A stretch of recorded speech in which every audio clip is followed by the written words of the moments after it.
what you want to say, baby. When you're alone in the darkest night, maybe you can give your radio back. Open your heart and show your eyes that your destiny. And grow your love, baby. The future is waiting for you. And show your eyes that your destiny.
What you want to say, baby, when you're alone in the darkest night, maybe you can give your radio back.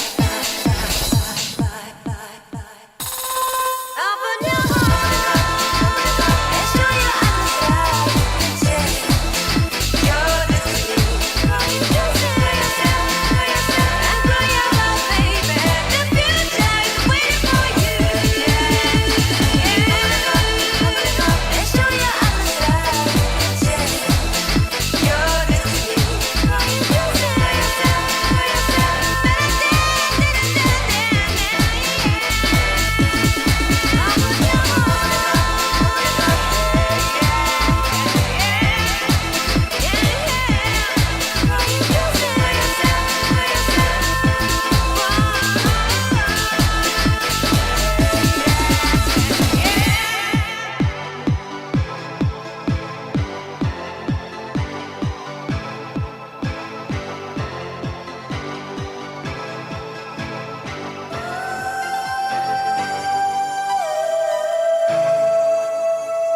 what you want to say, baby, when you're alone in the darkest night. Maybe you can't give your radio back. Open your heart and show your eyes that you're destiny. And cry out loud, baby, the future is waiting for you. And show your eyes that you're destiny.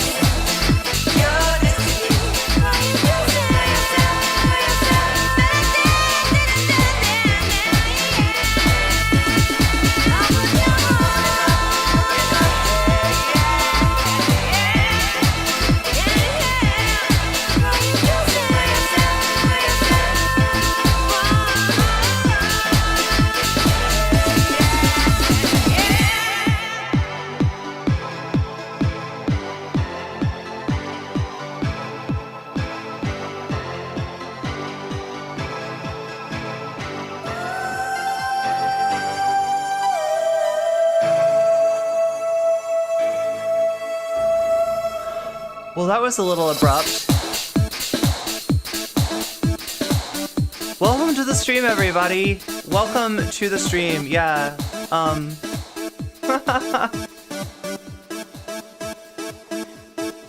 We're talking about Anna Kasparian again, but maybe with a little bit more hope this time, because like, oh my gosh, that is copyright music right there. That's yeah, I can tell the sound of music that will get me in trouble versus music that will not get me in trouble. Speaking of music that will not get me in trouble, music that could never get me in trouble, let's check in with our local forecast for the day. That's literally what this song is called if you're ever looking for this, if you ever just really want to hear this. It's like a soft banger, isn't it? You know what I mean? This is soft banger energy. I need to hop into the modcast channel. Yes, indeed. Yes, I do. Otherwise, the mods are gonna have to hear me stream while they're not gonna be able to talk to each other because I'm gonna be like blabbing. So yeah, we're in the right channel. Everything is good. Everyone is here. Welcome. Welcome again. Welcome again. We've got like a lot to cover today. Okay. I don't know how I'm gonna do this, but I know one thing is for sure. I'm gonna have to kind of look at that Lance. This is a perfect Lance thumbnail. This is the perfect. You gotta appreciate this thumbnail. Thank you for letting me know, though, V. Yeah. If you ever think that there's something that I'm not noticing, chances are you're right. Okay, so you know it's worth letting me know. I will never be angry at you. I will never be short with you over that. Most of the time, it is like indeed like something that my ADHD brain is just not paying attention to the way it should. That's why I have to drink a copious amount of green tea. And hopefully today this doesn't look like another kind of beverage. Because it's not. It's a, you know, caffeinated for my pleasure. So yeah, we're covering this again. We're covering this again. We've got, let's see, Lance, Mike Figueredo from the Humanist Report, and a whole bunch of other people. Kind of a celebrity cast came by Olayemi's channel to talk about the Anna Kasparian stuff, right? So we're gonna cover that. Also, Leftist Mafia covered it last night. Matt sort of commented on the whole situation. A lot of people have been frustrated with the Majority Report in that I think that maybe they were holding out hope for Anna longer than maybe was reasonable, you know, given some connections that they have with her. Matt's a different story though. I don't think Matt even knows Anna, right? And he just hadn't really said his piece. So yeah, Matt Bender says his piece today on, or yesterday, we'll cover it from yesterday on the Leftist Mafia. They talk about a lot of things. Oh yeah, it was Katie Montgomery was the guest yesterday. So, but again, I'm talking about long pieces of video here that I won't be able to cover in their entirety, right? Because there's just so much going on. Yeah, so there's the, also Benny was on the Vanguard. So the Vanguard talked about Anna Kasparian on our last stream. The Vanguard talked about Benny's video. They also invited her on, and she came on. So there's that interview we'll be watching. But what I'm basically looking for today is the response. The response to Anna Kasparian's unambiguous double down, right? So before, like, this isn't a double down. What is this, like a quadruple down now? Like, she's doubled down a few times, hasn't she? Meow, meow indeed. Hi chat, I do see you there. Jink is going off on TYT main show right now. Yo, does it need, well, listen, if anybody can make some clips for me, I would much appreciate that, because, how does TYT work? I think it's behind a paywall. Isn't it? Isn't TYT, like, entirely behind a paywall? Got so many meows in chat. So much good energy, and it's lovely to see you all, as always, right? So yeah, we're gonna cover so much stuff, and then, yeah, I want to do a little bit of the response from some people that are being a little too understanding of Anna, and by understanding, I mean they like agree with what she's saying. They want to hear more of it. They think she's brave, right? Obviously, Destiny, the tweet that Anna took down, Destiny then went and picture retweeted and defended. You've got also Chud Logic. I guess we'll check in. Should we check in with Chud Logic? Should we check in with Chud? Is chat? What is chat? How does chat feel about that? I've never really, like, we haven't watched Chud in a long time. Anna's doing the double down squared. Yeah, right? Half of it's behind the paywall. Which half, though? The rest of it you can either watch on live or in clips that they... Okay, I see what you're saying. Yeah, so that's the problem, is as far as, like, getting, you know, individual things that Jink might have said or Anna might have said, or, you know, things that are relevant, sometimes it's a little difficult if somebody doesn't clip it. Because, yeah, they'll post the things, even the spicy stuff, especially the spicy stuff. I mean, do we all kind of understand what's going on here? Because I feel like it's pretty clear at this point, right? I didn't want to jump to any conclusions, but now there's just no denying it. These are take-meisters, right? These are opinions that are designed to cause so much controversy that they make Jink and Anna the story. And by the story, I mean, like, trending on Twitter. I mean, like, if I look up my Twitter right now,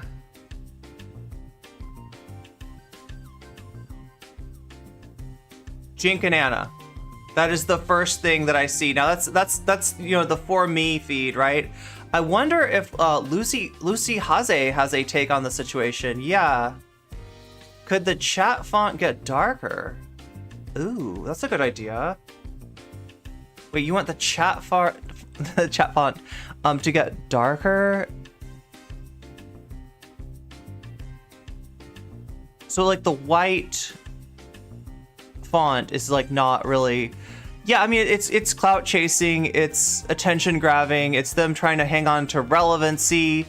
It's them kind of giving up to a certain degree on a left audience and seeing how much of that left audience is a parasocial audience that's just attached to them, seeing how much of that audience that they can drag to the right. And it's hard to tell. It's hard to tell. I have had some commenters on my threads on Twitter who seem to be TYT fans that either they agree with Jink and Anna on this, right? They agree that trans people have gone too far. Or they're saying, you know, this is one little thing. They're so good on this, they're so good on that, they're so good on the other thing. And it's just this one little thing, like we either black or an outlined black. I mean, I'm imagining what it would look like black, and I feel like it might be even harder to see, but I can understand why we can experiment. Chat, do you want to experiment? Are you with me?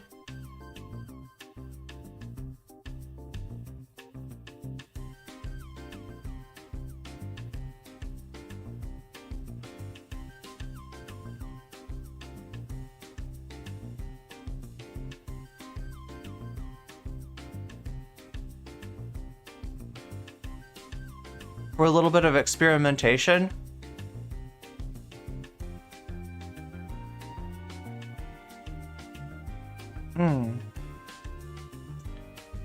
It's not quite as easy as I thought it would be to mess around with. Yeah, instead of having things like, I mean, I guess I could look at appearance. No, it doesn't give me, yeah, yeah, what you would like, right, is for me to have the option to be like, okay, the font is white, let's turn it black. You know, like let's change the color of the font. Unfortunately, I don't have that.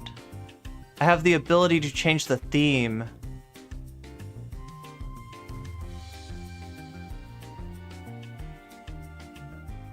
Okay, this is this is iffy. And like you can imagine what the themes are. Like the current one that you're looking at might remind you of a video game. Can anybody tell me what video game this is modeled after? Coping Mechanism, thank you for the follow and excellent name. Faye Molly, also thank you for the follow. TYT is going to unalive off since most conservatives hate how their positions are portrayed by TYT to begin with. Same with most liberals, only a certain amount of people regularly watch them.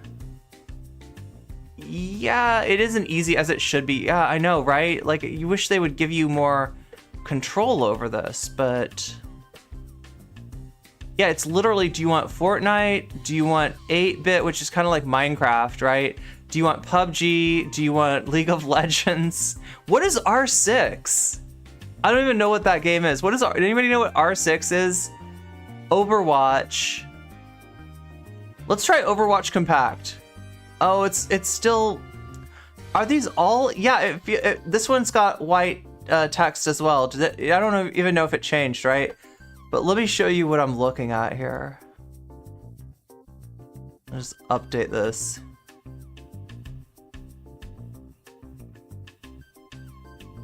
Okay, so that's probably just as bad, right?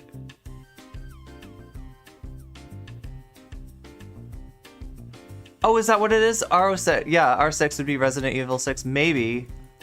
Yeah, we got Overwatch. BO4?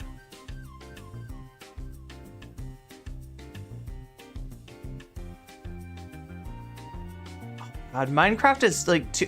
Why is this... How is this Minecraft? That doesn't look like Minecraft to me.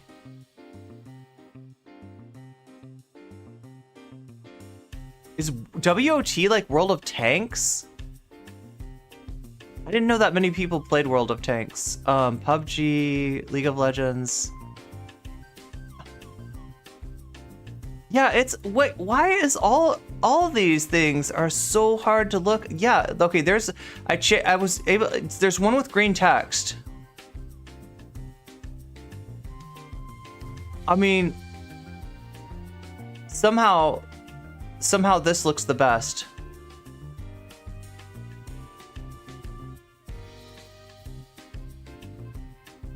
Okay, try it now.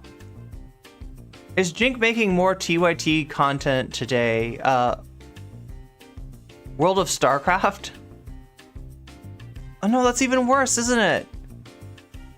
That is objectively worse. Like, I'm kind of floored that there's not a little bit more control.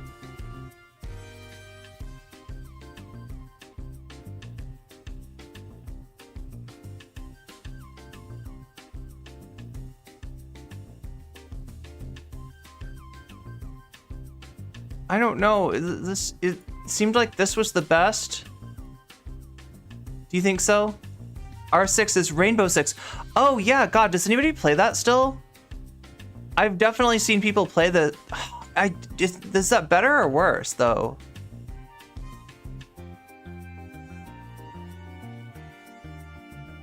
This one is better? Okay, we'll just go with this for now. I'll see what I can do. Because we're not here for World of Fonts. We are here for... We are here for World of Kasparian. Okay, so yeah, like I know everybody's getting tired of me like making all the Kingdom Hearts references and everything, but can you see how it fits now? Right, if you've ever played Kingdom Hearts, the frustrating thing is you get separated from your friends, and then you know, you go through a myriad of Disney worlds looking for them. You finally find them again, and you're like, Riku! And Riku is like, I am Dark Riku now, right? Riku's evil, and Riku wants to fight you. And that's what's happening here. It is very Kingdom Hearts. Why don't you enter Vampire Hunter? Wait, what are you saying? The one before was better.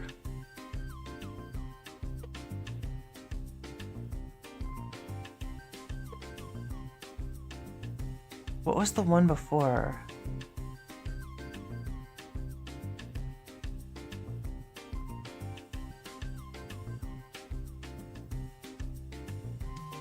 It wasn't Fortnite. It wasn't 8-bit. Oh god, the 8-bit looks terrible. Okay, now this one's like, maybe you'll like this one.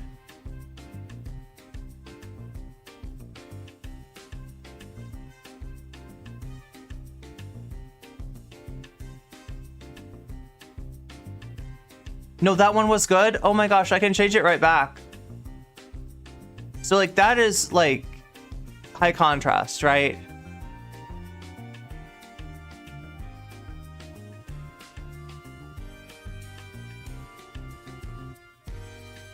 Oh, okay, you're doing Vampire Hunter as it. Wait, Vampire Hunter as in the anime?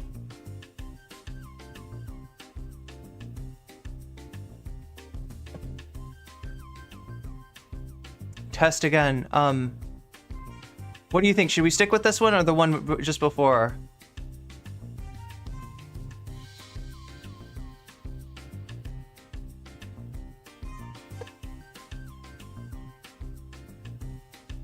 I think what I'm getting tricked by is the fact that YouTube is latent. The one before was easier to read and more space efficient. Okay, I think I know which one that one was. Yeah, it was Overwatch, right? That's literally all it does, is it like copies like styles of game notifications. No, it's not your fault that YouTube is lagging. Actually, it's my fault. I mean, if it's anybody's fault, it's my fault, right? It's literally something that I could possibly set up in a better way. I wish Twitch had subtitles. There is a way to get it to work, and I did in the past, but it broke. It broke. Like, I had a system, it was brilliant, it was perfect, and then it just stopped working. And I even called the company, or emailed the company, and I was like, hey, your software is great, but it just doesn't work anymore. Do you have any? And they were just like, yeah, we're not even talking about Restream here. I was talking about like, oh my god, I don't even remember what it's called. Wait, I could call you a big stupid idiot? I don't think I would do that though.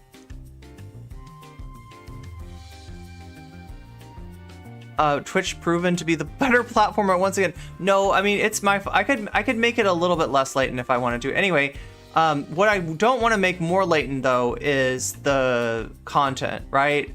Because like I always say, I have been edging you for a long time. Does YouTube have live subtitles? Anybody on YouTube want to answer that? Gen X doesn't know what Twitch is. These aren't real things. It's not real oppression. It's not a real problem. All of it is made up. This is all intentional now. I'm no longer of the mindset that this is feigning ignorance. She knew from day one that that comment would get that kind of reaction, and she intended it to. Like, she kind of blamed, like, random Twitter Where have I heard this music before? people for me leaving. I mean, I guess I don't have to say it's my fault, but it's like in my control. Like, Like, I don't have agency over I wonder if I could change it now. myself. So she pickers and chooses when she wants to be white. Okay, so yeah, we got like a small panel that to begin with that's gonna be Olayemi, Lance, and Mike, and then a larger panel later on that's gonna include people like Soul Bunny, people like Benny, Carolo, and people like Juniper. No subtitles. Oh, that would be so cool if I had like live subtitles. Look, there is like a program that I'm trying to remember what it's called, right? Is it called like live caption or something like that? Grumpy Cat, it's not your fault. I know. All right, yay! Look at this impromptu. What is this? Three-fifths of Leftist Mafia. So yeah, Olayemi's not on the episode of Leftist Mafia that we're gonna be watching a little bit of tonight. So she, kind of filmed this with Lance and Mike, and then a panel. A mini Leftist Mafia Chud watched these yesterday. episode, if you will. Listen, I had to run you down. Yo, here's the thing with Chud. Okay, I always want to poke the bee's nest, right? I know that chat like mostly hates my guts. Like I'm pretty sure about that, right? The people that frequent that chat, even the ones that I used to think were like leftists, like sourcing support. Like, I mean, if you're in Chud's chat, I don't know. That's like, oh my god. I mean, look, not that I'm disincentivizing anybody to mention that they were in Chud's chat, or I'm not telling you what streamers you can and can't watch. You can watch any streamer you want. Other people might tell you not to watch NCC. I will not tell you not to watch them.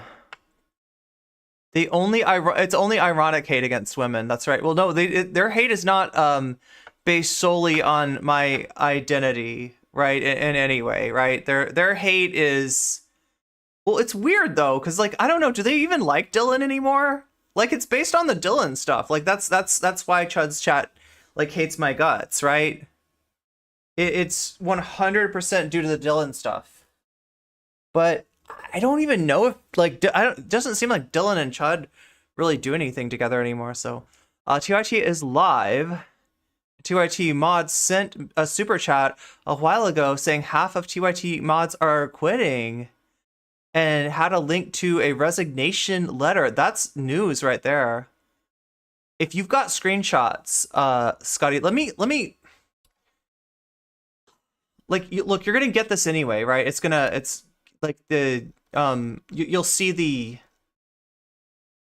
why is my light blinking at me? That's super weird. Why is everythinging? Look, I want to put out the invites to Discord in case anybody's not in the Discord yet and wants to be, and especially if you want to send me things like links or screenshots or any of that kind of stuff. There's the link. There it is for YouTube. Here it is for Twitch. Also, make sure to like the stream. There's a million other things I need to tell you, but I'm not thinking of them right now. Earlier, Mike. Literally, How are we doing on volume? Do I need to boost this? me and Lance were up, like jumping up and down. Chud went on a distinctly anti-black thing, and that's why I left Chud's channel. It was really the chat that was going wild, but Chud wasn't admonishing it, and that's what I need to know. So wait, anti-black thing. I'm guessing this was due to, the Anna Kasparian tweet that Chud was defending. Volume is good. Nice. like, yeah, let's do this. Like, Mike, where are you? Where are you? I cannot tell you how long it took me to catch up because the amount of shit that transpired on the internet by the time I was up, it was so Thank you for the follow, Funkin' Awesome. overwhelming, and I'm like, this is gonna be a long Chud lets his chat fester. fucking day, isn't it? And it I was. thought you looked at your phone first thing. We're just like, what fresh hell is this? You know? Oh just my fucking God. thing after thing after thing. It's like, oh wow. Presenting a false narrative of Benny quitting. What? Yep. Yes. Yeah, it was very, very hectic. Yeah. Yeah. So we had a Look, honestly, okay, as much as like I said that Chud's chat hates me, there's only really one person in there that really hates me, okay? There's only really one, and I'm including Chud. Like, I don't think like Chud is scared of me, and for good reason, but he doesn't hate me. And the the chat they like enjoy me, okay?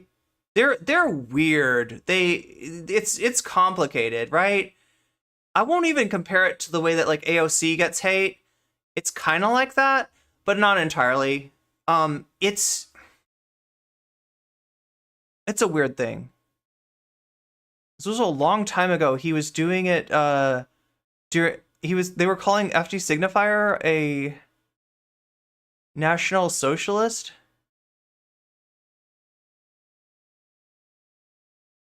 I wanted to see what it was like. I don't like it so far. Oh, the YouTube, yeah. subject of manufactured drama. Oh, yeah. So, yeah, I guess what we're talking about is your viewing experience as a chatter, right? And that can be affected by a lot of things, whether you're watching on YouTube, whether you're watching on Twitch. It can also be affected by something like whether you have a subscription on Twitch or not, which, if you don't, I can't lie to you. You will be subject to 2 ad breaks during every hour. They're not as long as Hassan's ad breaks, but if you put them together, they're exactly as long as Hassan's ad breaks. So, that is 3 minutes during every hour that you will not be watching the stream if you are not subscribed. If you want to fix that, you can do that with a Twitch Prime. You can do that by buying a sub for yourself, or if you're lucky, you could possibly get gifted a sub. It does happen from time to time, and in general, the more active chatters are the ones who get the gift subs. So if you're interested in that and you don't really have a way to secure the sub for yourself, then yeah, probably the best way is just to be visible. You tried YouTube and they don't have emojis. Yeah, YouTube's emojis are kind of separate, right? That's in the membership, and their emojis are different too. There's less of them, and they're not animated. Once again, Mm-hmm. as I correctly predicted, I must say, some people are not the kind of people to say "I told you so." I am not one of them. I told you all so. Well deserved. I told you so, though. Okay, you get That's that. what brought us on, isn't it? That's the whole point of this. Yeah, Twitch has a lot of subs. The YouTube memberships are a little bit cheaper than the Twitch subs, but I was so honored, by the way. it's just a different. so honored and thrilled. Oh my god! Yeah, what do you need besides? Well, you are watching NCC, so all you need is your poop I'm the emojis, first white guest on the show. and maybe the spicy pepper emojis too. I thought this is a wholesome moment, and then all of a sudden it's no. It's just so you can rub it in our faces. I love that we're breaking the glass ceiling on Ole's channel as the first white guest. We've come so far. Platform. Oh, it's so We're nice. finally This having is such an odd moment in the chat, in the conversation. our moment. I thought white people Don't worry, it gets better. would never have a moment in America. Honestly. I had a white friend text me and tell me that my show need more white representation. Really? Yeah, and he was dead ass, no LOL. Oh, he wasn't. I was joking. This was intense. Not okay. Oh, well, that's not I hope that was necessarily clear, something too. I would say, considering that the Yeah. entire internet is very white. Hey, but one thing that can make, oh my god, how are my frames, by the way? I've got to ask at this point. The numbers that I'm seeing are not numbers that I want to see. Are my frames doing okay? If I move my hand around, is it like jumping across the screen? Like, is it choppy? Oh, it does this. Why does YouTube have the emojis selection over the chat? I can't choose an emoji and read chat at the same time. Yeah, it's just think of it as if you're commenting on a YouTube video. That's the way that it appears. Why? Oh my god. So frustrating. And whenever this happens, it causes a lag on the Twitch side. It exacerbates the lag on the YouTube side. It's just bad. It's generally just bad.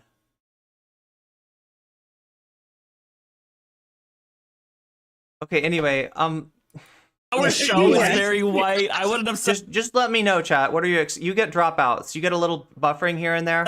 You can have the rest of the internet, okay? Yeah, that's right. So yeah, it's just not good internet weather right now. Like it's like a stormy internet sea, and it's kind of peeving me. I'm getting a little bit peeved. Full on Buffy the Vampire Slayer.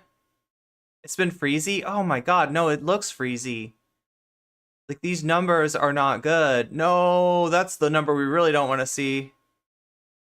That's that we'd never like to see the 0. Not choppy, but long dropouts. You don't know if it's you, though. Look, it's not you. It's 100% not you. It's my internet, and, like, just think about it as if there's, like, a lot of wind, right? There's internet wind. It's making things difficult, but then there's sections where the wind stops blowing, and everything is nice, and everything is chill, and we're coming up to one of those, right? It does seem to be making up lost ground here. Yeah, it's definitely not anybody's internet. It's not on your end. It's 100% on my end. And it should be getting better anytime. I'm like waiting for that red to turn to green. It's been freezing a lot for me, but it might be oh, here we go. Here we go. Here we go. We're good. I've seen, I think it's funny because, normally you would wait. What? Oh my god. Okay, wait. Wow. Does she draw this stuff? Or is this like do people send her this stuff, right? So you got a whole bunch of Dragon Ball Z art. I think, is that Uten? I can't tell. There's like some other anime stuff here too. But then there's also, there's Connie the Hormone Monstress. Think if somebody is going on a right-wing press tour with your name and demo in specific, trying to obviously galvanize right-wing hate towards. Okay, so can I just get one in chat if things got better?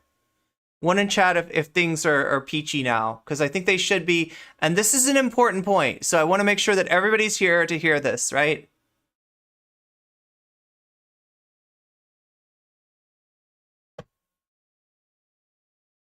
You're cool with it? Okay. It looks like things are better for people.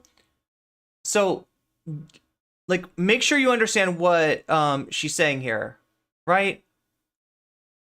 Because drama between streamers or between content creators is something that I think a lot of times looks very different to viewers than what's going on in real life, right? That there's stuff going on at sea, right? So, somebody saying your name a lot, I mean, it has a lot of effects. If you have a crossover in audience, some people might choose. If somebody's constantly dragging you and, it's you're like Lance and Xander Hall's dragging you, right? Then you're probably going to have a lot of people actually in Xander Hall's chat stop watching Xander Hall and start watching you exclusively. But you might have some people that, that believe Xander Hall and they stop watching you because of that, right? So there's that, right? That's kind of like, lefty on lefty drama, right? But when we got a right-wing entity involved, and Anna's already involving like right-wing people by saying things that appeal to them, right? So she's got right-wing eyes on her. In addition to that, we've got Sitch and Adam's audience, right? So when Anna talks about Olayemi on Sitch and Adam's show, it's inescapable what she's doing there, right?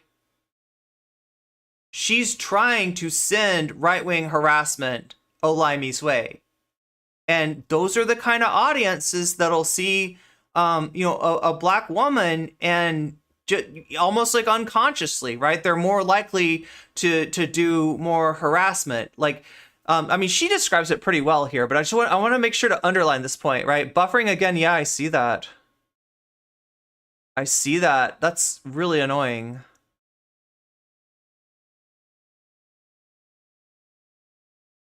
Okay, I'm gonna keep going, right? Because I feel like she does a good job of describing it, but listen to the words that she uses. She says that Anna's trying to feed her to the wolves, right? That's the kind of statement that might sound histrionic. Oh no, they're feeding me to the wolves, right? Boo-hoo, right? No, this isn't quite that. This isn't normal streamer drama, right? This is, somebody putting you in front of an audience that is going to be more likely to go like way too far than just, if it was just Anna and Olayemi back and forthing, right? You that you would notice. But the funny thing is, the way that they are. Well, that's interesting, Iron Orchid, because that's when Vosh's sysadmin attacked me, right, with those lies last year. Already hate me. I was like, this really is a testimony to the difference between what it's like to be a white woman on the internet and to be a black woman. I'm like, they always hate me, child. So this isn't you, babe. So yeah. Also, notice the fact that, like, look, there's been a lot of people critical of Anna because, yeah, especially if you have done content with Anna in the past, if you have any perceived connection with Anna, your audience wants to hear from you that you do not agree with that, right? Your audience needs to hear that, right, from you. And your audience at some point needs to hear, like, what is your opinion about what Anna is doing, right? That's gonna happen. I got the memo. I'm like, oh, you calling me out by... But yeah, there's like all these people calling Anna out, right? Because they kind of have to. And who does Anna choose to concentrate her firepower on? And again, I'm not making an allegation that this is Anna being like, let me be racist, right? It could be unconscious, right? It could be because it's the path of least resistance. It could be because that's who those, chuds are going to want to attack anyway, right? But it's not for nothing that she chose Olayemi. Name, that's interesting and stupid of you to do. So here we are, because I have been lighting her up. I mean, you survived Rising's audience. You can survive anything. Honestly. You're battle tested. Honestly. Wait, are we effing? Are other people effing? Oh, it looks like somebody effed, but they had to press F5 and then they were good.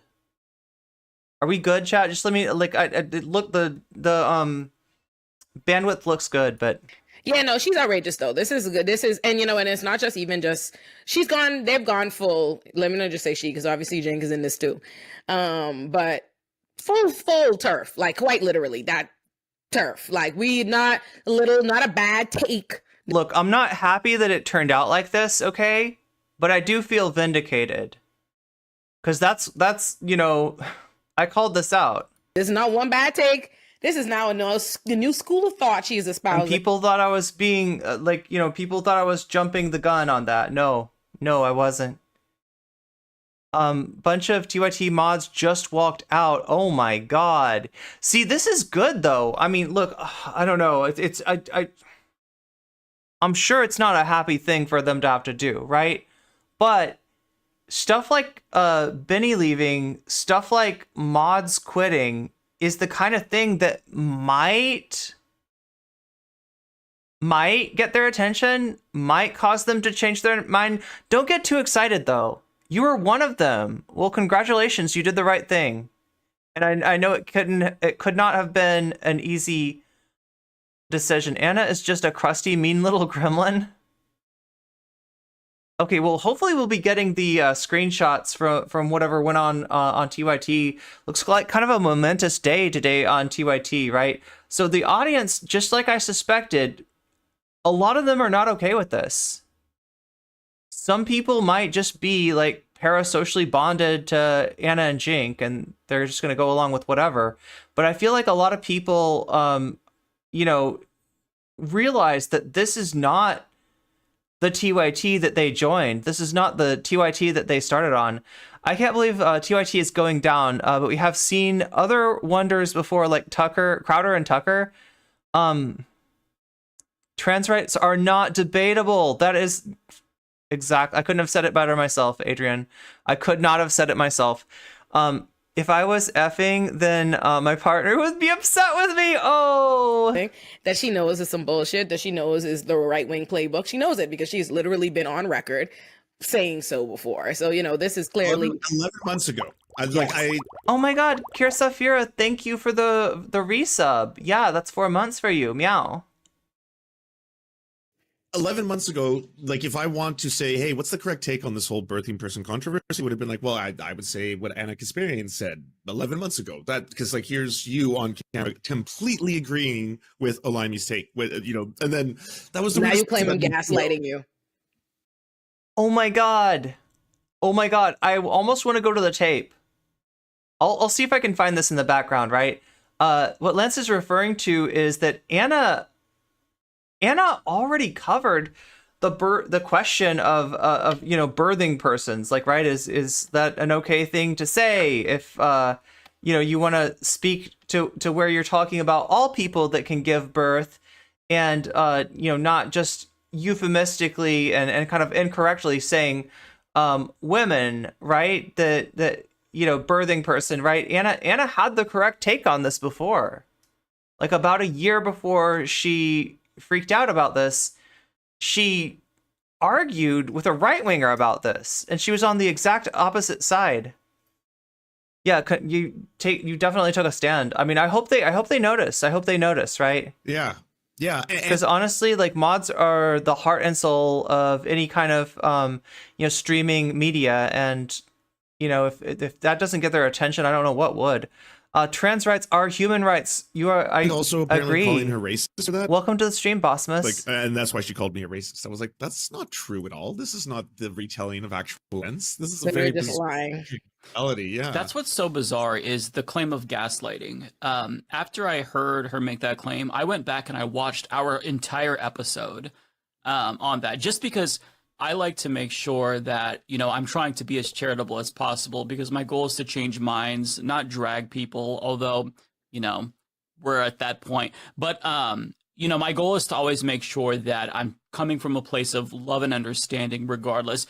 And I watched our entire episode, and I thought we were incredibly kind, almost patronizingly kind with the amount of kid gloves we had on. And then listening to your interview with Laverne Cox, it felt so validating to hear her say that you all approached the situation with love, because that's genuinely how I felt. And perhaps she didn't take it that way, but I came to her as a friend who has known her for years.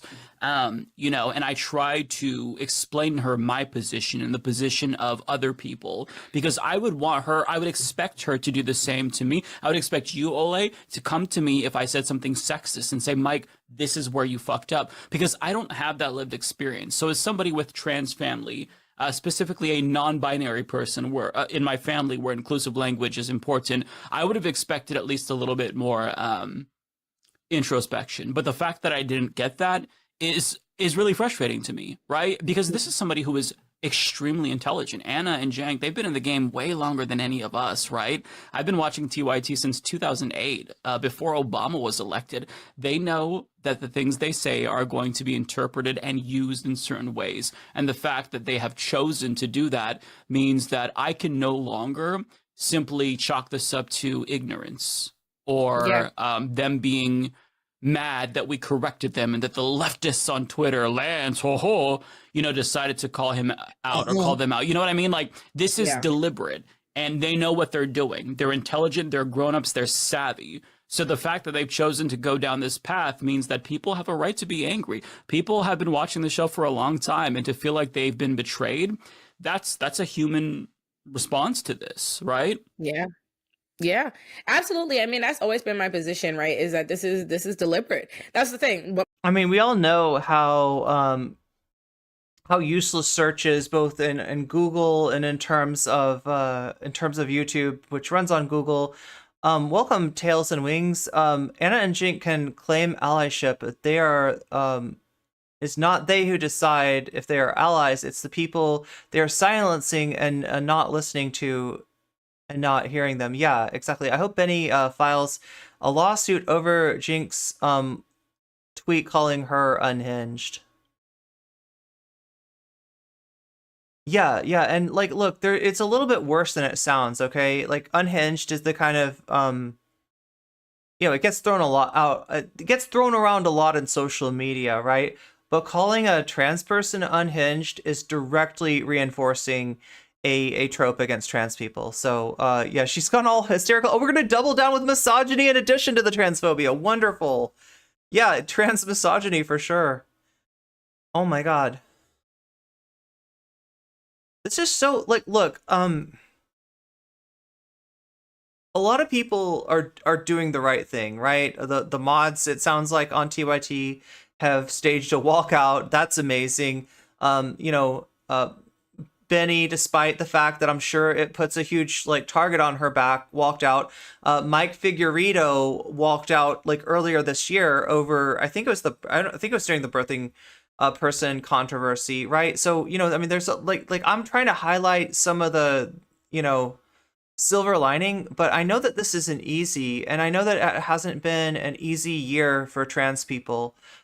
We have been under assault for a year now, to a degree beyond what we normally experience, which is bad enough. And if you look at certain parts of social media, it feels like the whole world is against us.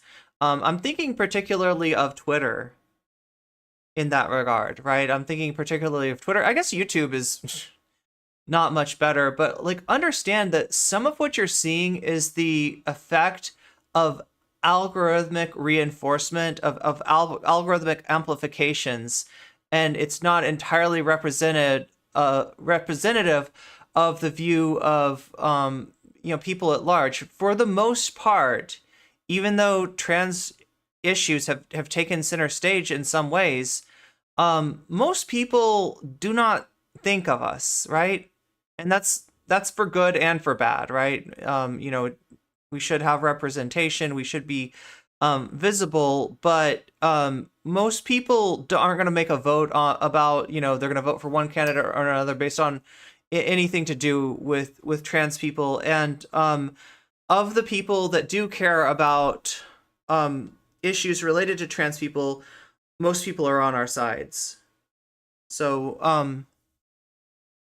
but it hasn't been easy. Hassan had a Benny React video. Yeah, I saw that.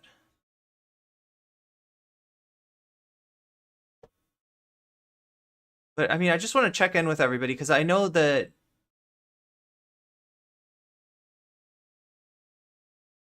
like we're here for this fight. Olay's here for this fight. Benny is here for this fight. I'm here for this fight. But I know it can't be easy seeing people that you thought were allies literally sell us out. Literally sell us out. My initial position was, and I said, oh, I like Anna. It's not nothing to do with Anna. But first of all, since we're having the conversation, which I didn't bring to the table, I'm not the reason I didn't bring it up on Leftist Mafia, right? We're having this conversation. It's about an hour or something into that video before I'm like, my God, you know what I mean? Like we are definitely coddling her, and we're making this about defending her, which I think is a very like paternalistic desire in the way that like white women are held up as something to like take care of and to protect, right? This like delicate white. So I mean, like I guess this is where the accusation, like Anna and Jink, they said something like that Olay had like called them racist, and yeah, at that moment she hadn't. She was just talking about the fact that Anna, like she says, Anna got up there, put the water in the cauldron, lit the fire under the cauldron, cut up the vegetables, salt and peppered the water, and jumped in and said, "Cook me." She said, "Twitter, cook me," right? And like you had all these people being like, "Oh, I don't know. Does she really know what she's doing? Is this a mistake?" You had a lot of people treating her with kid gloves, and it's got to be frustrating to Olayemi. And her comment was basically like, nobody has ever treated me with kid gloves like this. If I mess up, I hear about it. I know it. There is no protection. There is no buffer. There is no cushioning, you know, for Olayemi the way that there is for Anna. And that's got to be frustrating. You're here for this fight as well, Shakespeare. Good to have you. People who should be holding you up, putting you down is awful. And yeah, there is so much at stake. It's really sad. We're fighting for our lives, literally. Yeah, and for them to literally cash us in like chips, it doesn't feel good. White woman type of behavior. But I said it then that the thing that was ridiculous to me, it was always intentional. She knew we all. Also, thank you for the follow, Tropical. No, we know our lane of the internet. We know what you say, don't say. We know what's going to elicit certain responses, blah, blah, blah, blah, blah. She knew from day one that comment would get that kind of reaction, and she intended it to. That's why I said it didn't make sense for us to be spending all this energy. That's what I call a take meister, right? When somebody makes a tweet that is designed to that is designed to piss people off. Like literally, it's a social media attention strategy. Thank you for the follow, Bossmas. In her because she wanted this reaction. This has always been my position, was always that this is obviously a part of a larger pivot. It always was. It was very clear. She needs, because the reason why it's not us bringing this up, it was, I don't even know when it was. I think it was months ago now when this happened, right? She's decided to go on this right-wing little press run, doing all of this, calling our names and blah, blah, blah, blah, blah. She's the one who is throwing her friends under the bus, doing Emma Vigeland and all these different people bad, right? She's the one. And it's because she needs that. She wants the narrative you see that from the very beginning, from it first started happening of her coming after me on Twitter or her tweeting with the right, her position was always making it look at how the left is. They dogpile, you know what I mean? And blah, blah, blah, because she wanted to create the narrative that she's seen play out a million times before of why the left. Oh, the left is this, blah, blah, blah, blah, blah. So she needed to create the perception that look at all these commentators, all these everybody coming after me. And when it didn't, because everybody was. Yeah, she's attacking people. And when she gets pushback, she says, oh, look at this. So charitable. All the people in her lane. Also chat, oh, look at this. It's my blast off tweet. Can you help me juice this? Show everybody that we are live and alive. All of everybody else. What did she need to do? If you're still on that Bird app, please give that some love. Needed to strum up that controversy, that kind of fight, to paint it to the right. That's why she waited 3 weeks to come on a completely innocuous tweet that I made about Angel Reese, completely unrelated to her, and started this. And from the beginning, she has been, and listen. I mean, that really says something. So what she's talking about is that hey, like the kind of people who tell you you should cook your friends, right? That tweet, what? Olay wasn't talking about Anna. Olay wasn't talking about anything to do with Anna.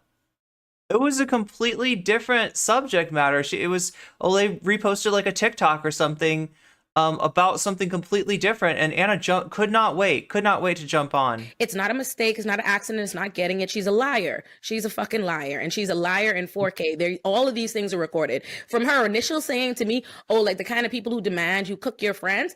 First of all, that never happened. What I said was, you came up, there's no reason for us to be coddling you because you wanted to be cooked. You asked Twitter to cook you on purpose. You'd have that tweet still up. You've doubled down on this position. So this is clearly the reaction you wanted. I said, she's calling out the take meister, right? You wanted to be cooked. This was on purpose. This wasn't like, oh my gosh. Like, right. So just so everybody understands it, because I don't know like how much, other people watch the phrase cooked. It's something that like you'll hear like XQC and Hassan go back and forth with when XQC says something on Twitter that people really don't like and they start talking about it for a long time. He's like, I'm getting cooked. So, I mean, this is not a situation though, like with XQC, he says something and doesn't realize that it's going to provoke a response most of the time, right? I don't know. I don't watch enough XQC to know this for sure, but I would assume that most streamers, when they get cooked, it's not on purpose. It is that they said something, they didn't think about it, right? And somebody got mad about it, and they're hearing back about it on Twitter.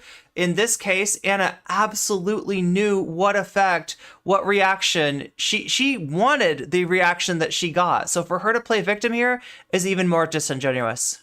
I never said cook your friends, but let's pretend I did. Let's pretend that's what happened. Me, a person who has no personal relationship with you and who is not your homegirl by any means, shape, or form. I know you on the internet. I've had maybe less than a handful of Twitter interactions with you. I've appeared on your show where you and your co-host have disrespected the fuck out of me. I've still been very nice to y'all. That would... So yeah, like, oh my God, I guess we should watch that next, right? That's the Olay and Olay talking to Jink and Anna about prison abolition. And it did not go well, right? Jink got weird. Jink got really weird with Olay during the stream. My crime, it would be so egregious. You would consider that offensive to you, that if I were to say, oh, cook her. Meanwhile, you're dragging your own friends and colleagues, dragging them through the fucking mud, disrespecting them, lying on what they're saying, mischaracterizing them, feeding them to right-wing hate. Who's real fucked up here? Even if we were going on the friendship analysis, like she tried, because that's how she tried to paint this originally, like some kind of betrayal was... Yeah, there's no betrayal. They weren't friends. Like, Olay's on a stream to talk about a subject, Anna's the subject, and Olay gives her opinion, right? That is not a backstab. That is not a betrayal. There was no pre-existing relationship. Like how she tried to present it as though the rest of the show, the white people, are her friends, her personal friends, and they were all on her side, and the big bad black woman has decided, was trying to convince her friends to bully her. None of that is true, but it was deliberate. And I've said this because this is a playbook. Everybody you know on the internet that does their right-wing grift or whatever it is, or they start going this way, they find some black woman on the internet to feed to the fucking wolves. They do it all the time. So in other words, if you want to make somebody a villain for your audience, especially if your audience is in any way reactionary or right-wing, a marginalized person is gonna be is gonna work better. It's gonna be a target that it's gonna be catnip, versus somebody that is. It's harder to do this with somebody that is like, a cis-het white dude, right? It just doesn't happen as easily. People have more sympathy. People have more empathy. People have more, charitability for somebody like that versus, with especially when we're talking about Sitch and Adam's audience with Olay. Think of a million of them, but there's no point me bringing up the names and causing any more commotion around them. But they do that, and that's clearly what she's wanted to do to me. And I find that I was talking to Lance about this earlier. It says something to me, the way that everybody jumped out the fucking window to defend a 40-year-old woman with one of the largest fucking platforms in leftist independent media with all the money in the world, but nobody is cared about the 29-year-old black girl that she keeps fucking trying to feed the name to the right? Let's pretend. So it's so bad that you were criticized for a take you put out on the internet. She's literally actively serving me to the right, like intentionally continuing to do this, hoping that it mobilizes this kind of hate towards me, right? Like, let's be real. Anna Kasparian has, again, TYT must have like 1 million subscribers or something on YouTube, no? Right? Like would she have like 500,000 followers on Twitter or whatever it is? So you are actively you put out this tweet that she put out, the initial tweet had over 100,000 likes. It had thousands of people. Yeah, she got retweeted by Ben Shapiro, and I think that's really what kind of blasted the tweet off. Like, she's got a whole nother audience that normally wouldn't have anything to do with her, certainly not anything positive to do with her, now boosting her tweet. Thousands of people criticizing her, quote tweeting her, blah, blah, blah, blah, blah. Me, by the way, was not one of those people. Let's let the record reflect. I never quote tweeted. I never said nothing to her on Twitter. I never commented. I never anything. I sat on the show with my other co-hosts who brought up a topic and they were talking about it, and I shared the same exact sentiments as them. So why me? Why, of all the people in this arena, why me, singled out even from the jump of Leftist Mafia? Why? And I'm like, this has always been that. It's very clear to me, and I think it's interesting and it's very telling the way that has that angle of it, and just the fact. Oh, so we got a question in chat. Is it the wealth? Is it is it getting fame and wealth that caused Anna to take a turn like this, or is it maybe like somebody else is saying that the other way around, where being morally malleable the way that Anna clearly is that what gives her a better shot at fame and fortune? What do you think, chat? In us talking about, it's not just that she's a full turf. She's also spewing a whole bunch of propaganda, racist foolishness, microaggressions, and all these different things. And even the try to indictment of saying I called her a racist. That never happened. That simply had never happened. That never happened. I literally, and I didn't even call her a TERF or anything like that. I said on the show, I said, I think we are focusing on this and coddling her instead of having a conversation. Yeah, the only thing that she said was that it's like that she wouldn't get away with what Anna's doing the way she wouldn't have people being charitable to her the way that people were charitable to Anna, and mainly because she's black. About the substantive problem. So yeah, no, she didn't call Anna a racist at that point, right? At this point, though, it's like it's a real, her comments. I never even was trying to talk about her. So that's one. And Lord Weed. Yeah. Well, I did have a quick point that I wanted to say. Thank you. Go. Both of you are bringing up. Yeah. The fact that you're both mentioning, and I completely agree with this, that there is this whole kind of like you were given so much. Chad is asleep. Clearly, no one here will get rich. Yeah, only those who engage will get rich. Criticism from people who kept coming from like, this is coming from a place of love. We're colleagues. We respect you and all this kind of stuff. What were the two, I guess, transphobic takes that became quite popular that she's done since? Will says, I think wealth and fame set of conditions as a set of conditions under which people forget or never see in the first place that other people are yeah, exactly. It's like a cushion. One of them is saying that Jesse Singal is misunderstood, which is just wild because Jesse Singal is such a transphobe that he's got his own article. Yeah, Jesse Singal's pretty clear about how he feels about trans people. I'm glad, like I don't think he's misunderstood. Jesse Singal at this point is a well-documented person pushing an agenda. He wrote an article in the Atlantic that was basically praising someone who does conversion therapy, which I'm sure everyone understands at this point is torture. The guy is a complete asshole. He's actually potentially going to be in a lot of trouble for through HIPAA for potentially revealing sensitive patient-client doctor privileged information in his pursuit of pushing this transphobic shit. And what was the other one that just came out? She was randomly talking about she was arguing with Juniper today, who's also like a trans activist / incredible comedian and entertainer. Will be showing up. Yeah, who's going to be joining, I think, the show very shortly. That one was ridiculous. I'm trying to think of what her other one was. Weed. The civil right is the civil rights. It was really the civil rights comment today. It was the civil rights comment that got me. She found a way to both disparage the civil rights movement and be transphobic. And that makes me remember. Yeah, she did experience an attack several months ago, and that is like, I guess, the timeline along where a lot of this stuff appears. I mean, you can find things going back to like a year ago where you could kind of point to and say, okay, this seems like this might be emblematic of a turn to the right. But yeah, the real sharp turn came out, like Kirasa's saying, after what happened to her in LA. It was Miyavi. It was interesting if she was doing a true Jimmy Rubin, Dave Dorr. You confused me for a second there. And just did a full sellout, but would it work? I was thinking maybe she's trying to get some kind of MSNBC, CNN action, MSM style action. Wait, to get on mainstream networks. I remember my original. It's kind of funny though, right? So as far as mainstream networks goes, TYT had a partnership with Al Gore's cable network a long time ago. The network closed down, right? Then I think they might have been on Al Jazeera for a while. Jink was an MSNBC host for like a hot second, but he, quit, and the idea was that he was saying things that they didn't want him to say on air, right?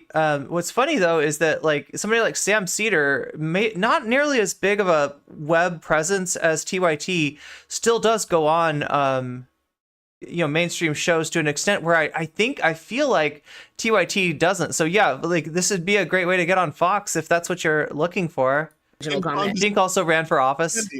Yeah, so I did not call her. I never called her racist, and none of that is what happened at all. Now, what happened is when you attack me on Twitter and you're trying to perpetrate like you are something that you are not, and you are mobilizing hatred towards me. What I did was share a video of you saying the fucking N-word a million times. Now, if you extrapolate a I see. So that maybe that was where the claim that Ole called I mean, but that was after the fact, right? Trying to be like the sensible sinner who doesn't fall for that woke stuff. Relation of you saying it to mean that, because that is what one would think about a white person who does something like that, then that's on you, baby girl. But I didn't say that about you. But more importantly, I want to say this. There's this need and this desire. Like, yeah, I mean, like she just presented the things that Anna said. She didn't characterize them in any given way. And, you know, like you could take different interpretations of why Anna said the N-word with the hard R over and over again. You know, like the best one of those is, I don't know, to somehow be edgy, right? Her explanation, of course, is that she somehow thinks that saying the actual N-word with the hard R instead of just saying the N-word, and we all know what you mean there, right? That sanitizes the racism, that we're somehow not going to get that was racist. And it's such a weird claim. Like, do you really, you're going to tell me that somebody said the N-word and I'm going to be like, oh, it's just the N-word, but then you're going to say the N-word and I'll be like, whoa, they said that? Oh God, thank you, Anna, for not sparing my feelings. No, like I don't see, she doesn't really have a leg to stand on, does she? like what, like not Other than kind of like for whatever reason wanting to say the N-word. And no, it doesn't mean that she's got like a I don't know, you know, it doesn't mean that she's like consciously racist, but it does mean that she doesn't care like what that does to her black audience. Like she doesn't care. It's more important to her to seem like she is, you know, edgy and free speech and whatever else she's, you know, trying to portray herself as. as white, not white people or all white people, but obviously with racists in the side of the aisle. Like, but yeah, obviously, if you say the N-word enough, some people are going to think that you're racist, and that's not entirely like a great leap of logic. Is you think that because you live in fear of being called a racist or something, or like you think you can like shame me, oh, the race card, or because I'm black or something, like, oh, I'm gonna quiver if I were to call somebody racist. If I call you racist, it's because I believe you're racist and I'll put my whole back into it. I don't give a fuck. You think that, oh, like that's the weaponize, make me a criminal to the right, because to the right that is, oh, how dare this black woman dare say something about you? How dare she criticize you or call you that? And also, I will say this, and I said it earlier. Geek Primax says, bye, Felicia. On Monster Show, I had never called you a racist, but I'll call you one now because I definitely, first of all, everything. Chad Alpha says she doesn't want a black audience. She's afraid to talk to. Oh, she did kind of say that. K Flogus played a pretty funny comedy sketch where the setup was that he was leaving the store and the cashier didn't bag his stuff and she didn't think he needed it. Can I ask? Oh, wait. Can I ask before I tell it? Figure out why. Wait, I'm trying to understand this. He was leaving the store and the cashier didn't bag his stuff because he didn't think he needed it. Everything that has come out of your mouth in the last year that I have been privy to the work that you do and from you and Jank is some racist propaganda, foolishness, some absolutely destructive bullshit. That's one. But two, you think it's lost upon me that you singled out the black woman here? Yeah, Jules is talking about a policy of saying the N-word because they thought it would take the power out of the world and normalize it or something like that. Yeah, okay, so yeah, there was an editorial meeting, is how Anna explained it. And during that edit, so that means like, you know, people that are involved in the show, I don't know which people, but, you know, big, you know, people on top of the pecking order, like her and Jink and I don't know who else, right? Had a meeting and they decided, okay, so how are we going to handle this? When there's a story and somebody says the N-word in the story, are we going to say somebody said the N-word in the story?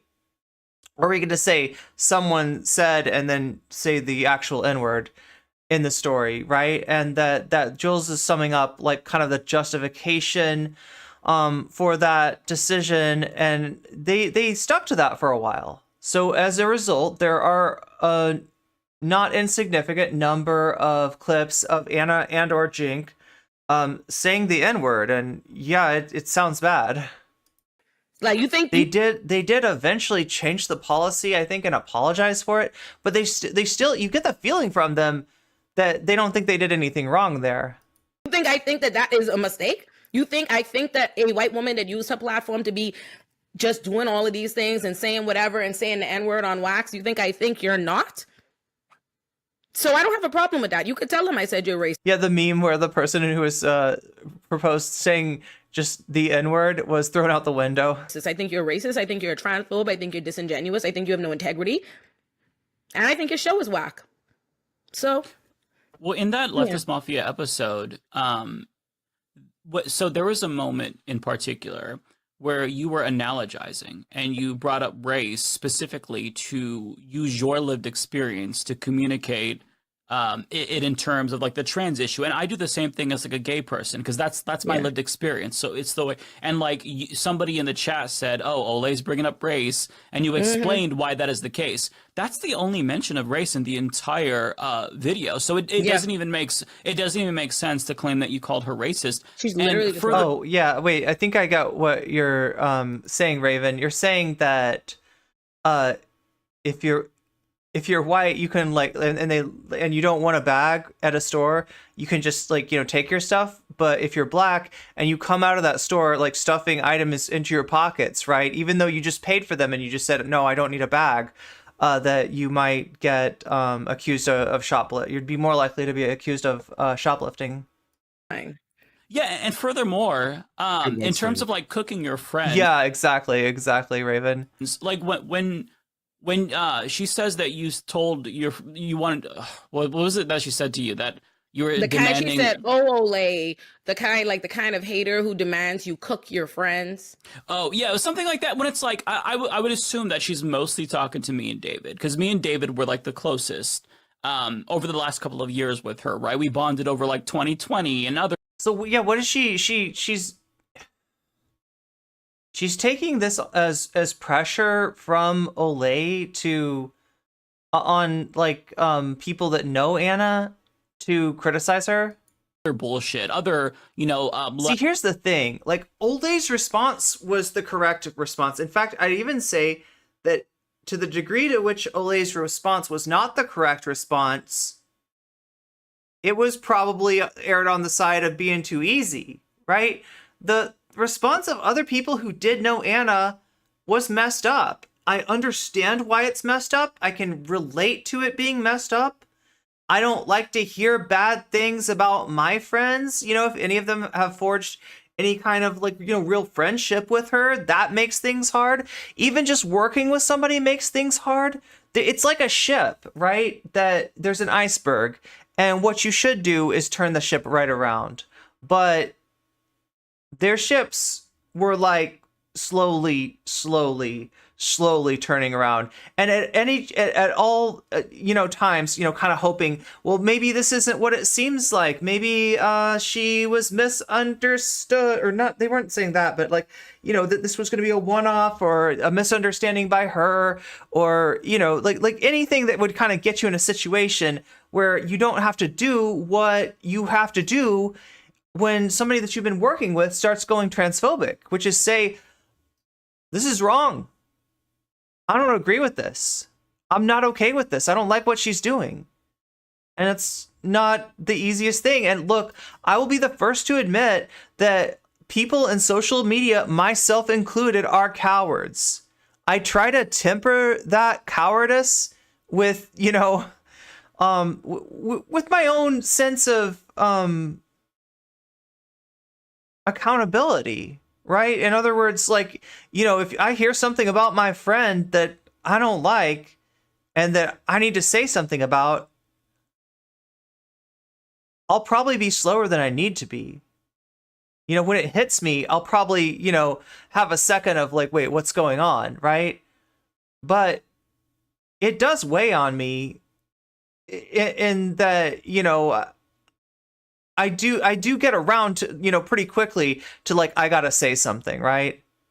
But yeah, no, I mean, it's somewhat understandable what they're going through. But what I want to say is that, like, maybe because she doesn't know Anna, Olay's response was the only one that was like close to like, being on point. in that initial stream. Accountability laser. Olay's response was the best one, but sure, she was affected by her friends as well. It's not easy for her to step forward when all your friends are in the room treating Anna with kid gloves. You know, the easiest thing is to just go along right with that. What's up, Fighting Gale? Good to see you. Meow. White people love to tell other white people that they did or do not have to take accountability for that. Anna hasn't said anything transphobic. Interesting take. Olay is pretty much the only one who gets it right. I agree, right? And I mean, I'm glad she was there, but you can see what kind of happened, right? Is Anna interpreting that as Olay trying to push them to cook their friend? And the whole backstab thing, right? No. Anna, when you do this turf shit, you hurt everybody that you have even a perceived relationship with, not just your friends, but anybody that you've done content, right? Everybody is on the line to their community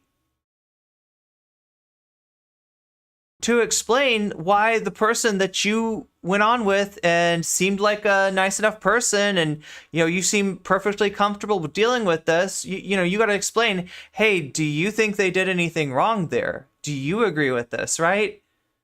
Like, you hurt everybody in the leftist mafia that you struck first, right? And I'm sure that Anna considers that just collateral damage for doing the right thing and having the nuanced take or whatever, right? But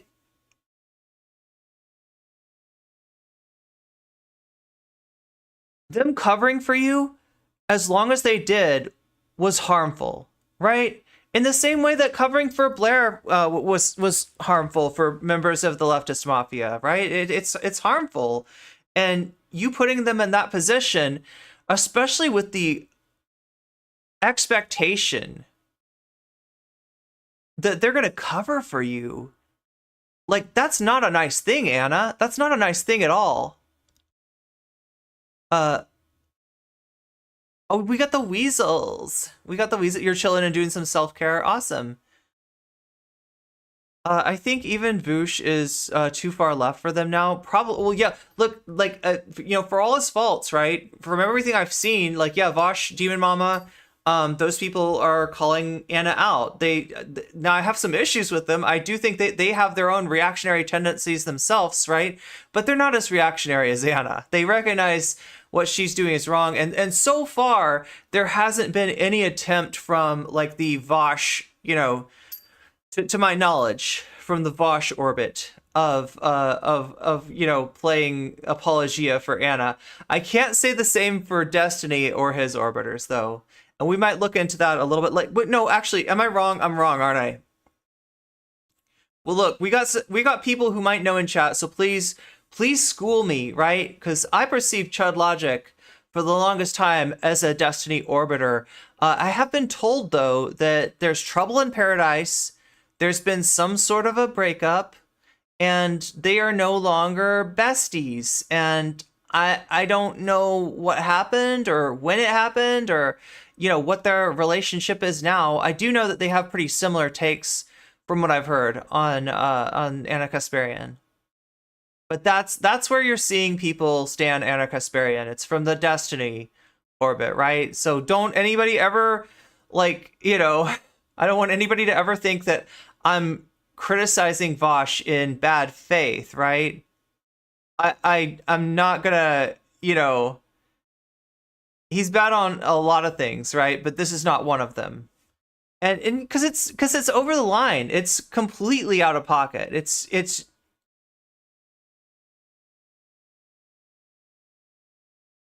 like I said, it's so caustic that it's damaging to the brands of anyone that you've even done content with. Anyone, if their audience has a perception that you have given Anna, that you've, been friendly with Anna, they now have to explain that, right?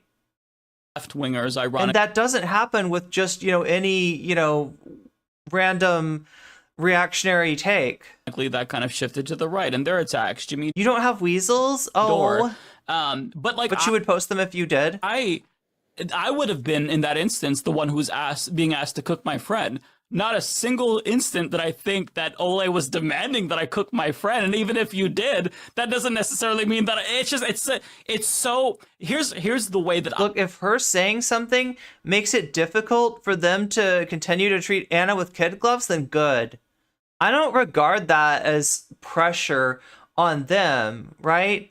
If anything, it's not buckling to the pressure that was on her to go along to get along. Because you've just seen a lot of your friends in this room who have personal relationships with Anna try to kind of soft pedal it, try to handle it with kid gloves, right?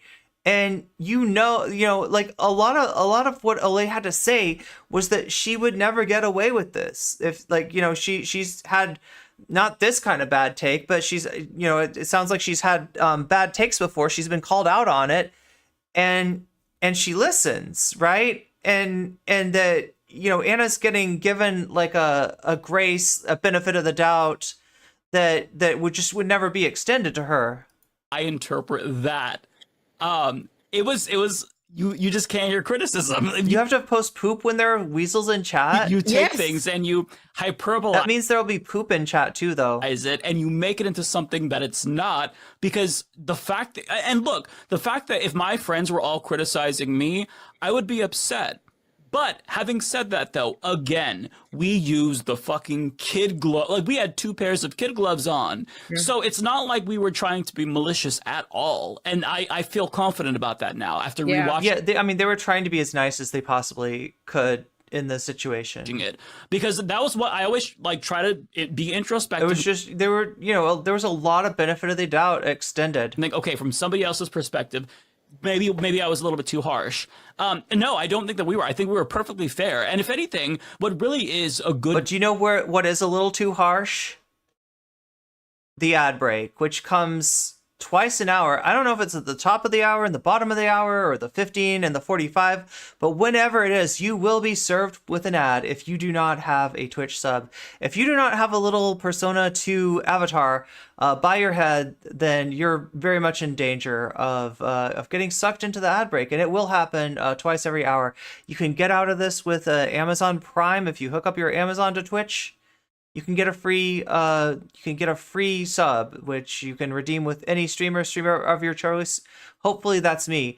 You can also pay $5 for that, $6 on mobile if you're on mobile, and if you're lucky enough, you might be selected to get a gift sub. But that's only if you're active in chat, probably. Like, most likely, right? When I see people get gift subs, it's usually people that are talking in chat, so... that is your best bet if you cannot get a sub in any of the 2 other ways. Gauge of how well we did was that we had... And as always, make sure to hit that like button, YouTube. Kenny on. Don't think I'm letting you off. Don't think I'm letting you off, YouTube. Kirsafira, thank you for the community gift sub. Who did that go to? Belly Bean A? You just got, I probably mispronounced your name, but it only makes you cool. Some people don't react well with kid gloves. I wouldn't use them with Anna on this topic. They just pee her off. I mean, look, yeah, I'm sort of with you there, because why do I feel like I know Anna? That's so weird. That's got to be parasocial, okay? But I just would, okay, this is me admitting that this feeling has only come from having watched Anna. And having watched somebody does not mean that you actually know them. It gives you the illusion that you know them, because you've had as much experience with that person as you would maybe with a friend, right? And so it kind of tricks the mind into thinking, well, I know Anna, and right, I'm not surprised at all that Anna did this, but that's how I feel, right? Right or wrong, with the with the caveat that I probably have watched a decent amount. Yeah, like, I think I've been accused of having parasocial relationships with other streamers, mainly when I had beef with them, and I don't think it's ever been true. But Anna's probably comes the closest, right? As far as somebody that I've watched enough to like kind of internalize and have an idea, stilted though it may be, of what their personality is like. In that podcast, and this was an outside voice who didn't even know who Anna Kasparian was. So is that what you're hearing, Pedro? Anna bad. Wait, what is that? I don't even know how to pronounce that one. Oh, phobe. I see. Okay. Anna transphobe. Okay. You haven't seen any explanation of what she did or did not do that's transphobic. Well, I think you'll see plenty of this. Without that context, she just saw the tweet in a vacuum. And even she said, this is bad. This is why people interpret that as transphobic. So to have people who are close to you and an outsider's voice tell you that you're doing wrong, and the only takeaway is that you feel attacked, but only by Olay. Anna got mad because she saw the word birthing person, right? Which, if you want to say birthing person, you mean that you mean somebody that can give birth, right? So this includes some women, but not all women, right? Because some women are menopausal or they can't give birth, right? And it includes non-binary people and trans guys that can give birth too, right? So it's just a word, an umbrella term that refers to all these people at once, because somebody had the need to refer to all those people at once. And Anna took this really personally. Oh my God, we hit 100. We hit 100. We're back at 100. Bossmas, thank you for the Kirsafira, thank you for the gift sub to Bossmas. That's how that works. Yeah, a birthing person. If a birthing person was used, it would have been used in a super specific situation, like a medical office. Yeah. But yeah, she read this somewhere and she took like personal offense, like, oh, excuse me, I am not a birthing person. And like, look, if you're trying to say that, you don't want to be pared down to your ability to reproduce, great. But nobody was directing that word at you, right? It's an umbrella term that fits a lot of people. It's not meant at just one person. And, but so the only way you could really take this is that Anna wants to euphemistically say women when we're talking about birthing person, even though we're, like I said, not talking about all women, and we're talking about more than just women. But I guess everyone else should just suck it up, buttercup, because Anna's a special snowflake. So that's taking, for anybody who missed the original controversy, that was the original controversy. It's kind of gone all kinds of ways since then, though. Let's watch. It's outrageous to me, and it's so frustrating because, again, we've all been in these predicaments where we have been bad allies, right? I'm a gay guy, but I'm a cis white guy. I have had trans people tell me, Mike, not a good look. And I explained this in that same fucking video where I'm like, I was misgendering Pim Iverson or Kim Iverson, no sense in using a moniker. And trans people were like, Mike, we don't want to normalize any misgendering. Okay, you're not making the point that we want you to make. I had to apologize. Lance, I heard him talk about how he made a joke, a trans joke. Yeah, I didn't see the stream that he's referring to. It was a little bit edgy, and people were like, hey, you can't make that joke. We've all had to eat shit. Yeah, I've been dragged. Twitter has packed me up multiple times this year, like 3 times this year. Right. And I this year. And like people, listen, people criticize me and people I like, you know what I mean? Like in fairness, like, okay, this is messed up, but I'm starting to feel like Olay is a nerd in the same way that I'm a nerd. Like when I see the background there, all the time, like when the Blair stuff, there's just too much overlap between the stuff that I'm into and the stuff that she's into. What's happening? I was on a Demon Mama stream where Demon Mama said, okay, I have to criticize Olay a little bit here or whatever, and she did, and it was fine. And I was on the stream Facebook and it was like, it happens, you know what I mean? It's gonna be like, wow. I mean, if it's not there blowing down and no one blew down on her, but quite frankly, like I said from jump, honestly, I wish we fucking had. Look, I mean, Demon Mama and Vosh, I don't know what Demon Mama criticized her for, but my understanding is that they're not on Anna Kasparian's side. It's not anything like that, right? They're actually on the right side on this issue, and it's a good thing, right? Because being I mean, we have seen, Demon Mama not take trans people's side before when it comes to platforming, right?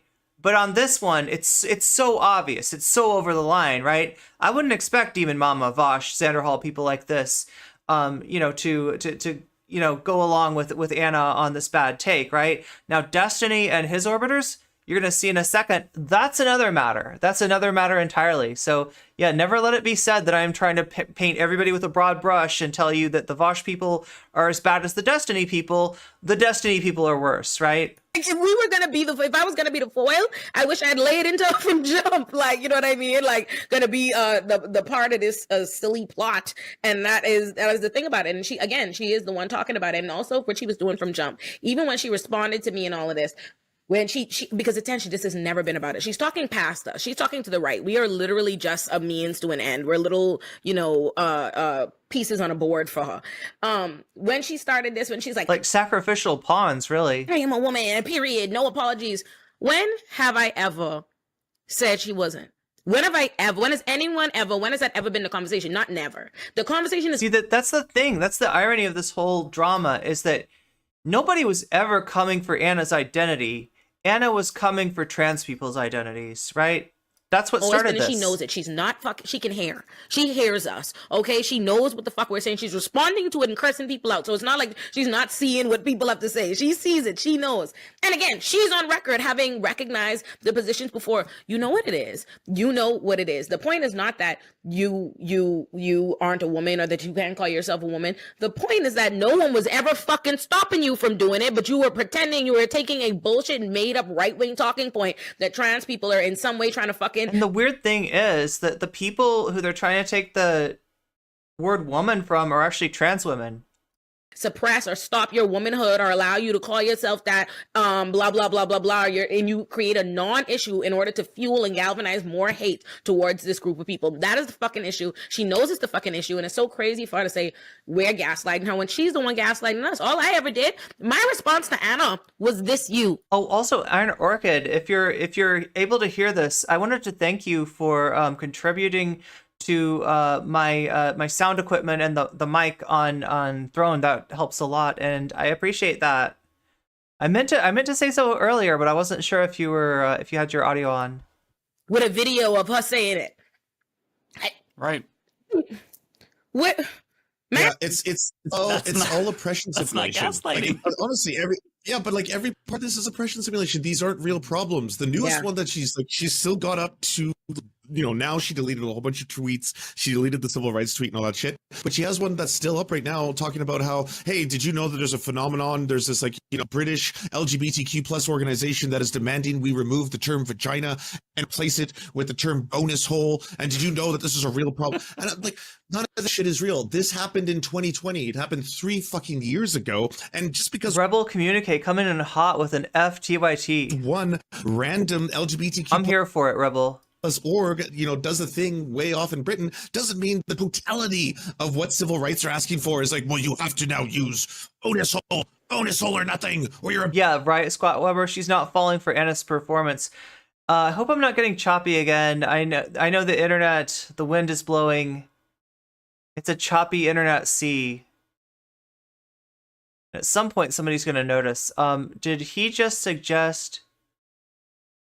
Wait, what? No. Does anybody need to have the bonus hole thing explained? During monkeypox, the CDC talked about men who have sex with men. Oh, I remember that. I thought it was weird. But then you remember bi men also exist, and some. Oh yeah, that's a great example of an umbrella phrase, right? That's what they're trying to get across there. It's not. It's a little bit choppy. Okay, so bonus hole is something that, like, we all understand dysphoria, right? You're trans and you're, something about your body doesn't, or about you doesn't match your gender presentation, makes you uncomfortable with that, right? That is one of the struggles that some trans people face, right? And if you are like a trans guy, as you can imagine, like there's some parts of your anatomy that have names, right? And that name might make you feel icky, right? So some trans guys said, hey, you don't have to feel icky. Let's call it a bonus hole, right? And not like let's like humanity, like right. It was just this thing that somebody made, that somebody said at one point, right? And it got spread around the internet, mostly by Anna Kasparian, actually. Like Anna is this is her Libs of TikTok moment, right? This is her finding certain trans people, in one little corner of the internet, or and basically trying to blow that up. And look at this, they're calling it a bonus hole. I wonder if are they calling mine a bonus hole too? No, nobody's talking about you, Anna. No, that's the thing that she's missing. That is the thing. Climate change is ruining another stream. Hopefully that's the last of it. Yeah, transmass chuckling. Does that make sense, right? That's where this issue came from. It's just something that Anna really, it's none of Anna's business, and like her talking about it to a massive audience is gross. And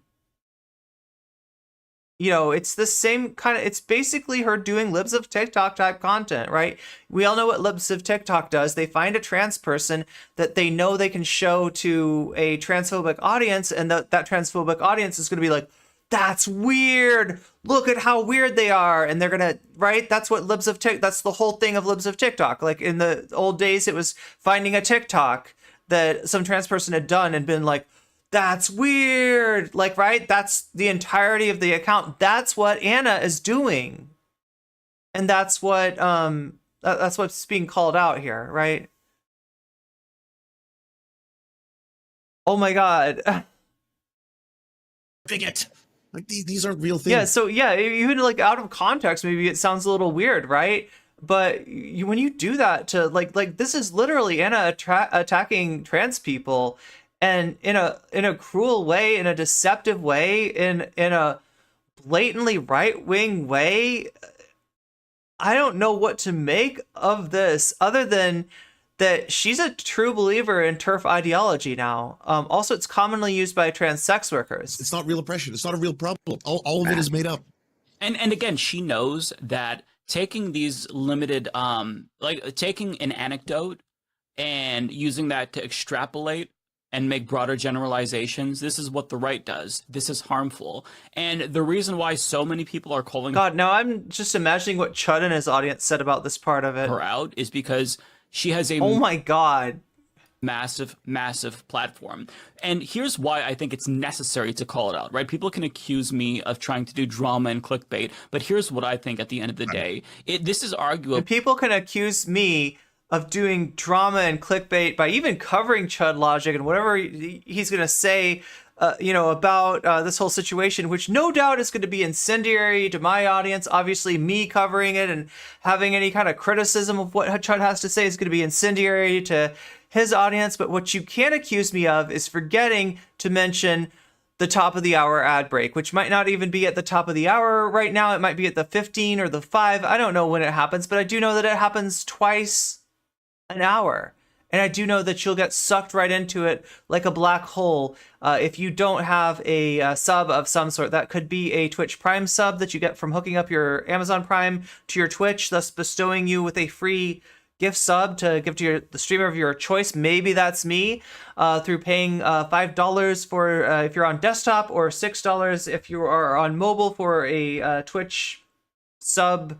Just writ large, right? The vanilla flavored sub that gives you a month of ad free viewing, a month of emotes, and wait, I feel like it does other things too, doesn't it?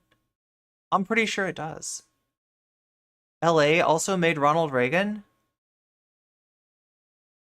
Or the last possibility is that maybe somebody watching from above sees you without a little avatar by your name and is kind enough to give you a gift sub. That's a possibility too, but it's just a possibility. As, if not more, damaging than the transphobia that we see from right-wing outlets. Oh, out of F's to give, thank you for the membership. Chromatic Mage, thank you for the Twitch Prime resubscribe. Like I said, I've already said it. I've already said that I love Twitch Primes. Because if a liberal person listens to the Daily Wire and they see transphobia, that's expected. I feel like if subs were like a food, that the Twitch Prime would probably taste better. Dismiss it. But to a liberal person, TYT has legitimacy. And so if they think, well, TYT said that, you know, trans activists are wrong here, maybe they're also wrong there. What else have I gotten wrong? It basically opens the door to broader transphobia. And this is what these right-wingers try to do, right? They try to find areas, little weaknesses where they can get into your brain and they plant that seed, and that's all that they need. And so for TYT to do this, that's really that's damaging. They have 5 million subscribers and growing. And furthermore, and this is why this is all intentional now. I'm no longer of the mindset that this is feigning ignorance. I had to fight past that cognitive dissonance because I've been on great terms with them. I've been a network partner. I mean, for 6 years. But subs are food. They're like, you know, at least half of the sub is food. Think of it this way: Twitch cuts every sub in half and gives me half, but that's, you know, that's food. Wait, what was I about to say about this? The reason why this is all intentional is because has there been any introspection after they lost trans activists are all that they need? And so for TYT to do this, that's okay. So the idea that, like, he's talking about tropes, right? He's talking about tropes. Tropes are things that can be shared to people that don't know much about a group. Right? I guess we're talking about brainworms, right? More than just tropes, right? A trope can be a brainworm, right? And this kind of thing, like, they're calling it the bonus hole now. Did you know that? Trans people want to call it the bonus hole. It's all bonus holes. No one's allowed to say the V word anymore, right? If you hear that, then you're like, there's these weird language police out there and they're called trans people and they're trying to make us call it a bonus hole when we already have a word for it. And I want to keep calling it that word, but they say that word's offensive to them. What's wrong with trans people? You turn into Jerry Seinfeld. Your head, you know, explodes and you hear the bad,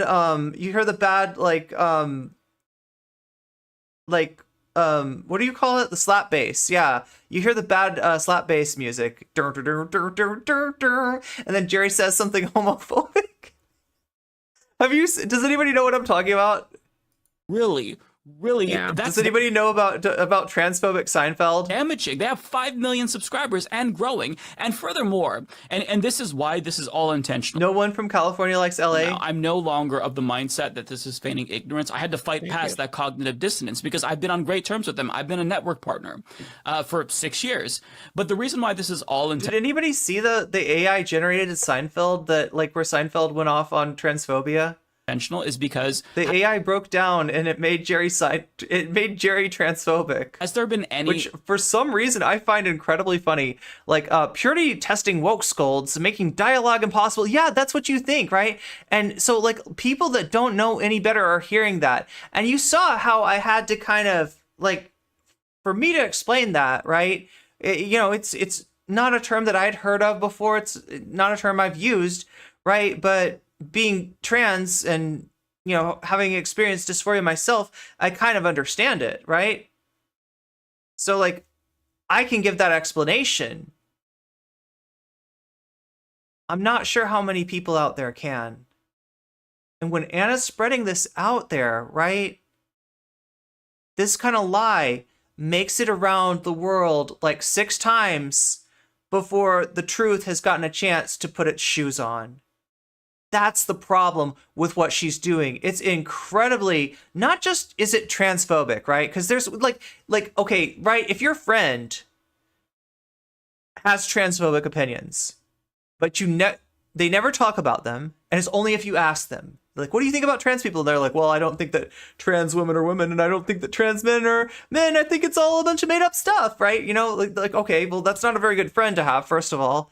But second of all, if they're not saying anything, if you have to pry it out of them, and it never has any consequences, like or in reality it probably would have consequences, right? But like that's one thing, right? That's transphobia, but it doesn't have the reach that Anna's transphobia does, right? That Joe Rogan's transphobia does.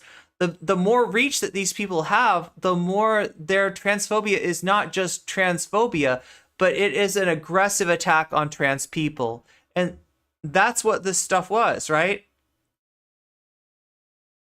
Like even the like birthing persons, freak out that Anna had in some ways was an attack on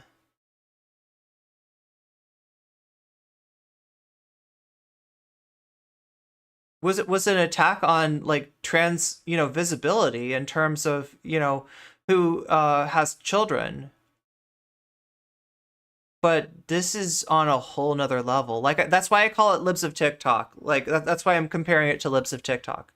She's doing on what like a streaming level what Libs of TikTok does on Twitter. The Trumpiest place I've ever been is Sedona, Arizona. Really? Interesting. I wonder why that is.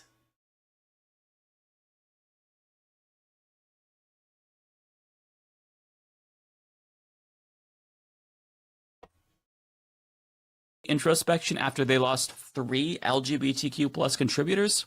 So No. I left on May 1st. You all heard about that. It was a disaster for me because I lost monetization, but I couldn't co-sign beliefs that I thought were harmful to my family, to other trans people.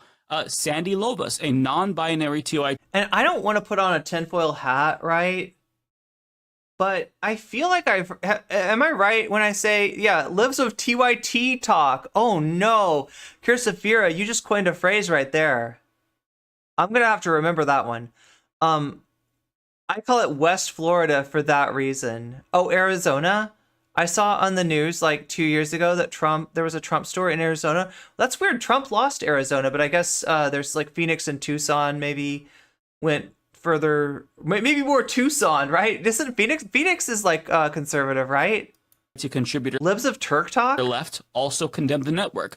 Benny Carollo, she just left and she'll be joining condemned us. the network. Yeah, she'll be joining us. So when you have 3 LGBTQ plus people leave the network, specifically denouncing the transphobia, if that doesn't trigger introspection, nothing will. Nothing will, Yeah. right? Because that's not that's interesting. All I know about Sedona is like artists live there. your lived And experience. to So you've got to Mike's- take it from trans people, and you got to take it from LGBTQ plus people, in the same way that we have to take it from the communities with this lived experience. So if Ole tells me I did something sexist, maybe I don't want to believe that, but I have to listen to her because I don't have that. Oh wait, I know why. It's because like, oh yeah, it's super new age, isn't it?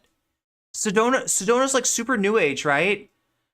Yeah, it's like a lot. It's like a new age like center basically. During this time of trans attacks, as well as their knowledge, they should know the real life and death consequences. It makes Anna and Jink, their transphobia so, I don't even know. Yeah, it's like so evil. That's what I'm trying to put my finger on, right?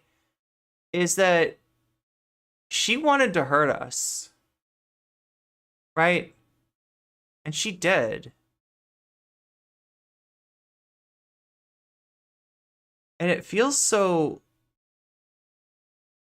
like, look, I said before that like maybe I have like if if I have a parasocial relationship with anybody, it'd be like the Young Turks. I've watched like a decent amount of their programming, right? But God, Anna, like I want to say you don't know us like that. You know what I mean? This feels personal in a really inappropriate way, right? Like for you to take something that is so personal to somebody as like, how they want to think of their, body parts, right? And turn it against them. That's such a weirdly personal invasion. I don't know what to say about this. Southern Missouri is also very conservative. Arizona is majestic, but it's very uneven place. Several TYT mods. Yeah, I heard about that. We're hoping to get maybe some screenshots. If anybody's got screenshots of that, they might also be on Twitter. I don't see anything that's come into stream suggestions, but definitely if you've... I would be interested to see lived experience as a man. If Ole says, I mean, maybe nobody got screenshots of the moment, but I mean, this is kind of a moment in history. Like, this is, look, the mods walking out on TYT is not an insignificant incident. That's huge. what you said was racially insensitive, Mike, I have to listen to her because Sedona's right up there with Northern Cali in terms of the crystal crowd. Yeah, that's what I know about Sedona is like artists and crystal people. I prefer New Mexico, all things considered. I don't have that lived experience. My lens of the world is very different than Ole's lens. Her experience is different from mine. This is the part of being an allyship. And we all fuck up. None of us are perfect allies. None of us are. Because we don't have that lived experience. We have our subjective experiences, right? Crystal people. And we can never escape our own subjectivity. It sounds like a early 90s like techno song, Crystal People. But when people explain to you in good faith why you fucked up, for you to double down, that is intentional. And we're not talking about dumb people. We're talking about very smart people here. And I think the silly part is, or the wild part is the fact that, again, it's a concern. It's not even just double down, like, oh, you say something once and then we blow down on you. And so in your response, you double down. This is now months later. You are choosing to go. If this was such a harmful thing, this is so stressful for you. If we were so dangerous to you, if we made life so miserable, if this You're saying hashtag TYT mods quit, which wasn't what you wanted, why are you deliberately voluntarily choosing to go on press runs talking about this, calling people out by name, bringing this why do you continue to bring this back up? The original had it started with her 3 weeks after a tweet, after getting ratioed to death. 3 weeks later she comes after everybody. Right now this is now months later. Now you're appearing on these shows talking about it. For what? For why? No one else is doing it. I just had a Laverne Cox interview. Laverne brought up Anna Kasparian, and did I jump on her? Did I anything? No. I didn't take any opportunity then to rehash this or come for Anna. I've never done it. I've never posted a video. No one is doing it. So where is it happening? I'm not leading any Anna Kasparian hate club. No, and that's what I've always said. This is a part of a deliberate play. I don't think this has ever been about being offended by what any of us have ever said. I think, not at all. The BRB, by no means. Anna's been getting shit on by thousands and thousands and thousands of people, and more powerful and important commentators than us, people with bigger platforms, all these different things. This is a ploy. This is an attention ploy. And I think, I think it's very important for us to yeah, I can't imagine that she didn't intend this. Talk about it, vent about it very transparently. And also, though, give, the opportunity. We're going to have Soul Bunny, Juniper, and Benny join us so they could talk about it. And honestly, from that point, I'm going to sit back and let y'all kind of handle this, my queer folk. No, honestly, I mean, listen, people love they hear things. Unfortunately, they like to give more legitimacy when a cis person says something in defense of queer people. And I think that's some bullshit. You know what I mean? I really think it's some bullshit. You appreciate when I loosely paraphrase one talking point of 19. Oh my God, Kirsa, thank you for the gift sub to Adrian Vixen, who will now be free from the top of the hour, the bottom of the hour. Whenever the ad break comes, it will not include Kirsa. Epimedium.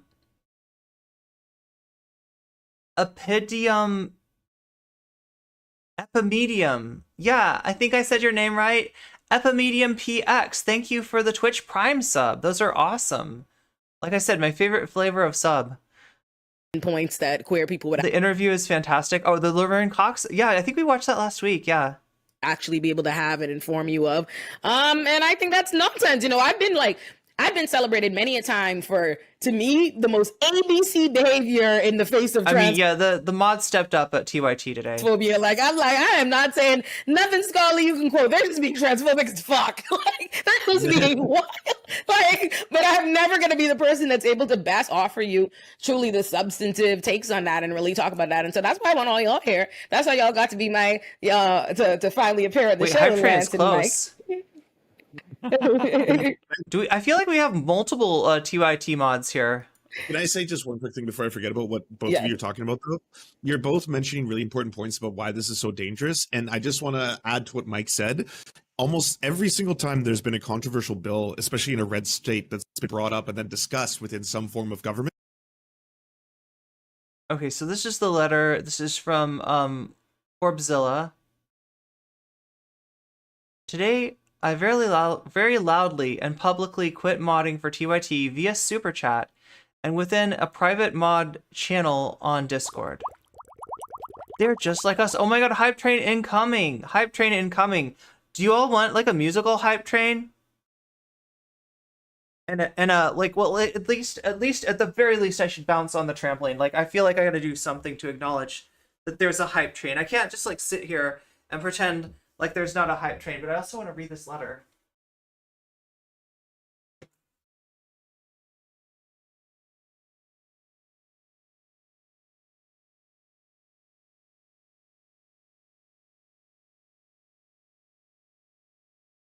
Today, I very loudly and publicly quit modding for TIT via Super Chat and within a private mod channel on the Discord. I was immediately banned from the main show, but not before people opened and viewed the resignation letter signed by many other mods. Okay, so it's a Google Doc. Like Weasley music? Is that what you want, chat? Do you want Weasel music? It's a Google Doc, of course.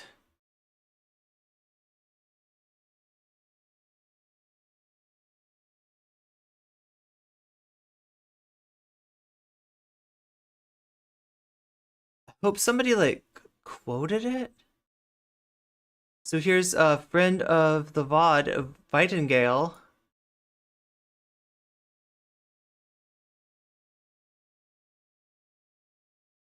Tonight I'll sleep with a clear conscience. I won't support people or orgs willing to actively propagandize for transphobes or stay silent while their co-workers do. I've resigned with some of my fellow mods. Here's Adrian Vixen. Oh my god.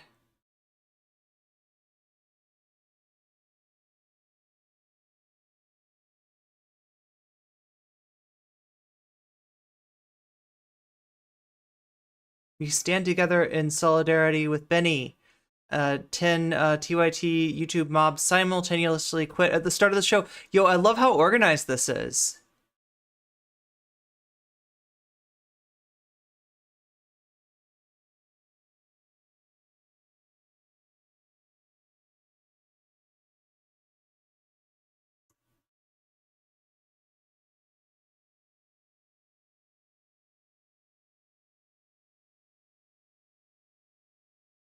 TYT mods raid, that's awesome. Look, I would so much you like when I hear TYT raid, that kind of scares me because like I'm like, oh geez, are they gonna know what I've said about them? But like TYT mods raid, I love it. I love it. Somebody did it. Wait, do we have a link to the like?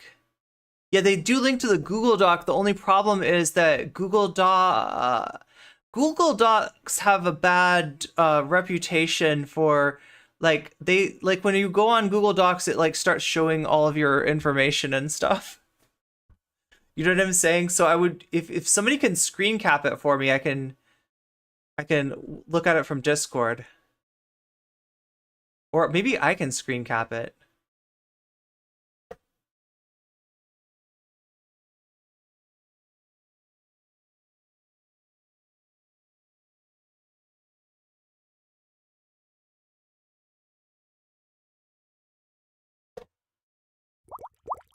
Oh my god! I forgot there was a hype train going on at the same time. Kirsafira, thank you for the gift sub to Vitengale. Level 1 completed. Yo, we're keeping this hype train going. Yeah, go. That's exactly right, Globbits. You know what I'm talking about. Franken Pantry. Wait, no, Franken Panty. Okay, wait. Is this like a panty and stocking reference? I don't even know. I don't think there's a Franken Panty and panty and stocking, although I haven't seen the show. Posted it in Discord. Thank you, Catalina Garabox. You are a savior. Did you pay? I'll find it. Maybe. I'm guessing maybe General. Yeah, General, because that's the one with the little.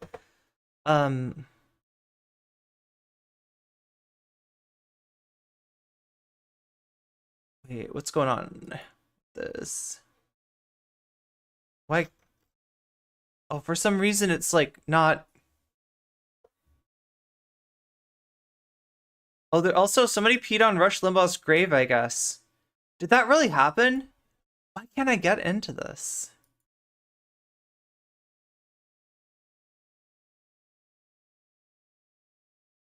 Like, for some reason, the thread is like, it's not.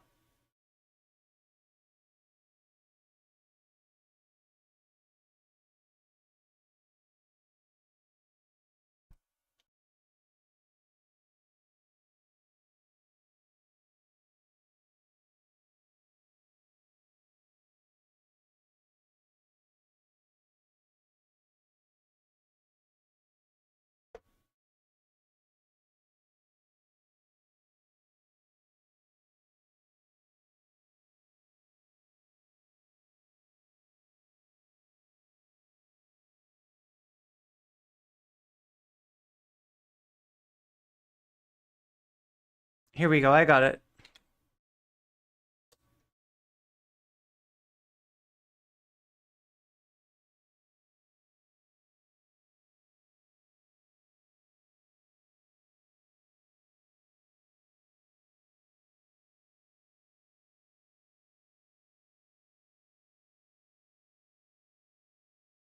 Okay, so here we go. Dear TYT owner, staff, and volunteers. It's gonna be easier to see it like this, maybe? No, it's not. It's easier like this. Okay. We were starting to say we're resigning from providing TYT with our unpaid labor. We had agreed to moderate for a strong progressive channel who had oh, this is so good. This is so good. Oh my God. Who had strong core values. Over the past year, hosts, mostly on the main show, had allowed their own core values to slip, making us question whether they even have those values. Some specific ones include every action we take in support of our mission, we participate with a positive and productive attitude. We are inclusive, we lead by example, we participate in constructive communication, we check our ego at the door, and we act with dignity. Yeah, this is these mods are a class act. All right, this is Manic Pixie Trans Girl was the cis woman pretending to be oh wait, where did I hear about that? Yeah, somebody peed on Rush Limbaugh's final resting place. That's probably the best way I can say it on YouTube. Every action we take is to support our mission, the mission to boldly pursue truth, challenge the establishment, and drive positive change. We fail to see how bad-mouthing, insulting, and belittling the unhoused helps to drive any form of positive change, or how it challenges the establishment. Oh my God, you're using this is beautiful. I love this. Corporate media and the wealthy look down on the unhoused, and Anna's anti-homeless rant is a direct support of that. Is in direct support of that mission. Failure to provide any ideas on how to help that don't include barbaric measures, only dogpiling onto the problems that the unhoused have across the nation by furthering negative stereotypes is the opposite of positive change for that community. We participate with positive and productive attitude. Failure to learn from one another and having an understanding attitude is what leads to issues like Anna's recent transphobic remarks and her birthing person meltdown. She's refusing to learn from the immense pushback from the community and former fellow hosts such as Benny and Sandy. Yeah, so yeah, Benny, Mike, Sandy, you know, three LGBTQIA plus you know, members of the show of the network that quit in the past year. Those positive hosts who help others outside those communities understand and gain more insight to leave the network, and punishes the audience by taking away that knowledge and experience.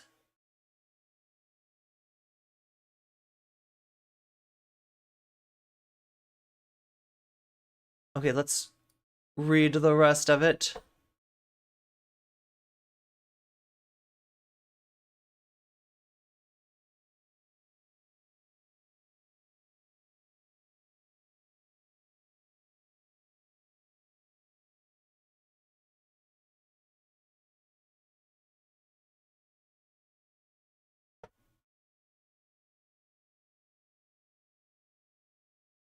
I'm just screenshotting all these. And that way they'll be available for you in the Discord if you want to take a look at this later, right? I'm posting this all into the general chat of the Discord because I feel pretty feel like this is pretty important. Okay, so not that one, but this one.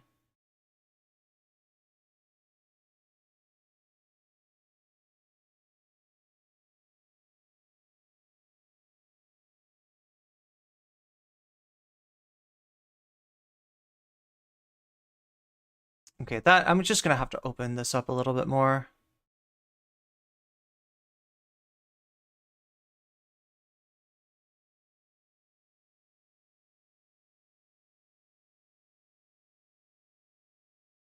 We are inclusive. How can one be inclusive if they fail to learn from their mistakes? Apologize for their lack of knowledge and grow as a person. Anna clearly stated during an interview on another show, I'm uncomfortable talking with non-white people. That is the least inclusive statement I have heard.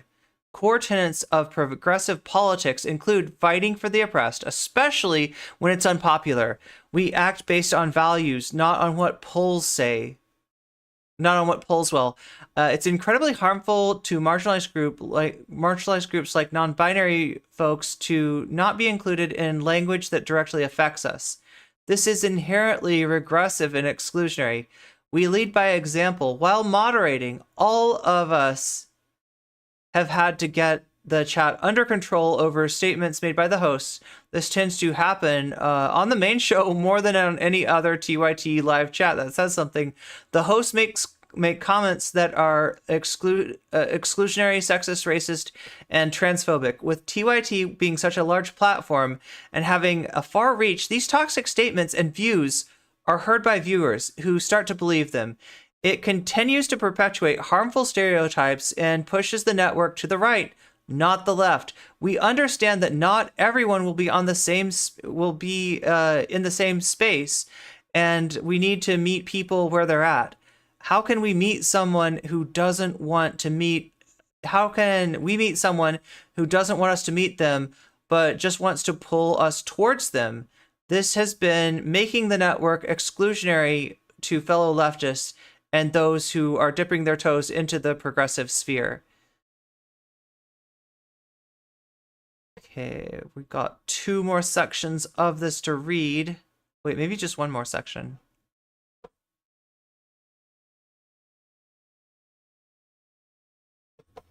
This is kind of amazing, actually. I feel really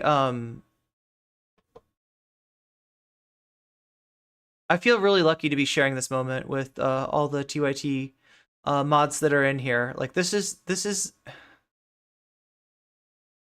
huge.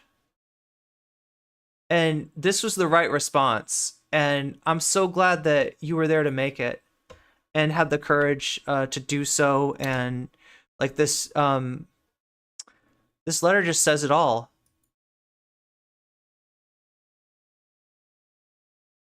Okay, so there is a worry about the main show hosts being stuck in their own. Let me make sure that this is showing up on the stream. Not entirely. Not entirely. Let's stretch this window a little bit. Okay, there we go. There is a worry about the main show hosts being stuck in their own echo chamber to the point that they can no longer lead by example. We participate in constructive communication. We work actively to spread mutual respect and to dampen aggression and distrust. We work outward and cohesively, not inward and divisively. We need diversity in our community and strive for it. Understanding, wanting to be an ally, but if you don't listen to those from the community you're trying to ally yourself with, and you try to understand why what you have said is hurtful or wrong, that is on them for refusing. So that is on the host for refusing to participate in those conversations. And we're talking about the main show host, Jink and Anna, that need to happen to promote growth and help spread those values. We check our ego at the door. There seems to be a serious ego problem with Jink and Anna on the main show. Neither is able to check their ego. This is true, yeah, and allow themselves to be wrong, or even to be able to confront that possibility. Look at how Jink. I'll show you in a second how Jink responded to Olayemi on the issue of prison abolition. Confront the possibility of them being wrong. Within 3 months, Anna went from not having an issue with trans people to saying that they're uppity. I vaguely remember that. She has been in the media long enough that it's hard to believe that she just got swayed by somebody else's talking points. Despite this and the pushback she gave, the saddest non-apology that was only lacking a ukulele. Oh my God. Just missing a ukulele. Placed the blame on Twitter, saying that people pushed Benny to quit. None of us have seen, and Jink said a lot worse to Benny, actually. None of us have seen anyone talking about Benny leaving or needing to due to transphobia. Anna is refusing to take responsibility for her own actions and statements. Yeah, she pushed Benny out, basically. Like, how are you, like, talk about a toxic work environment, right?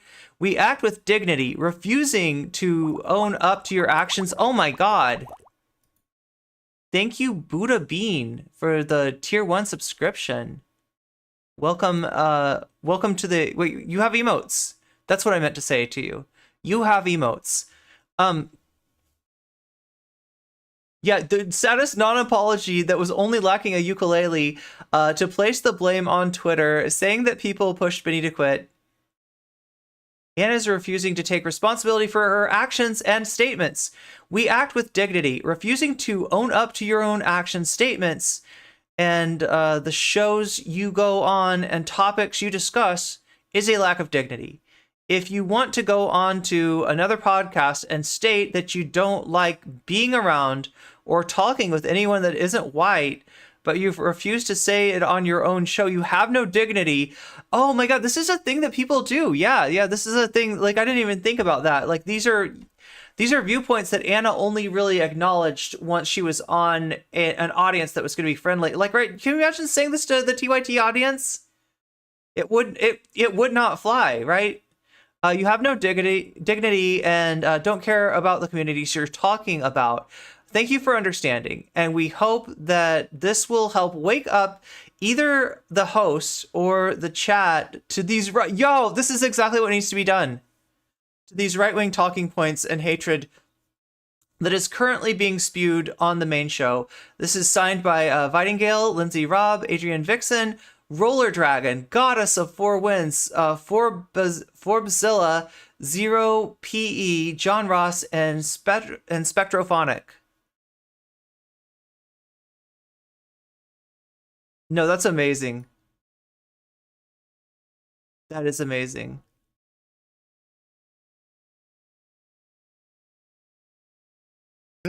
They start to use, and by I always pause Lance on like the perfect spots, don't I? I mean right-wingers. They will use sources that are not right-wing, such as an article. And also, if anybody was saying anything while I was reading that, I kind of got tunnel visioned. So feel free to repeat yourself if there's something that you want me to hear that you said that I didn't read, because I'm sure chat was moving the whole time. And the BBC, an article in The Atlantic by Jesse Singal, an article in the New York Times. TYT needs to bring Ben back and fire Anna. By a perspective that comes from you need to fire Jink too. The center or wait, what would be the dream main show? Left or liberal, something like that, where they can say, it's not just us saying this, look at this. Is TYT gonna distance themselves from Anna now? Look, as far as I understand, Anna is the executive producer and co-host. Jink is the co-host, and like, is he like the CEO? So basically, for all practical purposes, TYT. Oh, you're talking about the network. Could the network break off? Yeah. I mean, they wouldn't be able to call themselves TYT anymore, but the network could, I mean, like as anybody who wants to, can leave. It's not going to be easy, and there are people, in the network that I know about that are like, going through things like pregnancy right now, and so there's some reasons that some of the people that you would expect to maybe stand up and walk out along with these mods may not be able to right away. But yeah, I mean, this would be the thing to do. Otherwise, you're going to get dragged along. There's not really anything you can say as far as, well, I'm gonna hang out and try to talk some sense to them. You saw what response like Benny got when she tried to talk to them.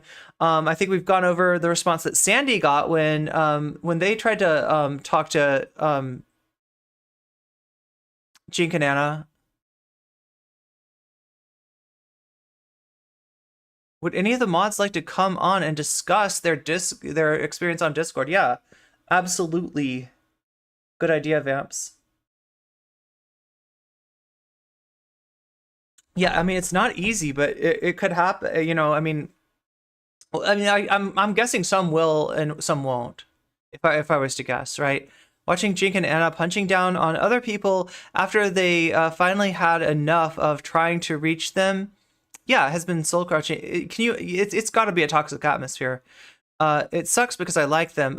Yeah, I mean, like, I grew up with TYT.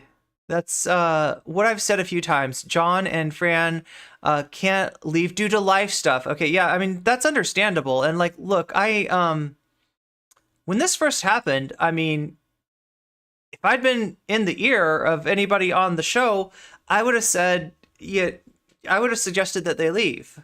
But I also kind of understood that it's not that easy for a number of reasons. It's scary, it's uncertain, and there's a very good chance that the people that leave are going to have every bit the target on their back that, that you could imagine, right? That TYT is not just going to like, okay, like I said, okay, I don't want to be tinfoil hatting here. But am I wrong? Did I hear something about... Is this too much? Is this too weird of a connection to draw? Like, Mike leaves the network, and then his channel gets demonetized, okay? Now, I'm not saying that, like, TYT has some power over YouTube or something like that. They are pretty big. But that's a little bit of a weird coinky-dink, don't you think? TYT is going to delete itself if they keep it up again. They're going to have to both come out with ukuleles by the end of this, right? The right hates TYT for their takes on conservative positions, and they criticize the Democrats way too much to keep a large lib audience. I mean, it's not just like, they're criticizing like people. They're criticizing people they're supposed to be advocating for. It's not just about, like, they've always criticized the Democrats, but for the right reasons, right? Criticize the Democrats from the left. Now, you're getting criticism of the Democrats from the right, and that focusing on trans people, on unhoused people, on people that they should be standing up for.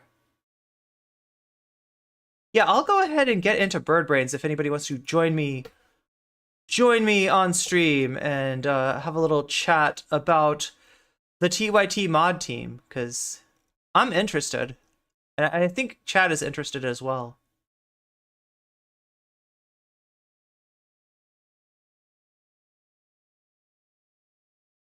If I could figure out... Oh yeah, there it is. Bird Brains.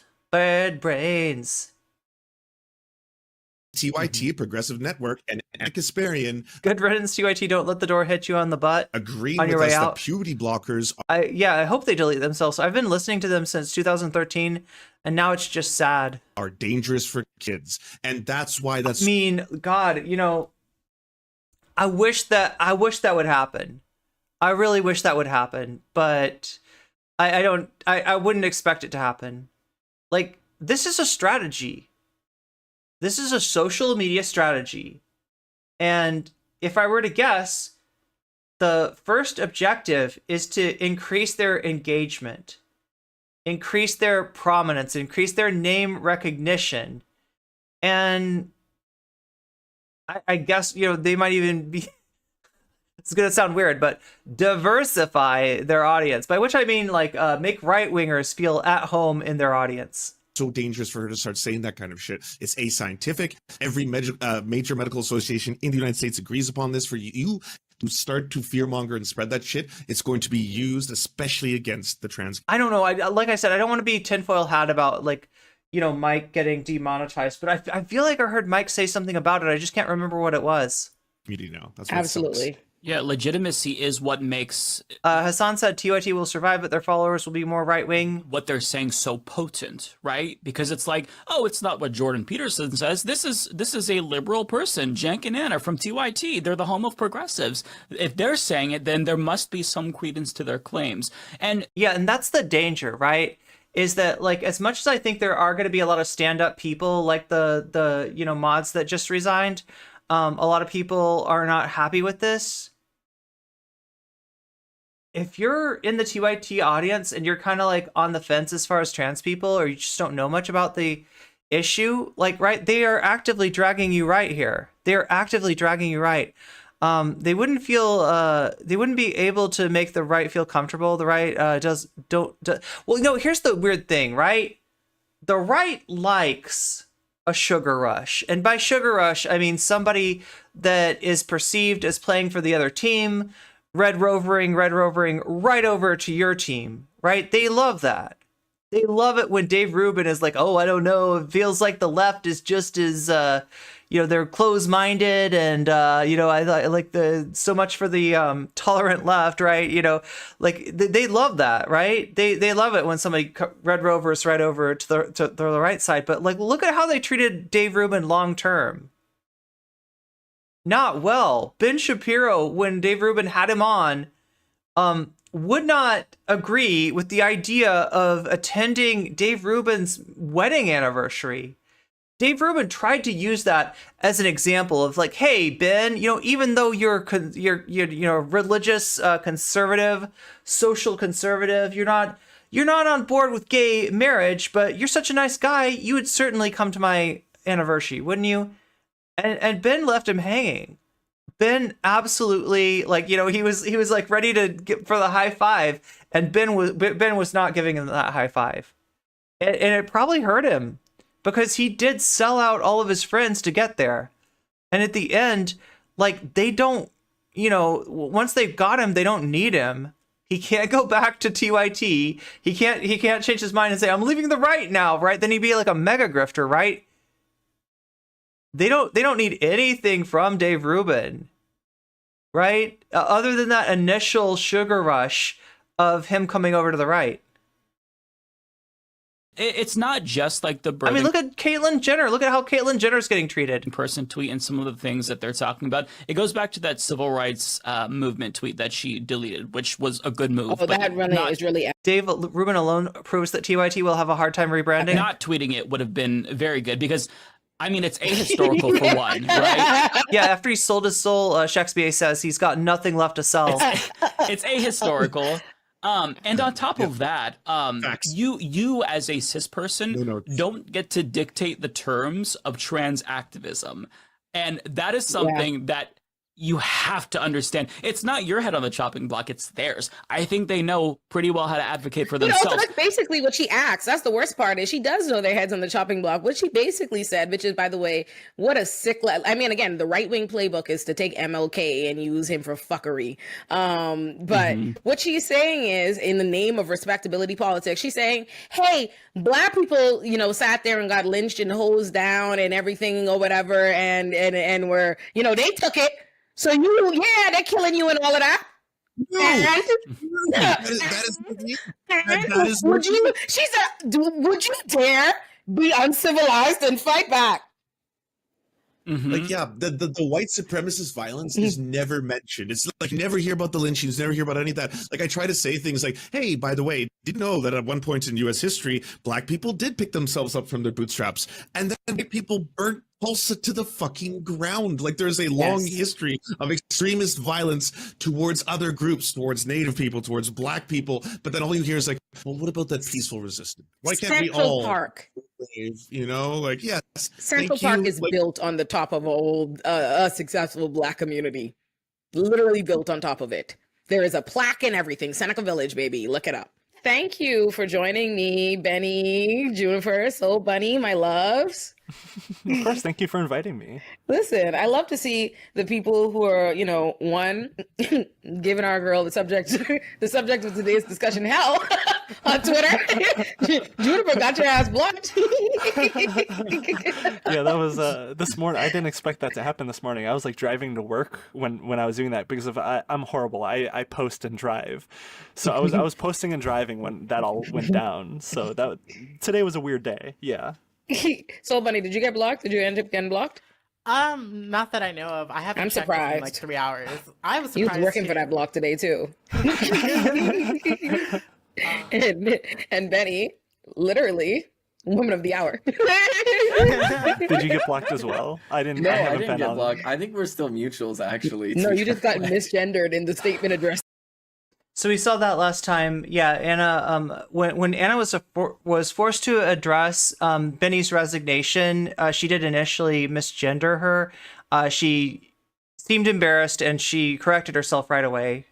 But it's the kind of thing that it's like, I mean, in some ways, not that surprising. When you're in the middle of a transphobic arc, that the misgenderings are going to be more likely to happen, right? In a certain way, like it's telling, even though I do believe that it wasn't intentional, and obviously Anna corrected herself. But yeah, so Anna's response was trying to be nice. Anna didn't come at Benny the way that Jink did. Jink said that she was unhinged. Jink was, which, you're feeding right into a transphobic trope there when you call like a trans, this is a person that you had on your network. This is somebody that you chose out of a bunch of people, I think, on Twitch who were applying to be part of the TYT network, and they chose Ravana and Benny, right? So for you to turn around and be like, oh no, this person's just like unhinged and messed up, right? It doesn't really, it's hard to buy that. It's hard to buy that, right? And when you're calling somebody something that they're not, and it lines up with a trope against trans people, I mean, put 2 and 2 together, right? This is the thing. When you got transphobia on the brain, don't be surprised if you end up saying some transphobic stuff. The misgenders will continue until morale improves. Oh no, it's quite a fail. I think Anna is mean girl. Twitter is telling me that this Juniper person has a history of being antagonistic to Black folks. Can anyone confirm or deny? I don't really know much about. This is Juniper, aka transgender Marks, aka pudding person. I have seen their tweets before, but I'm not super familiar with their. I feel like I've seen their name associated with Cuffles a couple of times, so maybe that's what we're dealing with here. Jink's statement in Trump's voice fits pretty well. Oh no! Oh my God! Jink has been using misogynistic language, etc., against Benny. Yeah, histrionic, right? The Hassan was super dude bro-y when he was on TYT. He reduced it now, but he's still. Oh yeah, when he was like, what is it called, bro tip or something? Was like the segment he did. I think debating alt-righters, seeing fans he attracted, what happened to Anna and his uncle were a big wake-up moment. Yeah, well, that's, like, I covered this, right? The one of the things that Hassan said, and I actually used this as a stream title, was like, I see myself in them, and I don't like it, right? And he's right. He does have a little bit of that tendency. He's a lot more conscious of it, and at times he does correct himself. So, yeah. Sing your departure. yeah, that was yeah. Wait, that actually happened? You got misgendered?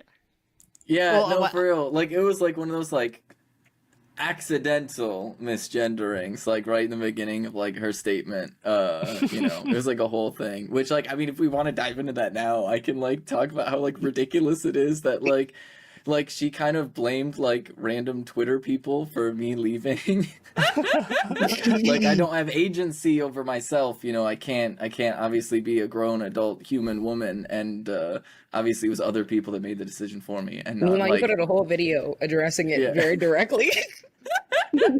So condescending, though. Say that line. What'd you say? Oh, I said that's so condescending to do, though. Just to frame it that way, as if Benny was capable of like making that decision for herself.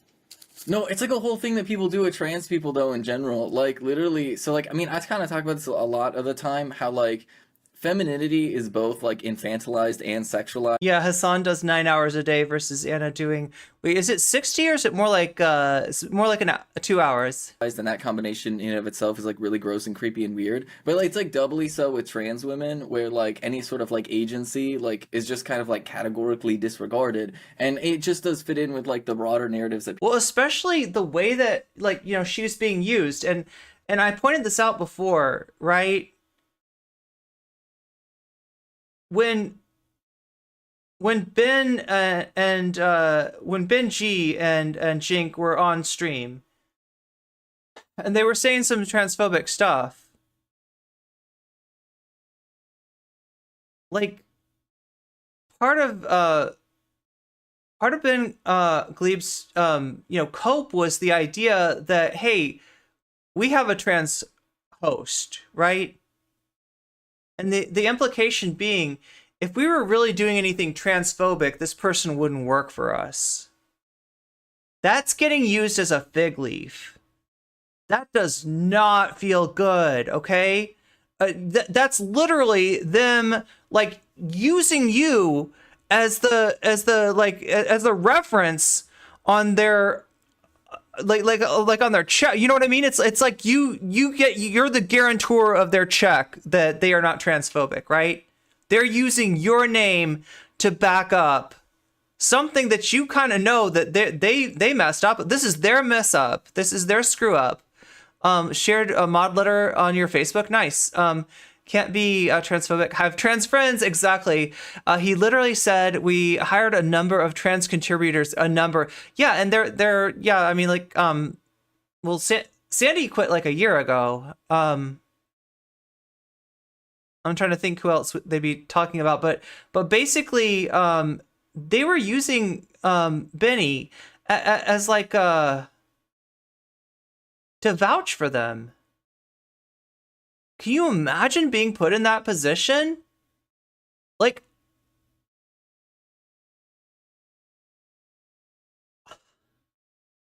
that's horrible.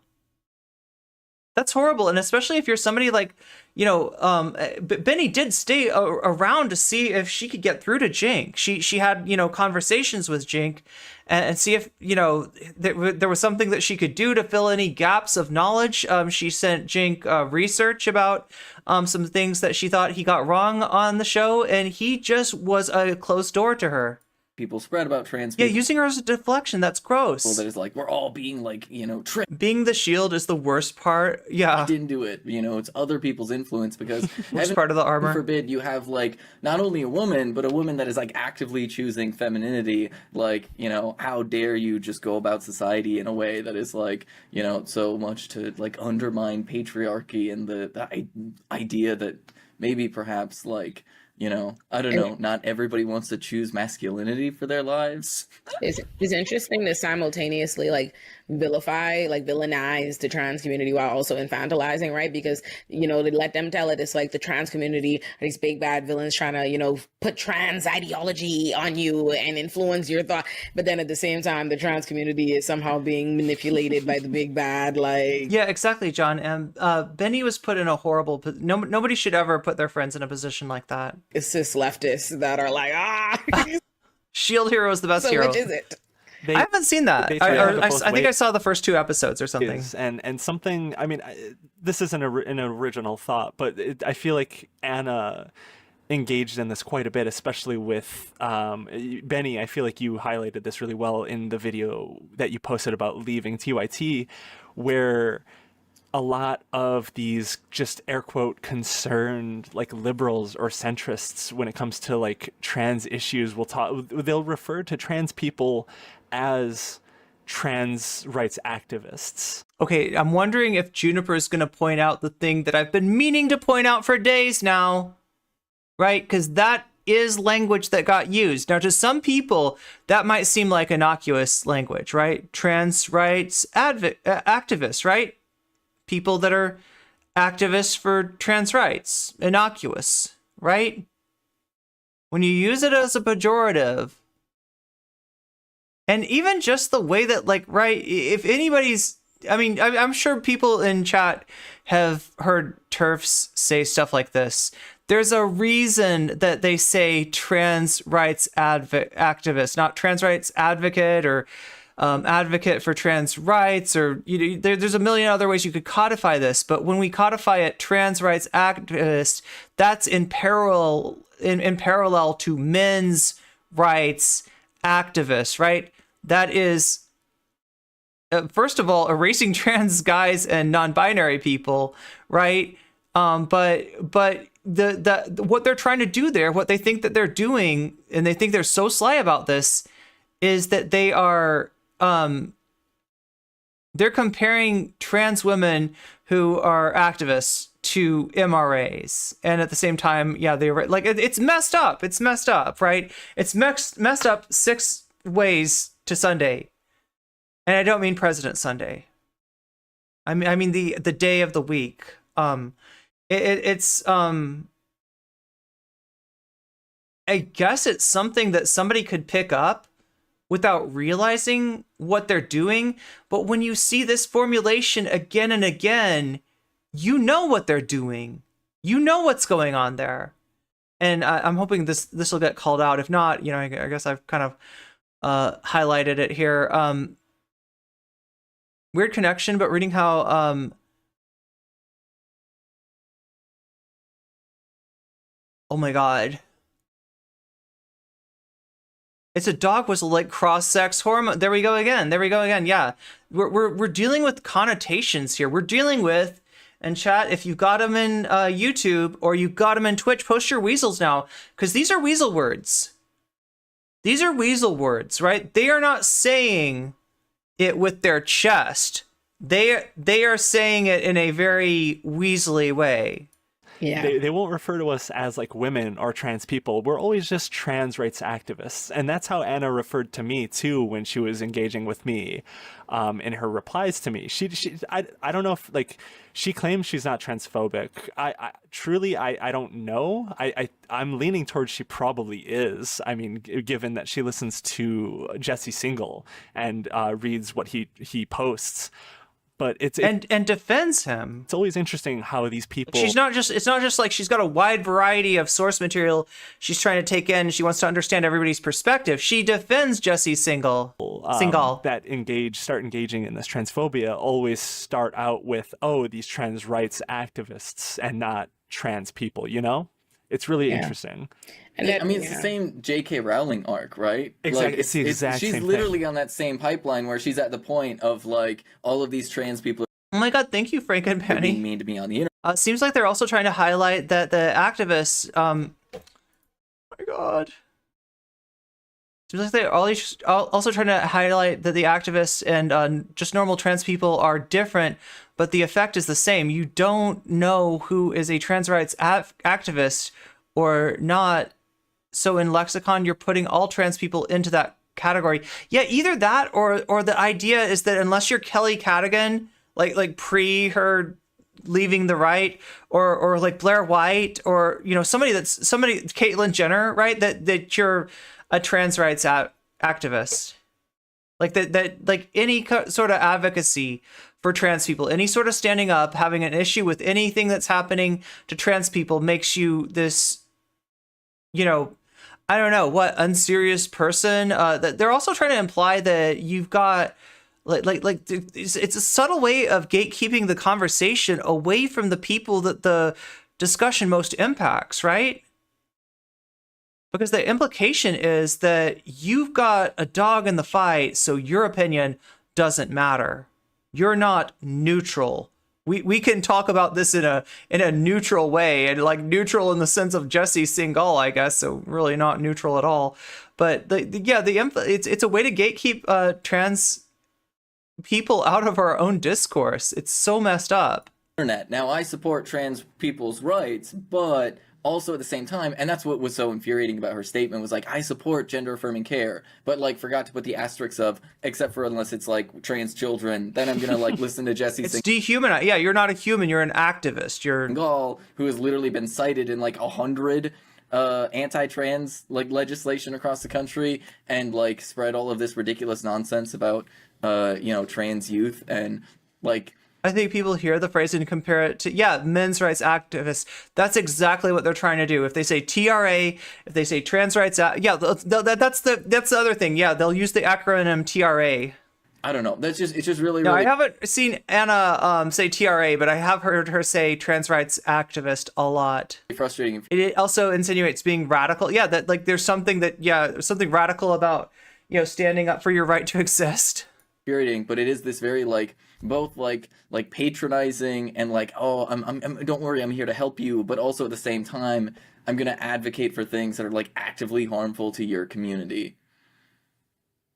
Yeah, dog. Yeah. One thing I really don't like is because the Jesse Singal part is he has like a whole article about like puberty blockers not being reversible, or like it's just like this whole like pushing misinformation, because and that's the thing that Anna quoted. Everyone knows for a fact that puberty blockers always quoted, but she referenced like what Soul Bunny's talking about, a reversible thing. So all of a sudden, like you get like the pseudo intellectual like take that everyone in the trans community who actually takes these takes HRT, that knows, even when people advocate for us, like they've always said the narrative, like the actual scientific narrative that's factual, has always been, puberty blockers are reversible. So that's part of the safe way for trans youth to start. Yeah, reversible in a way that puberty is not. That's the important thing.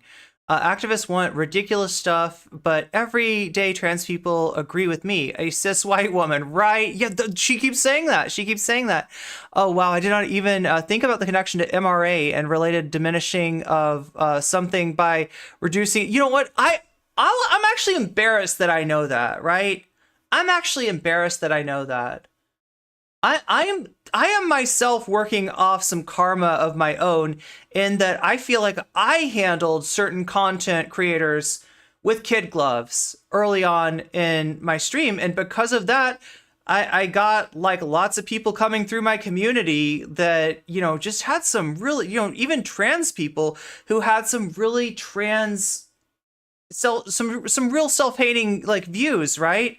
And so, yeah, like I heard, people say, oh yeah, I don't want to, not to sound like a TRA or anything, not to sound like a TRA or anything. Like, and it's like, okay, so I have to do some research and find out what this is about. Obviously, a very different person, than I was when I was, an infant content creator and, talk to people like Destiny and Dylan Burns. But I do feel like a responsibility in being accountable in a way that maybe I wasn't back then. Off before they even do hormone replacement, as far as it would save a trans. Like, I mean, that's kind of embarrassing that I let Destiny come onto my stream, right? His daughter feels kind of gross. Estradiol, and if a trans boy, testosterone, and then etc. And people are non-binary, whatever suits them. But puberty blockers has always been reversible, and this fact that they don't even mention, because like cis children that produce puberty, that go on puberty earlier than are usually put on that. That was like originally where they came from. So it's like they don't even talk about that. It's all about just trans. Oh, you're reclaiming it, Vigeland. Youth that are being harmed, and this is again things within their doctor. So it's just like. Yeah, and that's just one, because I had to take notes. Like, I took notes on, because there's a lot of things that Anna, because I have receipts, because I've been watching. Oh, I see what you're saying. Yeah, since 2017. So, yeah, I got you. I think another thing that's important to remember when they talk about like puberty blockers is like, y'all know that like puberty blockers is that's a compromise, right? Like the whole purpose of puberty blockers is to make like, you know, uncertain Buy you some parents time. more comfortable so that they just like delay going through puberty, right? Like that's literally it. That's all it is just like, how do we make cis people more comfortable? Yeah, I mean that's actually like the compromise in terms of what functionally they're a pause button, right? So if you say, well, the child needs more time to decide, okay, pause. Let's give the child time to decide, okay? And generally, yes, the you know, HRT isn't initiated until much later. But yeah, this is that we have interrogated this child's gender enough to make sure. And I say child, but like if they're going through puberty, they're like in their preteens, right? And they're starting to figure themselves out, right? So it's not like 3-year-olds or anything that are being put on. This is important too. And it doesn't feel like we should have to say this, but any gap in the public's understanding of standard of care for trans people, and I will be honest when I say that many physicians are not completely up on standard of care, right? But any gap in knowledge will be filled by transphobia, will be filled by brainworms, will be filled by libs of TikTok, and now filled by Anna Kasparian, right? With lies. And sometimes these lies are so weaselly that they're not even stated directly. It's just told to people in a way that they assume that very young people are being treated with HRT when they're not.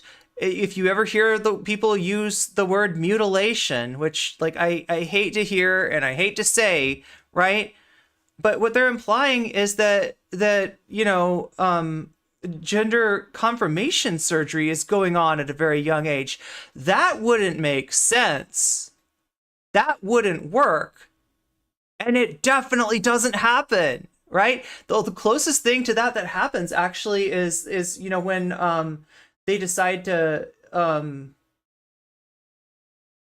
yeah, I mean like stuff has happened to intersex people to try to kind of you know, push them to one you know, presentation or another, right? But in terms of what they're talking about, right, that doesn't happen. Right? Instead of having a conversation about that, which is actually a good, you know, conversation, we're talking about a non-existent problem. They lead you to believe that little kids are getting, you know, gender confirming surgery of some kind, and it's just not happening. It doesn't happen, and it wouldn't make sense. I don't really want to go into, because this conversation is intrusive enough. And if you're trans, like me, I apologize. Because this isn't anybody else's business. This is literally our own business, right? And nobody else's. But, you know, there's a medical reason why surgery would not go on prior to puberty. It's actually just like there's a very practical reason that I don't want to get too sidetracked by, but yeah, they're telling lies, and when they're not telling lies, they are leading people to false conclusions with those gaps in their knowledge. Any gap in knowledge as far as, okay, so HRT treatment, when does that start, right? If you know, you know. But if you don't, well, I guess they're doing that to this age. I guess they're doing that to this. All right, surgery. If you know, you know, right? When that is potentially taking place. But if you don't, you believe Matt Walsh when he says children are being. Anyway, it's so wrong on so many levels, and it pisses me off. And I don't know how to deal with it. I think adding activist is at least part of the way of insinuating that they're weird or off. Well, yeah, like kind of like social justice warrior. Yeah, it almost functions like social justice warrior too, in a way. Hadn't thought of that though. Children are not the property of their parents. puberty blockers, these are like teenagers, right? Who have like stable gender identities. And so the thing is, like, what people really should be advocating for is that every kid is able to go through whichever puberty they're the most comfortable with. And when you frame it like that, then all of a sudden everything becomes clear, because that's all hormones really are. Whether or not it's testosterone or estrogen, it's just picking one puberty over another. And so, like, the puberty blockers really is just this time delay thing because people want to, like, be doubly sure. And, like, Yeah, it's a pause button. on one level, I understand why people want to be doubly sure, but on another They say trans people are children until 25. Yeah, that's right, Taco Cat. level, like, In some pushing states. them as like the default go-to, this is like the line that everybody should take, is kind of silly and is very much a compromise that is very much catering towards like cis people's concerns as opposed to like trans people's actual experience. Yeah, and it's not. And as a trans person, like, I can say that I was a trans kid too, and I didn't have access to puberty blockers, and I didn't have access, to HRT until I was older, and I would have liked to, right?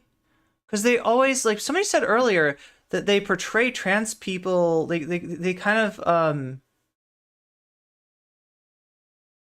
in like as like passive, right? The way that like Anna was talking about Ben being forced to quit or being compelled by Twitter to quit her job at TYT. That takes away her agency. Yeah, a lot of us wish that we had access, and even if we don't, like, we would have liked the choice. And a lot of us didn't have that choice. Some of us did. Some people, are really glad that they had that choice. Or even just Benny's tie-dye hoodie is oh, I didn't even notice that was a hoodie. Not really even, like, they'll say puberty blockers, HRT, because those are scary things that people don't know about, right? But the transphobia is obviously so much deeper than that. And I know because I have a very young niece who is trans, and we've had family members attack her, accusing her parents of grooming her and genital mutilation when we're talking about social transition and different pronouns. So I'm sure that when it gets to, the HRT phase, when she grows up, gets older, that'll be an issue as well. But there's never like an acceptable level of transness for them. All transness is bad. All transness is indoctrination. And so they can try to like find these little endpoints to scare the normies. But regardless, even if puberty blockers and HRT didn't exist, if we were like 100 years back, just the mere existence of trans people scares them because that's the core of transphobia, right? They are horrified that people aren't just living the gender that they were ascribed at birth. They are horrified about the fact that, oh my God, we actually don't have to follow these very stringent gender roles that were, given to us. And that's ultimately what scares them. Yeah. Yeah, I mean, like, and this is, like, one of the reasons why, like, transphobes hyper-focus on, like, trans women in particular, because, like... Yeah, this was what I was talking about, that dual effect of, putting pejorative to trans women and, at times erasing trans guys and non-binary people. Ultimately, like, trans women, by definition, we are people who are actively choosing femininity, right? Which is something that you're not supposed to do under patriarchal society. Cis women are allowed to perform femininity because, of course, they're baby factories for all these cis men. But they're also supposed to be ashamed of it. Yeah, that's the irony. For Anna to respond to the birthing person's discourse as if that in some way women were being pared down to that function is ironic, considering that there is a political side that is paring women down to that function, and it is the Matt Walsh side. It's the same side where the most virulent transphobia comes from. It's the side that wants to see women as birthing factories. Right? So cis women are supposed to be feminine, but also ashamed of it. And so somebody who is not a baby factory and... Chat, should I make like a blue sky section in the Discord for people to trade invite codes and stuff? and actively choosing Promote femininity your posts there. and not being ashamed of it, all of a sudden that like puts their whole like misogynistic. I mean, I could go that way, or I could let people, I could let Blue Sky, Mastodon, and Twitter share the same patriarchal views in a twist, and all of a sudden they're like, what is wrong with you? Why on God's green earth would you do this? And this also explains why their reaction towards trans men is to basically be like, oh, you're just helpless women that desperately want to be men. But I understand that because men are so much better than women, aren't they? Right? Like, and so that's why they hyperfixate on trans women, and both, like, once again, like, you know, try to strip agency away from trans women, but also at the same time, like, overly sexualize trans women, because in their mind, femininity is something that is purely sexual in nature.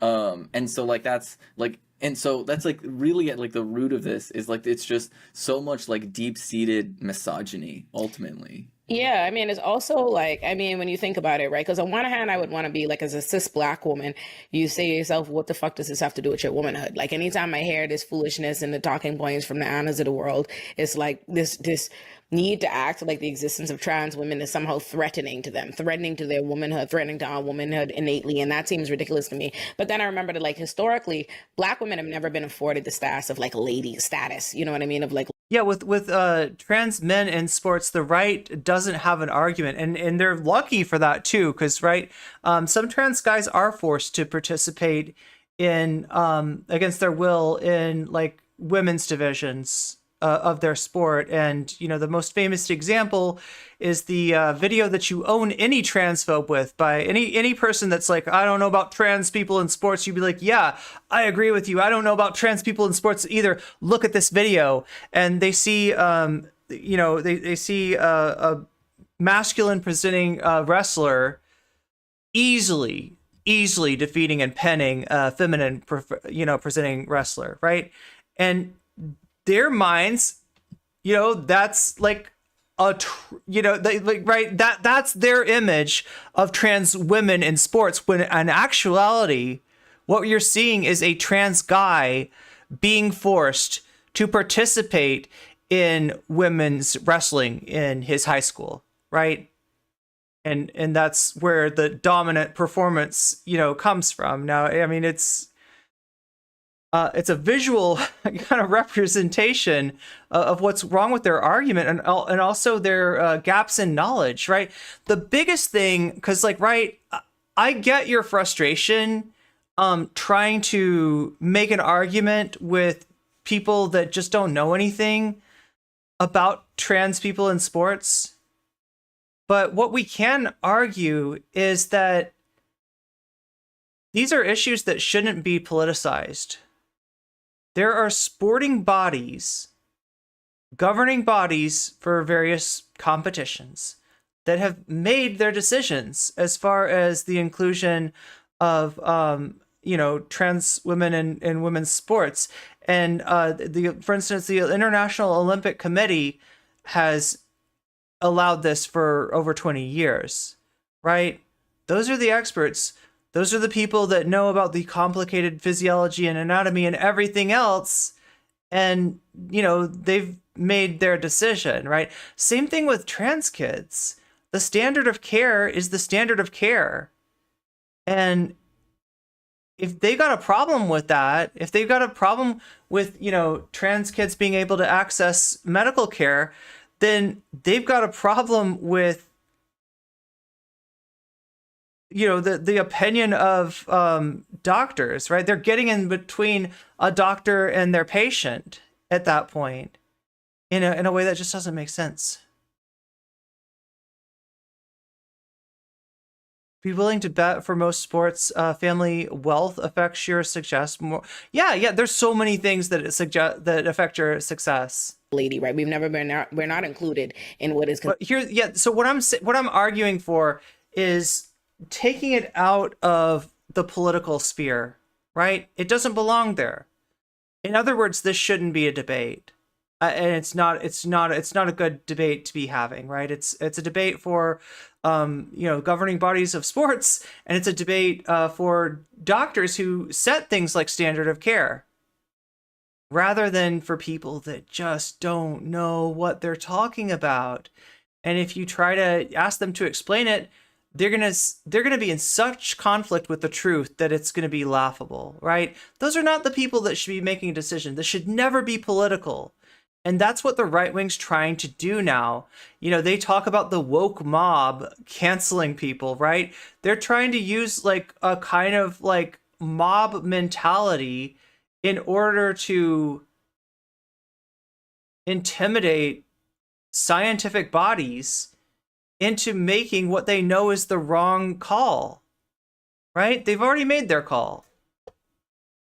Considered like femininity and womanhood, right? Like, and that has always been reserved for white women, which is what I said in the beginning, why this entire experience with Anna has had such a paternalistic outcry from all the other white commentators, largely white men, feeling the need to defend her and coddle her, and everybody, even now, people are still like, oh, God, and we'll get to that. someone must have gotten to her, someone's espousing this, oh, she's wanting this. It's like this need to infantilize this white woman and protect her. And when you think about that, what has always been, you know, womanhood status to exclude everybody, you know what I mean? Black women have always been excluded. It makes sense now, this kind of like violent reaction to trans women.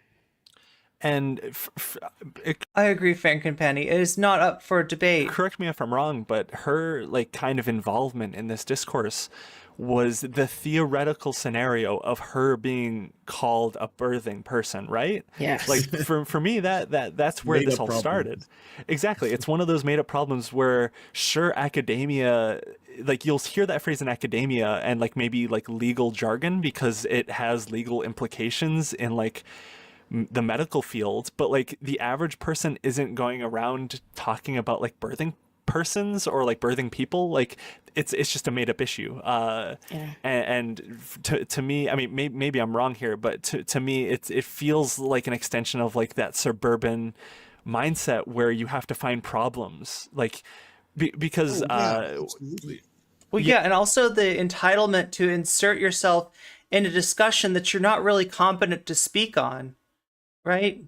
That take industrial complex that demands that everybody have an opinion on whatever issue is in the discourse, regardless of whether they have any business like holding that opinion or not, and to espouse it strongly. And yeah, one of the other things that this is kind of going off the path of she'll never be called that. She's child free. It's a medical term for literally people who carry children. Yeah, exactly. The transphobia topic here that Anna... Yeah, how fragile can one person be? Ask Anna. ...has been on for the last year is her averse nature to the homeless issue in LA. And when she started to... I forget his name now. It's been a while. But she was like talking positively about that Republican running... Osmus, thank you for the tier 1 gift sub to Frankenpanny. Rick Caruso. Was it him? Yes. Was that the name? Yep, I remember this. Mm-hmm. Yeah, Rick Caruso, and she was like, and of course I forget who won. I forget her name as well. I'm not from California. Rick Caruso, the mega rich Republican. He did get elected, right? Was running for governor in L.A. and I think Jink and Anna both supported. The person who won was. I wasn't like super favorable of her, but in did not get elected. That mayoral race, she was the clear better choice. Like Rick Caruso, a Republican, he was a straight. Well, I mean, I kind of love that though. I love that Anna and Jink's Republican candidate lost. Isn't that wild though? They went from Justice Democrats, they went from Wolfpack to like, I don't know, this Republican mayor candidate, he seems kind of good. You know, maybe he'd have he'd take care of this homelessness problem, and he doesn't mean by like, no, like probably more like homeless problem, right? Is the way that they're thinking of it, right? Yeah, but she up. was such, yeah, like she was talking land baron too. Was he what? A land baron or something as well. Like all his solutions or potential viable solutions to the homeless crisis were basically the one that had been done ad nauseum without any good effects. Like absolutely, like, home first or anything. Yeah, absolutely. And she was. I don't think she outright. Oh, now chess. I never thought about chess. It's funny because my biggest post on Twitter was about fishing, of all things, right? And I just happened upon it. The fact that there was a women's angling team, a women's English angling team and that some of them had resigned because a trans woman was picked to be part of the team, right? They have a team of 6 fishers, and one of them that was picked was a trans woman.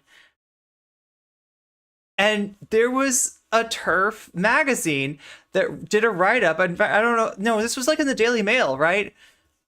Talking about these poor female anglers that were forced to fish alongside, right? And you're talking about fishing. Seriously, even fishing? Really? Fishing? It knows no bounds, and there doesn't need to be a justification.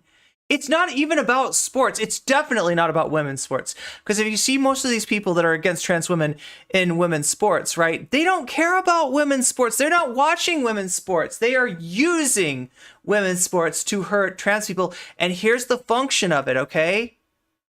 This is a way that you can prime your audience, right?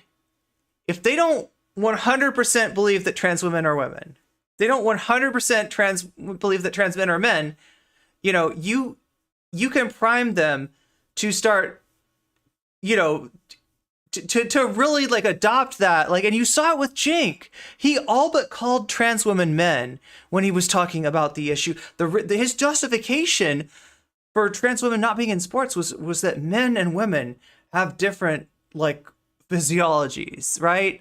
And I'm okay, Jink, but you're missing a big piece of and it's weird because he did acknowledge the fact that hormone levels are a thing, but he's got this weird cognitive dissonance about it, and you could see it in him right there. He went from being, I guess, a possible ally to trans people to being an enemy of trans people, right? And that's all it took. That's why they're focusing on the sports issue. And that's why the sports issue is so important.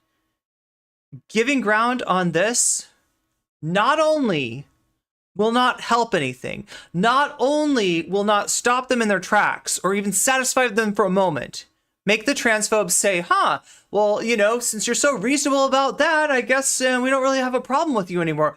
Au contraire. Monfrere. This is where they start their attack, because this is their weak point.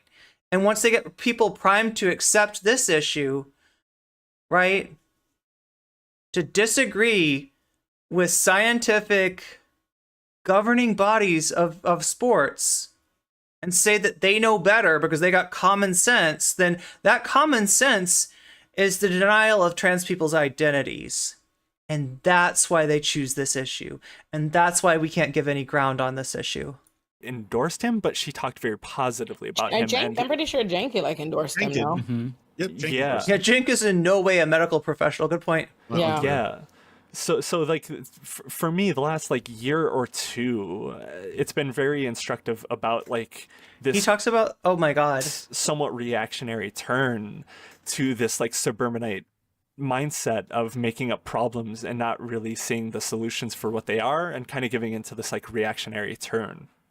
Juniper, to your point, did you see that she had recently now gone down the pathway of promoting that Ollie London story about how there's a UK LGBTQ plus group that wants to replace the word vagina with... This one hurts. What was it? Something bonus hole. Yeah, bonus hole.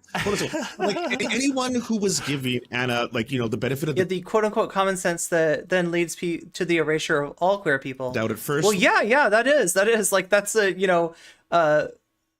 marriages for one man and one woman, or whatever they want to. It's Adam and Eve, not Adam and Steve. Whatever they want to say. Yeah. When she was making up this whole birth person is a real problem. Come on. That's all stuff that was couched as common sense. Literal racism was couched as being common sense, right? I never want to be erased as a woman if you call me. And it's because racism was pervasive. Person this is her doing the exact same thing again. This happened in 2020, 3 years ago. You're only bringing it up as a non-issue because it inflames like anti-LGBTQ hatred, right? People see that and like, oh, things have gone too far. I'm gonna get some sody pop, I chat. can't believe this is happening. Is it okay? Is it okay if I have a little sody pop as a treat?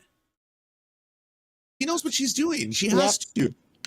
Yes. Yeah. I mean, she knows how to win elections except for his own. Your internet died. Oh no, Globbits. Literally does, because there's the receipts from her calling this stuff silly like a year ago. Like, if anybody has those receipts, right? We're talking about a year ago where Anna literally refuted the birthing person argument that she now espouses, right? About a year ago on TYT, somebody brought this up. And Anna literally refuted it. Anna deconstructed it. Anna won the debate.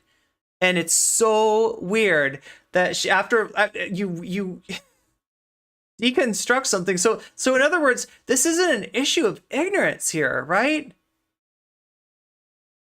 This isn't an issue of ignorance, right? She knows what's wrong with using like birthing persons as an attack on trans people as being some kind of like language police. Like, she knows what's wrong with that. Same people who say Adam and Steve are the same ones who believe that those people were tricked by the talking snake. That's right, the talking snake. Maybe we shouldn't take them so seriously. I know. I'll be I go to the streets. I'll be right back. Picking up what June said, so what I don't get is like, and I know you said this on the Hill, Olayemi, literally, like, it'll be the same turf saying, you know, how trans women can't give birth, you know, what makes a woman is, you know, being able to give all these things, but this, you know, they turn, you know, birthing person into this, you know, all of a sudden, you know, they have a whole opposite, you know, exactly, a whole different talking point when that's what exactly they use against us. They use their chromosomes that makes them, or they use their uterus, all these things around being, you know, basically a birthing person that they feel is what solely makes a woman. So it's just ignorant, but also just, you know, I'm gonna make this known because like I took a note because I remembered this, but it's the whole fact that she lied on you, Olayemi, and the whole way she brought it up, and the way, and even the fact that she tried to say like she's not white when in 2018 in one of their broadcasting she identified as a white Armenian. She literally identified. So the fact that she went now when it's convenient at a podcast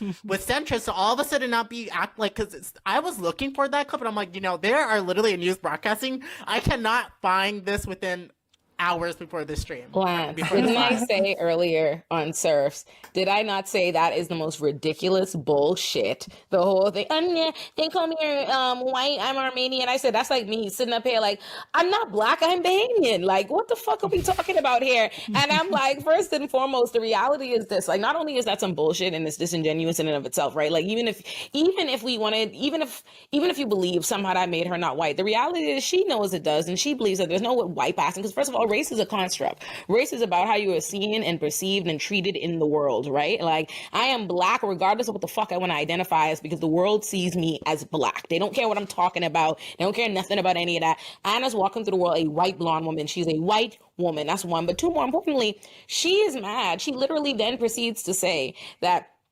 she brings up that point in the interview she does in the Right Wing show where she calls my name, is where she brings up that point to be like, oh, them calling me white when I'm Armenian, to then follow up with how she's offended, like literally saying how white people thought process or critiques that are made about white people. So if you weren't white, if you don't identify as a white woman, you're not white.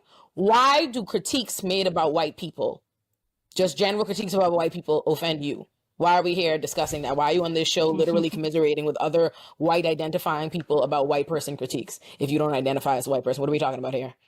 Yeah, she said she didn't want to talk to people outside of her race. So what race is she claiming to be part of that makes her feel too afraid to talk to non-people? Certainly she doesn't mean non. That's important to put those two statements together. Yeah, there's definitely a dissonance there. Armenian people. Is that Kool-Aid? It's actually like Mio Energy. I don't think everybody which I probably shouldn't mention unless they're gonna sponsor me. Mio, call me. There's Armenian. No, yeah. So she picks and chooses when she wants to be white, and that's what I'm trying to say. Like, she identified as a white woman probably a year ago, probably before that stream, but when it was convenient, you know, And Look this at is the thing, license. and this I is wonder like what it a says. tactic. This is a tactic that I feel people, and I won't lie. I've seen this with some white Armenians where sometimes they want to be identify with the whiteness, and sometimes when it's convenient for them, that's when they're a Kardashians. person of color. Exactly. So it's just laughable, but also it's like all this over because you didn't coddle her. Like just because you didn't coddle her white woman tears, all this like vigor and anger and like angry black women in you, but it's like you literally, like you said, like you protect them from you by not going, like you gave her a chance. She went at you and she didn't expect you to clap back. Yes. As you should, like, and you do it publicly. I'm sorry. So, like, you came with the receipts, like, because I remember hearing her read the N word out loud. I'm like, back in 2018, I'll be like, I don't know how I feel about that. I'm like 19 years old at this time, so it's just kind of like, I see what you're doing, like, but this feels weird, and I always they'll have like other white people trying to defend that, and I was like, you know what? It's not okay in no context. You should be saying N-word. That's just always what it's been for non-black people. Yeah. But even when it's like, I don't know, but that's like the one thing that is just like, I don't get. It's the fact that she picks and chooses being white, and that's just a factual thing that we can't get it. Like, we can't allow her to have run with that argument to go punch down on a black woman. At the end of the day, all into punch down a black woman. And that's and the reason why she does this is because that's the one thing everybody's gonna let her do. Like, Juniper brought it up, but an under talked about point of all of this is that before they even got as loudly about their transphobia, they have been peddling racism and propaganda and microaggressions and all that stuff for the last, and I know it because that's all I've seen out of them in the last year, and nobody talks about it. The reason why she wants to angry black woman me, the reason why she wants to feed me to the right, the reason why she keeps saying I called her a racist when I didn't is because she knows that's the one thing that'll get everybody to criticize me. The white left will criticize, the white left loves to criticize a black woman for that too. I know it. They criticize me in Leftist Mafia every fucking Thursday night. You can't say nothing. So, that's something the right wants to, the right can't wait to go mobilize hate towards you, and the white left will do it too. No one, and that was something I was talking about earlier before y'all joined in and on Lance's show. No one talks about it from that angle of the fact that do you see how like her just like being kind of adamant about what she was saying what she said with a lot of energy was portrayed as her being angry when that wasn't her mood. That literally was not the mood that she was showing there. She's surprised and she can't believe that she just watched Anna present herself to Twitter and say, "Cook me." And the fact that she expects people to treat her with kid gloves after that is also shocking, right? That was the mood. That was the emotion you were seeing from Olayemi. It's one of shock. And yet it's getting portrayed as if it was one of anger, right? I mean, that's misogynoir right there. The 40-year-old woman jumping up on my 29-year-old black behind when she is literally, I'm like, this is a woman with millions of subscribers. Actually, yeah, I think that Olay's first interaction with TYT was on the subject of prison abolition and followers, money, all of this, blah, blah, blah. Propaganda comes up. Blah, and she's going after me. Like months after the fact, you bringing up something, you're going on right-wing shows, intentionally calling my name, doing all these things, intentionally to mobilize hate towards me. And I think it's so funny how in the same breath that she is obviously Goliath to me, she's the one being like victimized and infantilized and protected. Everybody is like, ooh, the big bad Olayemi. I'm like, I live with a cat in Brooklyn, minding my business. I didn't say shit about this woman. well, that's the thing. You're so right about that, because whenever she starts to engage in some of this like transphobia and starts going after some of these like insular left issues, she gets people like Oliver London, and she's gotten retweets from Ben Shapiro talking about some of these issues. She starts getting love bombed. Her up too. Yes. Yeah, and it took me a second there to realize we were talking about Ollie London. Yeah, all these horrible people start love bombing her, being like, "Oh, you're so right. You're so right. Like keep speaking her truth about all of these issues." Right. And it's just so telling when she starts talking about some of the stuff. It's like you know who to expect. I was talking to some of the mods earlier about like how many times that this has happened, that somebody like just odious has come up to defend Anna Kasparian. I was trying to remember all the incidents. You got Ian Miles Chong,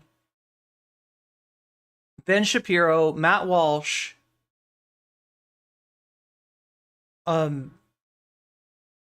god, who was it like most recently? Glinner jumped up to defend Kari Lake. Oh, I forgot about Kari Lake. So yeah, that was the one post where Anna did insult Kari Lake, right? Did try to say, I don't need your help here, but I see it not as anger, but as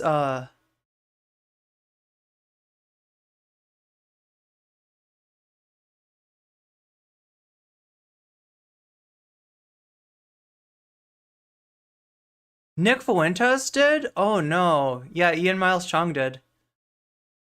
Kari Lake did. Yeah, Ben Shapiro, Matt Walsh, yeah,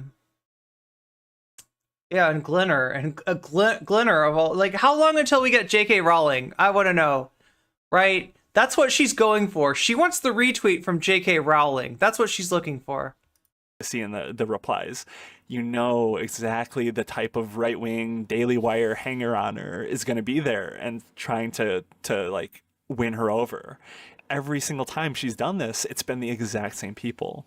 Because that's what she's talking to. It's very telling. I think that's what she's like. I've been saying from the jump. That's what she's talking to. She's talking past us. We're all like, that's why, like, to us, right? If you believe that she was somebody who was genuinely leftist and she's not making a pivot and all of this different stuff, then it seems outrageous. Like, how could she possibly be ignoring? She's not seeing all her friends and colleagues and all these people and all, according to her, all the trans rights activists telling her all these things. It's thousands of people. She's ignoring them. Or no, like, she's getting these reactions. That's the point, right? Because the narrative, the right-wing pivot, the narrative has to be, look how I left the left because the left treat me like shit because they're crazy. Nick Fuentes was defending her this morning on Cozy. And they're irrational and they won't have different opinions. So what she needs to do is to paint us like I don't believe in civil rights. Yeah, exactly. That's what I wanted to bring up. I wanted to bring that up.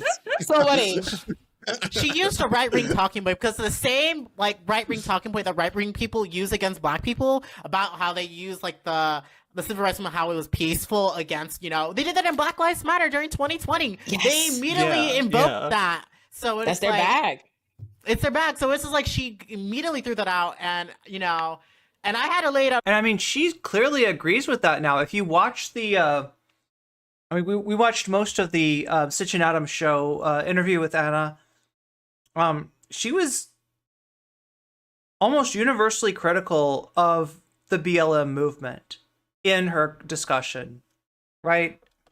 On a tweet, because I was getting all these right-wingers in my comments just because I laid it out. I was like, come on, like, are you fucking serious? Like, one, the civil rights movement is not a monolith. Like, there's so many folks. There's Malcolm X, there's Angela Davis, there's Nikki Giovanni. That's how Rosa Parks, she said, I ain't giving up my motherfucking seat. Yes. She said she's not getting up too damn bad. You gonna have to suck it up. These people all, they all say fuck respectability politics. You're not gonna you're not gonna civility, trans issues. Trans people are not gonna get, and black people have not gotten rights off of civility politics. Also, that does not get us anywhere. And for me, it's like it's just like when I seen it, I laughed. I didn't get upset because to me that was just further confirmation that this is a pivot. This is a right wing grift. That is their playbook to bring up MLK and invoke him in this respectability politics way. And yes, that's an excellent point. Soul Bunny is like, there are a million other civil rights leaders, right? Like a million of them else, but also it is a mischaracterization of MLK's philosophy. I'm so sick of people. I was about to say, yeah, MLK had choice words for white liberals when it came to stuff like this. Talking shit on MLK's name. First of all, MLK has never, when did y'all hear MLK come out and say, I believe in non-violence because, like, what are you talking about? Because violence is wrong. He didn't say that. Read his books. He said, I believe these fucking white people will kill us. You want to see something? Be outnumbered. That's what he said. We'll be outnumbered. It will be a mass slaughter, and I don't want to bring my people to genocide. That is what he said. It was not a moral fucking condemnation of violence. That is not the case. I literally wrote my first essay in my Substack, my Substack about this, America's hypocrisy on violence, the case of police brutality, and the fact that ideologically, the Black Panthers and MLK were not this big divergent thing on violence. It was a tactic. It was just literally a matter of strategy of let's try this out. And I have a hard time. That's the Twitch politics. If he tried something out in the 60s, that's the Twitch politics take on this, right? So like I said, like Vosh and Demon Mama, those people, Xander Hall, people in the White Leaf Network, they, they had the right take on this. They were not going, they were not going to jump off the bridge with Anna Kasparian, right? But like I said, the Destiny orbit, and in a lot of ways that includes Twitch politics, right? Yeah, this is Wick. This is a friend of the... I've been on this guy's panel once, and he tried to drama bait me into a really silly discussion that I swerved, right? Because I kind of saw it coming. I kind of saw what he's about, right? But this was his comment on the situation, and Destiny's, Destiny straight up defended Anna Kasparian. But do you see, like, this is so ignorant, and it's said so confidently, and, like, look.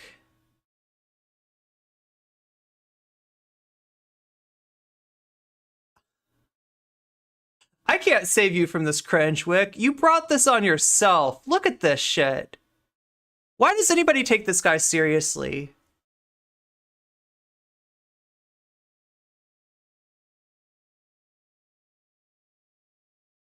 You don't know what you're talking about, Wick. And you're embarrassing yourself. Please. Please do better. Oh God, he's gonna love that.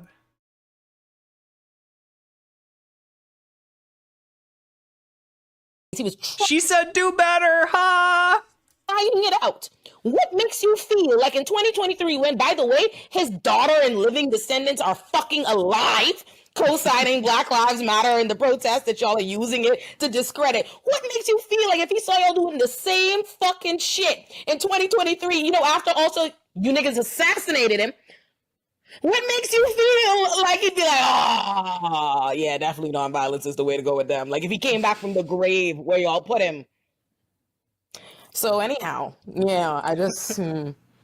Yeah, you made people that call it black. Like, we need to acknowledge, like, even the phrase nonviolence is in some sense like an op in and of itself. Because literally, when you say nonviolence, people just hear violence and then, like, that's it, right? So if you're talking about, like, oh, look, they're nonviolent protesters, that implies that there is, like, there might be they might be violent protesters, maybe. I mean, they say they're nonviolent, right? Because, like, humans, just the way we process language, we're going to focus less on the non and more on the violence part of that word. Yeah. And so, like, to be entirely honest, like the whole like front of that is just kind of like ridiculous. And like, yeah, obviously these people literally have no understanding of like, yeah, Martin Luther King literally worked with like the deacons for defense and justice. Yeah, and like the whole violent non-violent dichotomy, right? You're taking something that has, look, protests are fluid situations. You're dealing with crowd psychology. You're dealing with a lot, right?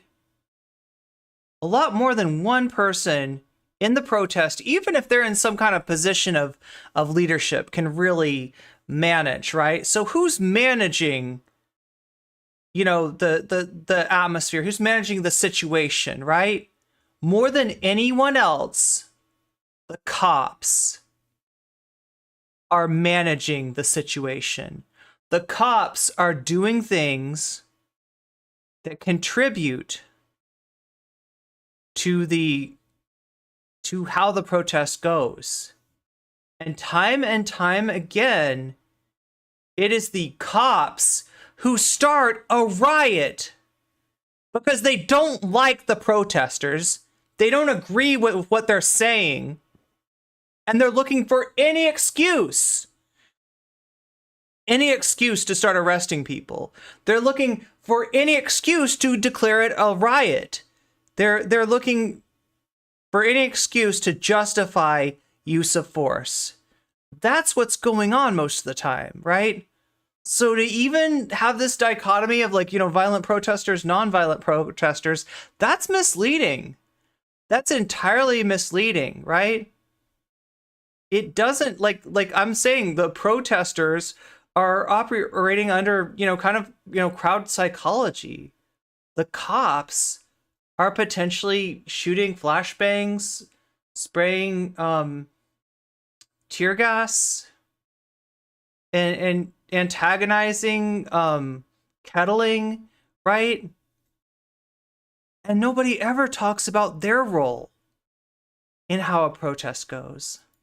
Right, so like where are we gonna like do we really think that like Martin Luther King was like an absolute fool and was just like, oh no, yeah, I know the Klan is like literally right there, but let's just all just go, you know, completely unprotected into a situation? Yeah, like, he wasn't trying to go and play patty cakes with the Klan. that's Right. just silly, right? Right. It's just fundamentally silly, but like, you know, these people have literally no interest in learning even Right. the tiniest bit of history. The cops want to show that they are the ones with the state-sanctioned violence badge, yeah. And to bring that back to like And especially in a situation like, you know, those protests, that uprising, like, was due to the fact that was about the cops, right?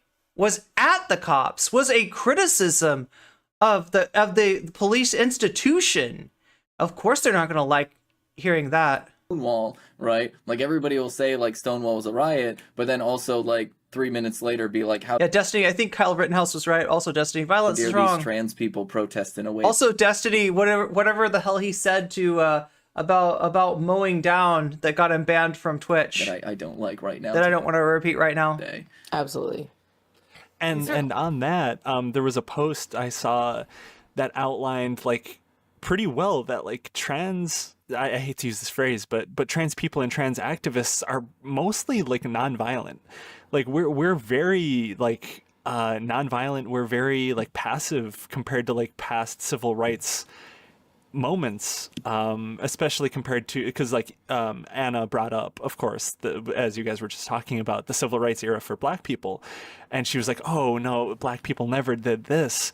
But someone posted a couple of pictures that went off of Black people armed with weapons, like taking over like a university, which is like it's just, Anna is just completely misrepresenting the civil rights movement. And like she was trying to say that like trans people are worse than, like, more violent than this, and it's like we're pretty passive, like we're just posting. Yeah, and it also implies that civil rights are only to be given to a worthy group, and that the nonviolence that supposedly trans people are not exhibiting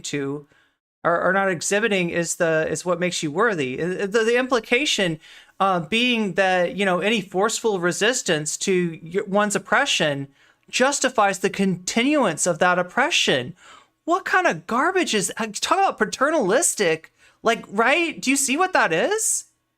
Like, well, Black people earned their, you know, liberation, which, like, I might add that racism still exists and still harms Black people. So no, there's no, you know, liberation has not been, you know, complete, like, you know, by any means completed, right? And like the idea that without that complete mythologized nonviolence, that any group is unworthy of that, right? It's not about worthy or not worthy. These are human rights we're talking about. Yeah, that's messed up. Online for the most part, like a lot of this discourse is mostly online. And she knows it. I mean, her big bag gripe with the trans. Let's pretend everything she's saying about the trans community was true.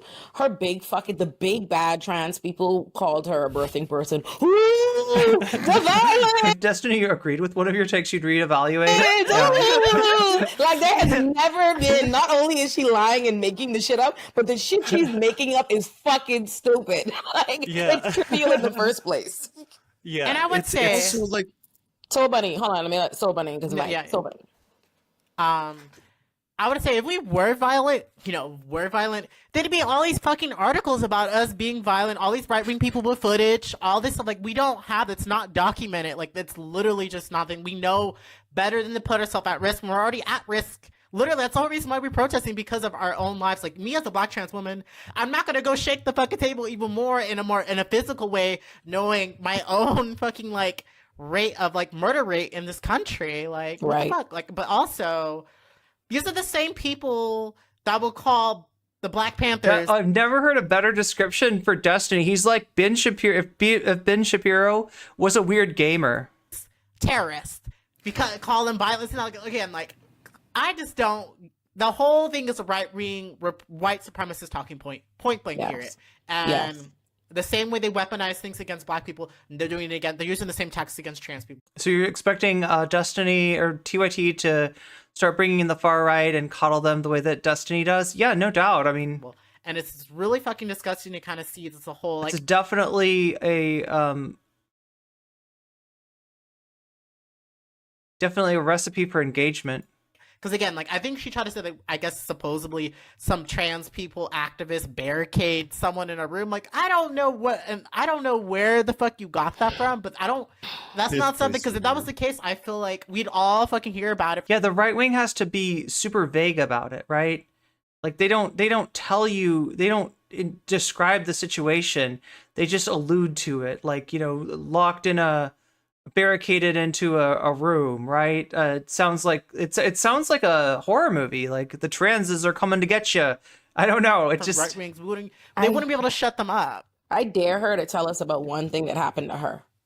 Like I dare her to, like, her and Jang are always I heard mysterious sorts to be. Yeah, how long until they're talking about kitty litter? Aimed at a later fucking date. I heard insert propaganda. I heard like. Yeah. So okay, who right now are the actual terrorists making violent Ben Shapiro could never hold a controller completely. acts? Like what just happened in Waterloo? 3 people got stabbed. How many places like Anheuser-Busch, bomb threats, death threats, Boston Children's Hospital, bomb threats, death threats, schools, bomb threats, death threats, people shooting up power grids. Who's actually... Well, here's the messed up thing about not so much the protests, but I guess like the white American reaction to the protest and the mainstream media reaction to the protest, right? The hand-wringing about private property is kind of telling, right? Because what was at stake that made people want to go out and protest in the first place? Human life. And the fact that if that human life is Black, it doesn't seem to hold the same value in our society than if it's white. So what you're seeing is white America largely choosing property over people. That's what this is. That's what this is. That's what the whole, Kyle Rittenhouse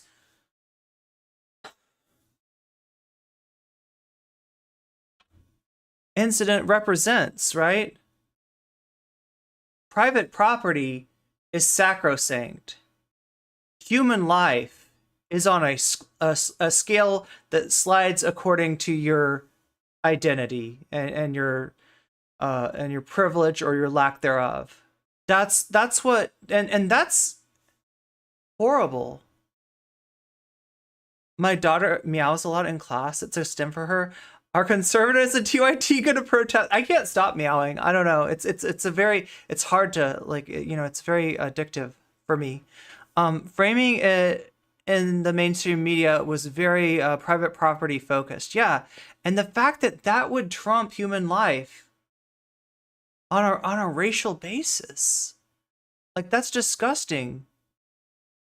BIPOC lives are seen as exactly. That's the less than private property.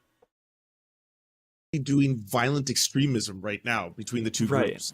Right. 100%. And so the event that Anna was referring to did, like, sort of happen, but she's over exaggerating exactly what happened, of course. So I've seen a video of this. This happened maybe maybe a month ago or 2 months ago. So do you guys know who Riley Gaines is? Oh yeah, 5th place swimmer, right? Yeah, No, whenever anybody says, do you know who Riley Gaines is? I say, no, I don't memorize the name of people who place 5th in an event. I only memorize the name of the first 3 finishers. And Riley Gaines was not one of the first three finishers. So no, I don't know who you're talking about. Would have been fourth. Yes. So the fifth place swimmer that tied with a trans woman but lost to other cis women, but she's making her whole thing now. She's being funded by like right-wing politicians. She's basically like this grifter currently. She's making a public profile of tying with a trans woman in swimming. I think it was swimming. It was either swimming or like some other like minors, some sort of sport. So she was at some sort of like free speech anti-trans event, and she had like a security entourage, like comparable to the Milo events, right? Comparable to like bringing on Milo Yiannopoulos onto college campuses to speak. Like that's what we're dealing with, right? And there were counter protesters, and it was like at a university. And the counter protesters for the event were like following her entourage and her entourage brought her into like a classroom, and they locked the door, and the counter protesters outside were just saying like trans rights or like trans lives matter sort of stuff. That's the whole thing. Like they were just basically saying like trans rights, trans lives matter for like 2 hours or something like that outside of this room that they locked themselves into. So she got protested. It almost sounds like this was designed by her, though, right? It almost sounds like it's designed by like her or a PR team, or right that you go into this classroom, and then if they chant outside, you could say, "We were barricaded inside. There was no way we could get out. We were so scared," right? And if you're transphobic, then I guess a bunch of trans people outside the door is pretty scary. That's the if you don't look at us as human. Whole thing that Anna was referring to is this Riley Gaines event that was like shut down because counter protesters. And God forbid, that's what I mean. And Stepan, that fits with the whole Milo Yiannopoulos shtick. That's like the same thing. Here's the thing. This is the thing that I've always said, and this is a certain level, and this is the dangerous part I have with treating like these commentators and these media figures like they are movement leaders when they are nothing of the sort in and of its entirety. And the fact that they've even been like lauded this authority from who knows where to feel like they could conduct movements and decide what is this and what's based on popularity. Here's the thing. Protesting is not supposed to be fucking comfortable. That's literally the fucking purpose. Protesting is supposed to make people, the powers that be, so fucking uncomfortable that they feel forced to do something different. That is the point. If it's comfortable, it's not a fucking protest, okay? The reason why they do this, do the next thing. If you are my oppressor and you're enjoying what I'm doing, is it a protest? So that's one. Second of all, this whole idea of pushing like this popularity thing, that is not what the whole purpose of having a grassroots movement, the whole thing with factions, the whole thing about starting something or a minority opinion or civil rights things is that it's not the majority. It's not the majority. It's not what's pervasive in society is the thing that we are rebutting and fighting against. So saying that, the majority supports something as a means to stop rebutting it or a resistance makes no fucking sense. Obviously, we know if the majority didn't believe it, it wouldn't be oppression. It wouldn't be a problem. Okay, so that is ridiculous. But then third and most importantly, no one, and statistically, they know this because I've heard them fucking acknowledge it before. No one is voting on trans issues, and they know it. There are no Democrats losing elections because for supporting the trans community. Nobody, in fact, all the bullshit that you think is so unpopular that makes no one even knows about if you're not the fucking one making up this nonsense to your audience. The average person in American society, statistically, we know this, are not thinking about trans people, and they're not voting. They're not voting. Here's the scary thing, though. Here's the bad thing, right? This attention grab by Anna and Jink, right? If it's going to have any effect, it's going to be spreading transphobia into the Democratic constituency, into the progressive space, right? So not only are they complaining about a problem that electorally does not exist, in doing so, they are, contributing towards potentially bringing it into existence, right? And then they can say, see, we told you it was unpopular. One way or the next. They're literally doing the same thing as libs of TikTok do, and we know what libs of TikTok is doing. They're trying to create, take the transphobes that exist, make them more virulent, take the people that are on the fence, make them transphobic, and take trans allies and make them question, right? They're trying to move everything to the right. Good, bad, they are not voting on the trans community, fucked up or not. That is the reality. So all the different things that are part of the narrative, you're the one pushing and creating narrative. That's the whole thing that makes it so dangerous, is that TYT is this institution that people have trusted, that they think is credible. So if you constantly decide to make it your business to talk about the trans community more than the trans community has ever asked you to discuss them with made up bullshit right-wing propaganda stuff, you're the one floating unpopular opinions to the masses or whatever it is, and creating these things. So that's how I know, again, it's a fucking grift. It's a grift. It's a right-wing pivot. It's so fucking clear. It's not about any of these things. They're all very... The corporate media do, of course, want people to believe the lie that civil rights movements was nonviolent, nice and orderly, because then it's less likely that people will protest disruptively. I've never heard a cat say any derogatory thing to anyone. They're clearly way ahead of us. Easily debunked, flimsy nonsense.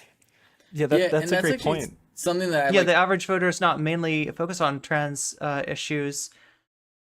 They have plants. Oh, plants. My fear is that with TYT this year was how much they could poison the well before they ruined all of their credibility. They're burning through it exponentially fast and scorching earth to doing it. Yeah, and here's the problem, right? The only thing that I can really gauge this on, like as far as saying what effect has TYT had, have they spread transphobia to their audience successfully? Are some in their audience buying it, right? Is my Twitter replies. And yeah, I'm seeing some people claiming to be fans of TYT that are espousing transphobic opinions now. But it's hard to know, like, on Twitter, like right, Elon was supposed to solve the bot problem. He, in fact, tried to use the bots as a way to get out of his obligation to buy the company. He made an offer on the company that wasn't serious at all. He did not want to buy the company. He wanted to pretend to try to buy the company to get some press, right? But it turned out the company really wanted to sell, and he'd made an offer, and that kind of obliges him to, if they agree to go forward with that. So when he was trying to get out of that responsibility, one of the things that he said is that, Twitter, you're full of bots. How many bots that you have? You can't even tell me. How can I be expected to pay for a company when I don't know how many of the users are not real users at all, but are actually bots, right? That was part of his argument. And the bots have not gotten better. The bots have gotten worse. Through his doing, the bots have gotten worse. So, I mean, it's hard to tell, what's a bot, what's a real person, what's potentially just a Republican being like, oh yes, longtime TYT fan here, and they're actually, a longtime Gavin McGinnis fan. It's hard to tell. It's hard to know. Touched on my video actually a little bit, which is just the core reality that, like, okay, so if Jank says, for example, that Twitter is mostly bots and they are making wait, do you mean the bots are making lists, or do you mean people are making lists of the bots? We shouldn't talk about sports, like trans people in sports, because it's unpopular. But then you spend a huge time on your segment railing against, like, oh, how dare these trans people spend so much time talking about trans people in sports. Well, then you're just actually siding with the reactionaries in that instance, right? By like running around talking about how like terrible and unsmart these activists are. Not only are you like giving an invitation to the worst type of people in politics, which are... You think it's amazing that I do these very long streams? Look, I don't know what my deal is, chat. If you want to comment on this, feel free, right? But I do notice that the time that I take to go through any amount of video, it seems to be longer than almost any other streamer. So, just in watching, like, we've only watched an hour of this so far, and I'm on 4 hours. I thought I was doing good here.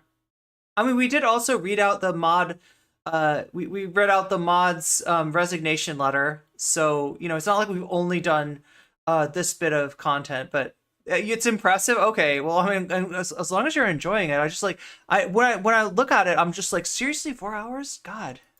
People who base their political opinions I on know that Hassan just does not like get stun locked the way that I do. what they think will make them look the most smart and reasonable, as opposed to like people who just decide It's what too many stun locks. is like the morally correct opinion. But You keep on getting added to Bitcoin scam list. Me too. like, you're inviting those people to be transphobic, I but don't even know how that scam works. I block the people that put me on a list if the list is weird. because you're saying that it's strategic to be transphobic in that instance, but you're also you're literally making the argument, right? You're literally making the argument for the right-wingers by saying, why are you spending so much time on this? Well, I mean, nobody can accuse me of not reacting hard enough, I guess. How dare you activists do this? That's probably why Vosh's sysadmin left me alone. If you really think that the solution... How did I get the resignation letter? You tried to find it? It's posted in our Discord now, right? You'll find it in the general chat of our Discord. I screenshotted it, and I should probably.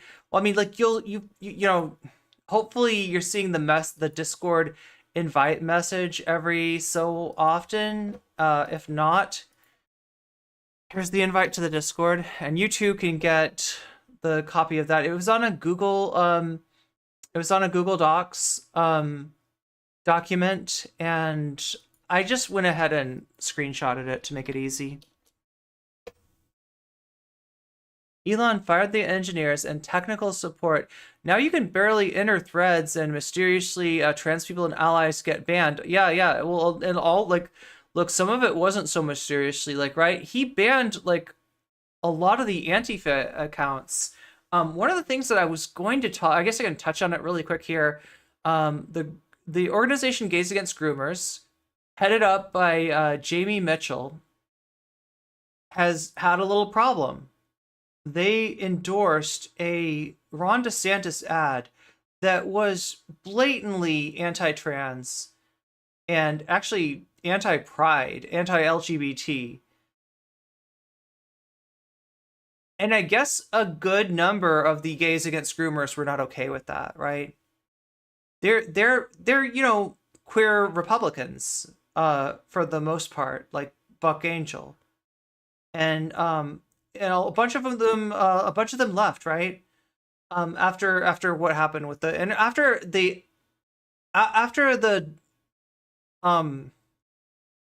revelation that Jamie Mitchell was actually getting money from Ron DeSantis, right? She was tied up with Ron DeSantis, and they don't want that. Ron DeSantis is too explicitly anti-LGBT now for a lot of them to even sign off on, right? But one interesting thing about Jamie Mitchell that I did not know until recently is that she was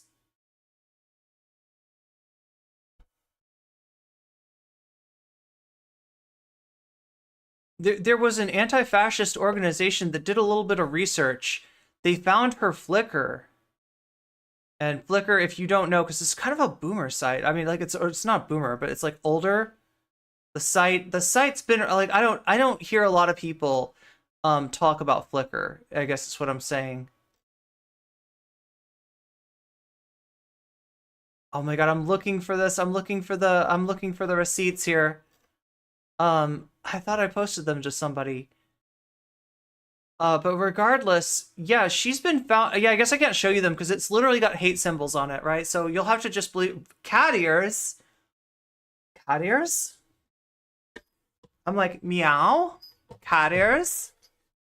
I forgot about Flickr too. I couldn't even remember what it was called. How did I screenshot it? I thought it was oh, well, they super chatted it, but they also put it on a Google Doc. So it was in a Google Doc. That's where I got it from. What was I saying?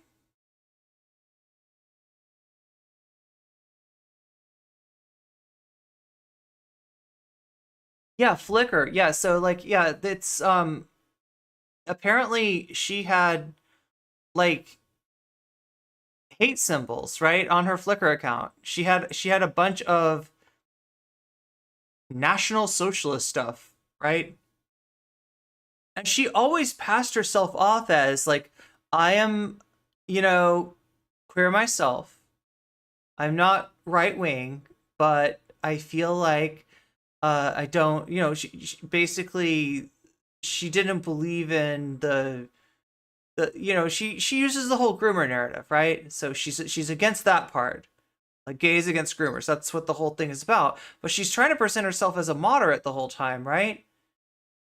She's a Nazi, according to her Flickr account. And here's what happened, right? That account, that anti-fascist account that exposed that of hers, got taken down. So you can see how Elon's friends are getting, kind of a special treatment there.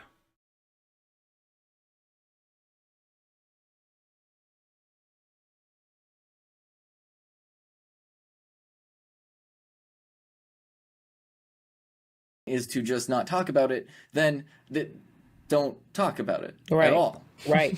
Right. Like they could literally do less harm by shutting the fuck up. Yeah, I 100% agree. And you made a great point earlier about how like people aren't losing elections on this. The people who are losing elections on this are right wingers. And Jank. Yeah. So I don't know how widespread this group is. I think I should have looked it up before, but I think the group is called like Awake or Awoke. It's like a right-wing organization that is specifically their platform is like of course I'm doing air quotes right now, I don't have a camera, but it's anti-grooming, it's anti-trans, it's like anti-LGBTQ. Gays against groomers, gag. Yeah, gag. I think they're probably associated with it, but I think the group is called Awake, and they ran some politicians in Wisconsin and Illinois, specifically on this like anti-trans platform, and all of them got wiped across the board. Not a single one of them won any elections. So like this isn't a winning issue for right wingers even. Yes. Like it's not like, it's really not. It's just a culture war issue being propped up by big money from like the Ron DeSantis campaign, from all of these like grifting groups, all these people trying to make a public profile for themselves, like Ali London, like all these like online personalities. That's all this is. Yeah. And the fact that TYT is giving into this, Anna and Jank, it's really a shame. Well, I mean, it really is. I think the trans community is being scapegoated. That's my personal. 100%. I believe this like across the board. The reason why you see this massive rise in transphobia is because right now the trans community is the easiest to other. That is where you're going to see no true solidarity and people fighting up because they're still being treated as unicorns, right? There was a time the Supreme Court will go after the internet eventually, and when they would just go after the larger LGBT community with the same kind of ferocity, right? Like 15 years, 20 years ago, shoot, it's not even that much. Let's keep it G real, to be honest. 50, let's say 15. Yeah. So the Michael Seitz is pointing out that the Discord is confusing because you only see read first and welcome when you first get in there. So here's how that works. That's like called an airlock. You post in the welcome thing, kind of like say who you are from chat. And if you want to, you can introduce yourself too. And then when a mod comes by and sees you there, they like set a role for you that lets you see the rest of the Discord. So it's just to make sure that like no sussy wussy trolls. Sorry, I had to do it, right? Get in there and start causing problems in our Discord because that's no fun for anyone. How do we go out? Least of all the mods, right? If they have to clean all that stuff up after the gay community. But since then, the world is American society is far more receptive to gay people. It's far more normalized. It's far more going to seem way no sussy baka. Yeah, exactly. Way more resistant. You can't do that in the same way. But the trans community, that is a perfect unicorn for them to go after and attack. And because people don't realize, and this is the problem I have with like even framing things as allyship. I feel like we have to stop making people feel like they're doing other people a favor. Like, that's the thing. It's like, I wish we would all just be selfish and acknowledge that this and pitch it from that perspective. Because the reality is, is even if you didn't give a fuck about the trans community, if they come for the trans community in the morning, they're gonna come for you at night. That's the whole purpose, right? They do all of this. If cis women allow them to police womanhood, police gender, that's how you see cis women being kept out of competing in things, right? You saw that happen to that black woman athlete the other day. That's the same way you see them start evasively imposing policies where they can now check you and search you and expose you to all kinds of things. Or where cis women who's feminine, who's traditional feminine. Yeah, this does drive home the need to build actual leftist parties and institutions away from the Democratic Party, right? Because when you're within the party, when you're having to operate from within the party, unless you can take over the party, you can't really change much. And even if you have like power within the party, even if there's a bunch of progressive people that want the party to actually move to the left or to actually walk the talk, that you have these intransigent neoliberal ideologues that are going to gatekeep that from happening, that are going to make sure that you know the Democratic Party doesn't get pushed to the left, right? Yeah, true. YouTubers Rayvana and Francesca Fiorettini still work for TYT. I'm surprised. Yeah, that is kind of. I mean, like, look. I mean, it's not. I know it's not easy to, you know, in content creation. A gig like TYT is pretty sought after. And it's like the closest thing to, like, you know, the stability that a job imparts that you get. Otherwise, you're really, you know, you're in my situation where you're living very hand to mouth and you're you know, legitimately worried about you know, how you're going to be able to make this sustainable, right? So, you know, something like TYT might kind of fill that gap. And so I do understand that it's not something that people can just, like, you know, some people might not be in the position to be able to leave right away, but I think that they'll do the right thing in the long run. The go woke, go broke lie is especially prevalent in gaming, cartoon, and anime and movie spaces, and it's annoying. I feel like that narrative, like, made Final Fantasy 16 worse, right? It feels like they were going out of their way. I mean, I guess there is one gay relationship, but it's well, I haven't played the game enough, right? So from what I've heard, they show a lot of the cis relationships, and with the one gay relationship that exists in the game, the camera's always kind of zooming out. It's like, okay, then you kind of can imagine what might happen from there. So, yeah, and I mean, obviously, they were strident about, you know, their lack of representation, and they defended it for, like, historical accuracy. Excuse me, you're a Final Fantasy game. What are you talking about? Is Bahamut historically accurate? Is Ifrit historically accurate? I think that you're taking some deviations from historicity here. I don't see why. I don't see how you're hanging. But, you know, I mean, like, it's kind of, I guess it's kind of similar to the discourse from The Witcher 3. Femininity isn't as pronounced. Which, honestly, to me, the game looks like it looks like a Witcher. It looks like a. Am I wrong? Anybody else see Final Fantasy 16 and feel like Witcher energy? You're going to see yourself treated. Yeah, we got the biblically accurate Final Fantasy. Treated just like trans women are. So the reality is, even if you don't give a fuck about it, that's always been my position. Even if you don't give a fuck about anybody else, do you give a fuck about you? You know what I mean? That's because that's what this is really about. The reason why they're doing this is because the way that in the time that they're busy coming after and attacking the trans community, they've also been banning books, doing propaganda, raising funds, getting rid of all kind of care for you know what I mean? Like, they're attacking everything in the same package because it's all connected. But if the first thing people hear and you allow and you flood them with making it seem like, oh, the trans community, this, blah, blah, blah, blah, blah, then people are asleep. People are asleep to it. And then everything fucking happens, right? Before you fucking know it, you sit in the same pot of shit that you helped facilitate. No, yeah. Okay, so that's the whole aspect. Oh. Sorry. So I'll just say this real quick. They do. I feel like they focus on trans issues because they don't want to actually work on the actual like tangible things that their community, that their constituents need, because it's so easy to deflect and not do shit and just make things worse. So like even when they were to, which is it's problematic just to solely focus on economics, but they won't even do that. They won't even do things. There's actually pressure right now, right? People are feeling the pain after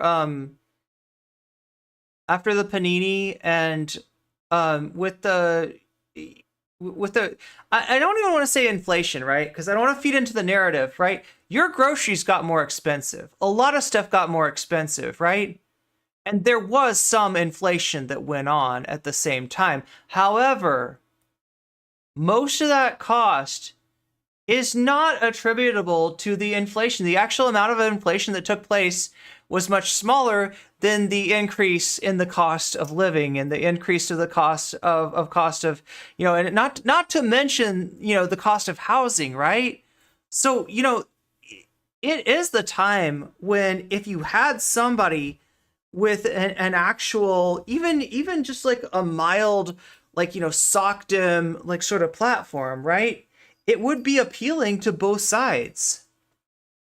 And they've effectively distracted their side with hatred of everything woke, including, trans people. Pass legislation that will benefit their constituents economically. They want to just do the culture war shit, not do shit for them, and just like coast off, just like gaining a new following, because that's another aspect. They're clout chasing too at the same time, and they don't have to really do shit. So it's easy just to go put on a fucking performance, do the bullshit, and then because they're not passing actual laws that's actually helpful for folks. Like they're just not. So it's so easy just to go focus on the boogie trans women, that using the, and that's the other thing. Like a lot of freelance work, work to avoid full-time employee. Are we talking about TYT's like labor practices here? Turn-based combat. Actually, you know what? It's not turn-based combat though. They did get away from turn-based combat.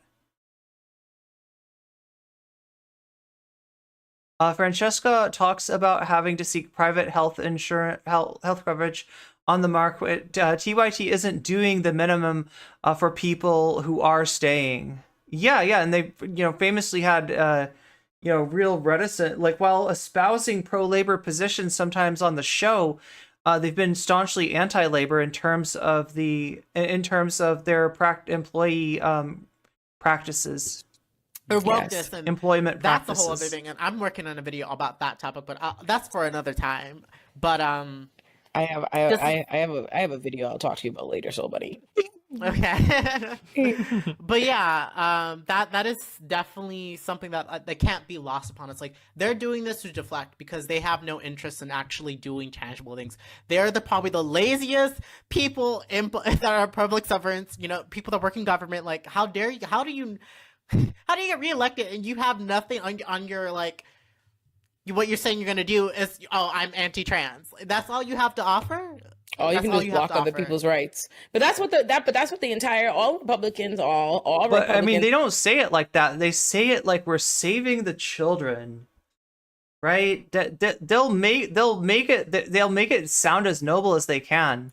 Are as weaponized around whiteness, right? Whiteness is a construct, and that's what people didn't understand, and that includes. A lawyer, Ravana. Yeah, I didn't realize Ravana was studying to be an attorney. Construct what white supremacy is. All of the rest of us are covered. Transphobia, homophobia, racism is all a part of the toolbox, the handbook that is white supremacy. And I mean, that's what that's why I say that's what I call that foolishness, the culture wars. All that really is other people want equal. Yeah, I mean, I can't speak to the exact, healthcare that different TYT employees would experience, but somebody in chat seemed to think that at least Francesca was left looking for coverage on the private market. Right, and they oppose it. That's what she passed the bar. The culture wars, but by calling it that, if you make it seem like there's a wars or it's cultures competing, then it seems like two people both equally have legitimate interests that are in conflict, but they're not. One side wants equal rights, and the other side doesn't want them to fucking have it. And that's what's happening.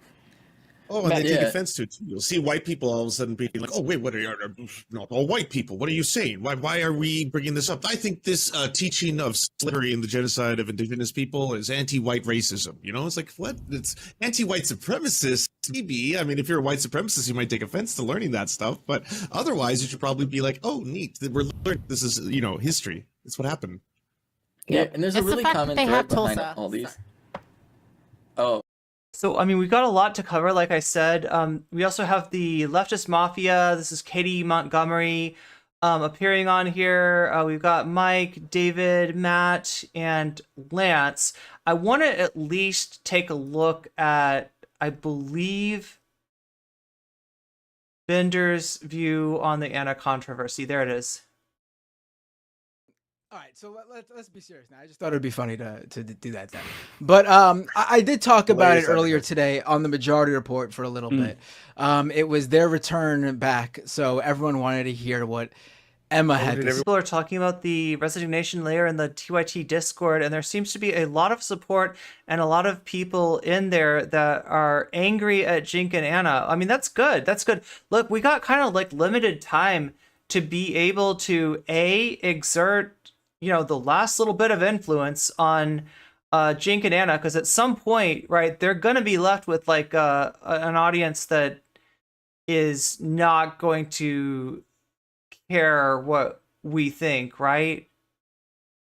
And at the same time, to take people that are they're look, the TYT audience, like a lot of them have been there for a long time. Some of them have been there since the very beginning. I got somebody that replied to me on Twitter was literally calling me like, "You young whippersnappers don't understand. We were there when TYT started, when they built the thing up for nothing, and now you want to tear it down just because they don't."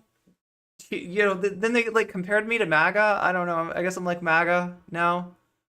Somebody else called me red pilled. I'm just like, we're at 40 likes on YouTube. I haven't even been talking about likes on YouTube, but it sounds like people have been liking it nonetheless. I would appreciate if you would like it even more, especially if you're somebody who hasn't hit that like button yet. If you could hit the like button now, it would be very, very helpful. 2015 for you. Oh, since, you've been following TYT. Yeah, I had somebody who'd been there since, I don't know, mid 2000s or something like that. Telling me that I'm too young to understand the true beauty of the TYT. I don't know what it was. It was talk about it. It was sad because like I know I wanted to respond to them, but I knew that they weren't going to change their mind, and that anything that I said to them wasn't going to be like correctly understood because they weren't making any sense. What would happen if?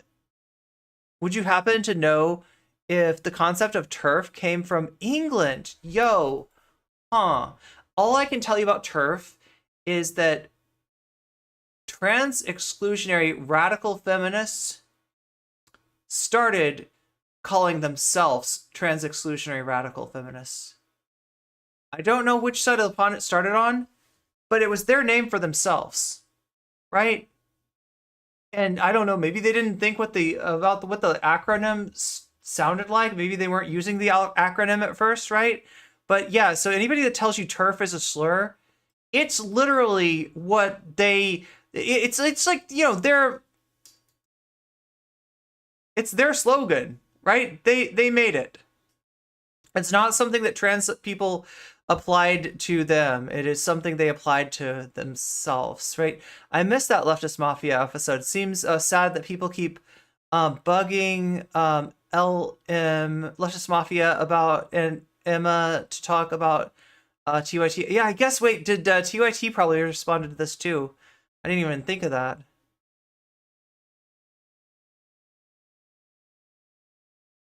Oh, they keep bugging them about Emma. Emma doesn't want to talk about TYT that much. I mean, yeah, honestly, the most important thing for any content creator is if you've been associated with TYT, if you've been associated with Anna, you do have the responsibility to tell your audience where you stand on trans issues, right? And it makes sense to do that in contrast to what Anna said. So if you don't agree with Anna's takes, you do kind of have to talk about what your position is, right? And look, I get that it sucks, but that's the business that we chose, right?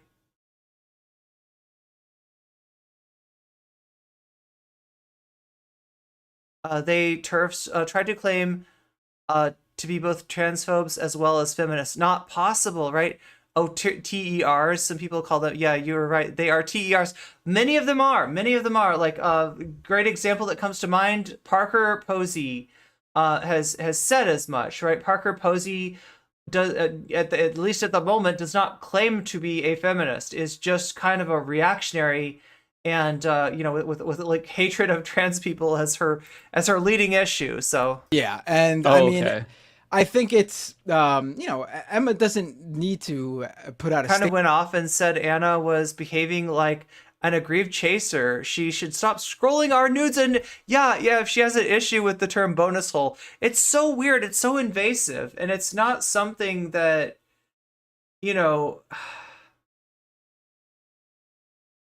it's not something that anybody that uses that term should have to deal with, right? This is invasive. This is libs of TikTok invasive, right? Statement every time. She's not affiliated with the Young Turks anymore. Anna's not addressing her in this. Emma debated Temple. Jink and Anna became Temple. Like she addresses the leftist mafia, but people still want to hear from Emma. And so we were talking about it on the show earlier today. And I'm not going to repeat what she said. You could go listen to the Majority Report to hear it straight from her. Look, I mean, if it's like, look, if your disagreement is like that, you think that pineapple on pizza sucks, it's terrible, and all the people that eat it, they have terrible taste, right? And your friend really likes pineapple pizza. And they ask your friend about it, and your friend doesn't want to talk. Even though they really love pineapple pizza, they're not going to say it because they value your friendship more than they do, like, their take on pineapple pizza. Fine, right? We're not talking about pineapple pizza here, though. We're talking about trans people. We're talking about real people. And those are people that, if those are people that are in your audience, they're going to want answers. And, like, I'm not saying this even from, like, a moral position. I'm saying this from a pragmatic, here's how content works issue, right? Audience management, I guess, is technically what we're talking about. And, this is part of managing your audience if you have one. If you want to have continue to have that audience, right, of trans people that really want to know what your take on what, like, at some point, like, Anna forced, and it sucks because here's the thing: whose fault is it not? Emma's, Matt's, like Sam's, right? Lance's, Mike's, Dave's. It's not their fault. It's Anna's fault. Anna's the one that caused this problem. But they do have to, there's just no getting around it, right? There's just no way to be neutral, even to save a friendship, right? Emma has been good on trans issues, but trying to directly criticizing Anna is not. I don't really know what's going on with Emma right now. I haven't paid attention to what's going on with the Majority Report on this issue since I've been trying to dig in on what's going on with the Tim Pool Majority Report conflict and really give you a good narrative, a good explain the story of it, explains where this comes from, and explain what the implications of it are. Explain the business of content creation and how it's layered under the, like, political aspect, I guess, of content creation. Because I think there's really something to talk about here. Jink is against affirmative action, which goes against progressive ideals. He's great on this topic, obviously. But what I said earlier today, MR did a decent response today. Was I personally have no connection to Anna Kasparian or I haven't seen a lot of hate against Emma. any host. In fact, I don't think I've seen any hate against Emma. Like, I've seen some frustration, but that's about it. Period. The Young Turks hosts included. So for me, I don't have a friendship or any... they've got a whole new set of like enlightened centrist / intellectual dark web points of view. Relationship with these people. I didn't grow up watching them. I understand and have understood for a long time what their place is in progressive media and progressive politics. I did have a convert. Maybe you should put that on. You see, I'd be worried about that though now, right? I have a conversation. So the person that called into the Majority Report and talked to Sam, wanting a more vigorous response from MR about TYT, is a longtime caller to the MR show named, I think, Tuna John. And I actually had a conversation with Tuna John. After the conversation with Sam, I brought on this Majority Report caller, had a conversation with them. I understood where they were coming from. Sam got frustrated with them though, and it sucks, right? Because I get where Sam's here's the thing though. Yeah, Sam's coming from a place where he does a massive show that requires a massive amount of research, a massive amount of work, and legitimately does not have the time to keep up with TYT. And my feeling is that he has not been keeping up with TYT. He has got a sense of where they're going to be on various issues over the years. And the place they are now, frankly, is out of Sam's realm of expectations of where they could be. And outside of a lot of people's realm of expectations about where they could be. This turn was faster than a lot of people associated with TYT or that were friendly with TYT or that were, just okay with TYT, operating in the same, kind of environment as TYT, were prepared for. And like I said, just like with Leftist Mafia, taking a long time to turn the ship, Sam's, frustration at Tuna John belies him having trouble accepting what's really happened with TYT, and that it's not just a blip. It's not, noise. It's signal. Yeah, it's real. It's intentional. It's not one sussy take in a sea of good takes. It's a pattern.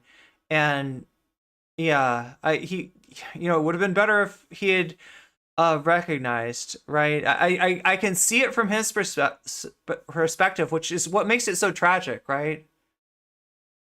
Such a do-nothing neoliberal, but he at least will oppose TYT with this turn. Yeah, when he's aware of it, right? And that's been the issue. It is him having time to look into this enough to see exactly what's happening, and hopefully by now he will. I wonder what Michael Brooks would think about Anna Kasparian's transition. And to me, good question. That's why this matters. Michael Brooks actually comes up in the video that I'm working on for you all. If I ever get it done, I just keep on realizing there's more to the story. What Anna Kasparian's personal feelings are, just like I don't care what Jenk's personal feelings. So this is a very Majority Report perspective, and I appreciate this. Right? To me, it sort of ties into the discussion of intent versus impact. And we're not talking about like this necessarily in an intersectional framework. But Matt is talking about like how Sam views politicians, right? Sam's never looking to, does Barack Obama really believe in this policy? Sam's more concerned on, will Barack Obama implement this policy? Or really, it's pretty pragmatic, right? He's obviously got, would rather see somebody like Bernie Sanders in there. But when he's asking about politicians and whether it's worth you making that calculation about like who to support, it's very much about if the politician votes the right way, it doesn't really matter if it's because they were shamed to do that. It matters that they voted that way, right? Which, it's a kind of a pragmatic way of viewing. Yeah, Obama was a major letdown for sure. I'm not disturbed by Anna's comments on a personal level. Let's talk about Social Security. Obama famously attempted to make a really bad deal with the Republicans. The only reason that it didn't get signed, we're talking about the grand bargain, right? This would have reformed Social Security to the detriment of future beneficiaries of Social Security, right? So he wanted to make this deal. Now, so you might be able to make a convincing argument that, well, it's not so much that Barack Obama supported the policy per se, but Barack Obama had designs to leave a strong legacy and to leave a bipartisan legacy, to be respected and to be spoken well about by people like David Brooks. And passing the grand bargain would be one way to do this, right? So does it matter if Obama's like, actually, I don't agree with the grand bargain, but I'm doing it, blah, blah, blah, blah, blah. No, it matters if he passes it or not, or if he tries to pass it. And, as it went, he did try to pass it. The only reason he didn't, unironically, was that people like David Brooks and the Republican Party did not want the first black president to have, that kind of, legacy. They literally did. They were so the Republicans on the other side, right, very much for the grand bargain, very much want that policy enacted, but to have that policy go into Obama's column of like past legislation was something that they didn't want to allow. Isn't that wild? Now, I can't tell you for sure on the Obama, how does it, and it, like I said, the whole point of this is that it doesn't matter, right? It doesn't matter what somebody's intentions are when it comes to a politician. Intentions don't necessarily get legislation passed, right? There's more to it than that. There's political forces at work, and they end up on one side or the other. You called it twice. Sam Cedar talks about the world as it is rather than trying to influence it to be better or more left-wing. He's too professional and procedural to actually create an alternative to the Democrats. What's up, Amanda Panda? Someone who can't believe this is coming from Anna Kasparian, because I have watched her all these years and feel like she's no longer the person she used to be. I care about this because clearly they are a very popular, influential show on. So, I mean, you can see how here, and this isn't to say that, I think people are attaching this to Sam's overall pragmatic, politics, right? That tend to, end up endorsing, as is the choice in the Democratic Party, a neoliberal candidate, right? And I wouldn't necessarily, I'm not necessarily tying what Matt's saying to this, but what Matt is saying is that intentions are no excuse in this case. Does that make sense? Like, to say somebody's intentions were good, it doesn't matter. With an audience as big as TYT, if they're going to speak anti-trans rhetoric, they're going to do harm to trans people. And even if they don't think it's harm, even if they think, like, Jink would make an argument that his points of view help the trans community, that he's just trying to get the trans community not to fight on losing issues, right? But if the net effect is that more audience members of TYT see trans women as not being women and trans men as not being men, he's done harm. Intentions be damned. I think that's the point that Matt's trying to get across here. If not the left, progressives. And there are undoubtedly young, impressionable viewers of the Young Turks. Wait, Vosh was defending... Oh, Vosh called Benny a tanky? Yeah, I mean, I guess he would. Look, I don't know. I don't know if I'm a tanky according to Vosh. I mean, he's got such a weird standard. Anyone like to the... He tends to call a lot of people tankies. I saw the movie. Oh, wait, sorry. It doesn't matter if Obama actually wanted to cut Social Security or not. Trying to cut... Yeah, exactly. Who trust what Anna and Jenk say.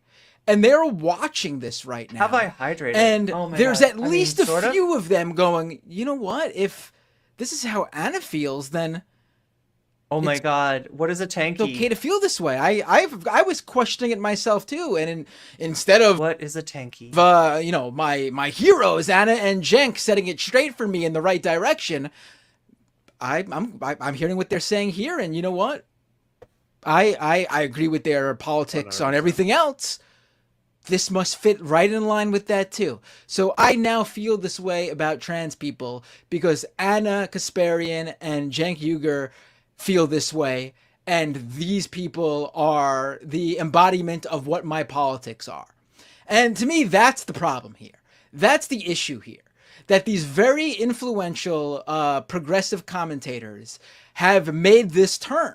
And this isn't... So the term dates back to the UK and different communist parties within the UK.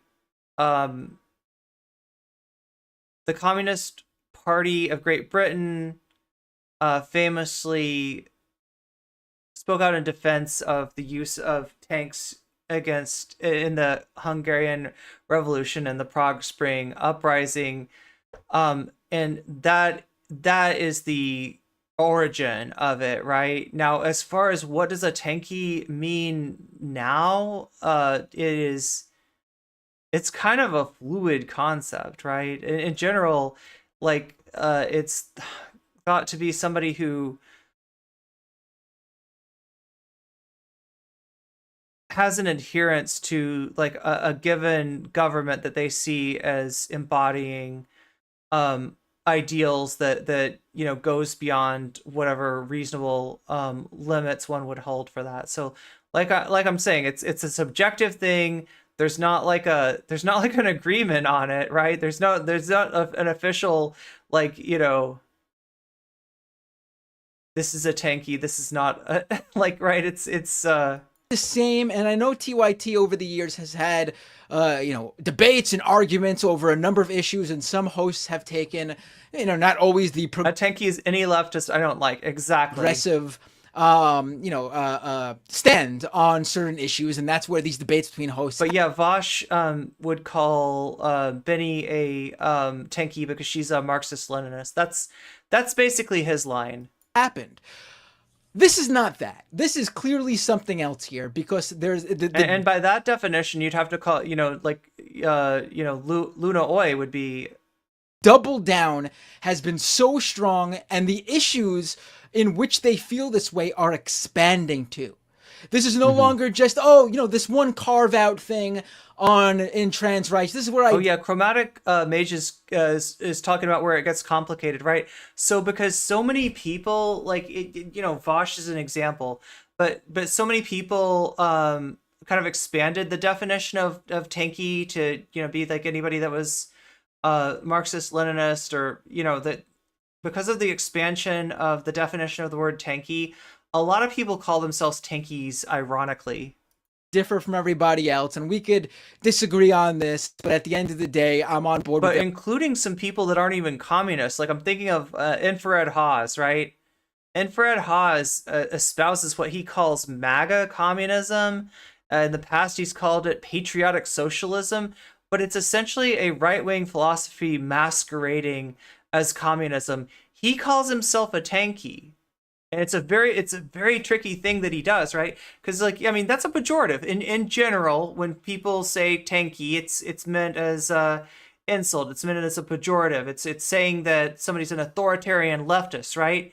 And so when he takes that and says, I'm a tanky, then it kind of stops people, like, you know, people like in Vash's community will be like, okay, well, he's a tanky. He's saying I'm the bad thing, and they don't look any further. In actuality, Haas is a Duganite, right? He's a, well, I was about to say third positionist, technically a fourth positionist, right? If you read Dugan, but yeah, you know, it's a form of fascism, right? That's what Haas is espousing. He is not a communist by any means. Everything else. But when he calls himself a tanky, that's kind of what Vosh people think. That's kind of what that's kind of what anybody that encounters Haas without the sophistication to actually listen to the theorists that he talks about, right? To actually listen to what is he's talking about Dugan, right? Yeah, he's not a tanky. He's a Dugan, he's a Eurasianist. Maybe it was that many months ago, but it is clearly this really is the hornet's nest, though, as far as like the no longer that. It is he's a MAGA tanky. Isn't that wild? Yeah. Delving further and further. He also called himself a mecha tanky at one point. And the issues in which they feel this way are expanding. And to me, mean, it depends. I just don't grant that. Like, right, reactionary fascist beliefs erode anything that they are connected to, right? So these things are what's important here, not how I feel or you guys feel or how anybody like a person that looks at a barista and says that is a bourgeois person, right? Personally feels about their a person who sees a homeless person and says that is a landlord, you know? That's not good friend or their favorite leftist host, Anna Kasparian. The issue here is how their audience is going to we have not covered Haas in like a hot minute here, but if you ever want to check out my interactions with Haas, I think the video is called Haas Gets Weird About Women, if you want to check that out. Digest and interpret it's actually pretty funny stuff they're saying. And then there was the time that he came into my chat to debate, and I just made fun of him. There is no doubt And then there was the time that he debated the Cat Boys. Yeah, the problem with Haas is he's too damn entertaining. Zero number of people who are going to hear what they say and be influenced by it, and I think that's a real problem. And that's the shame here. That's the real shame. And can I just say one? Feelings? Sorry, go ahead, Lance. It's like, do you care about anyone's feelings, Matt? Oh no.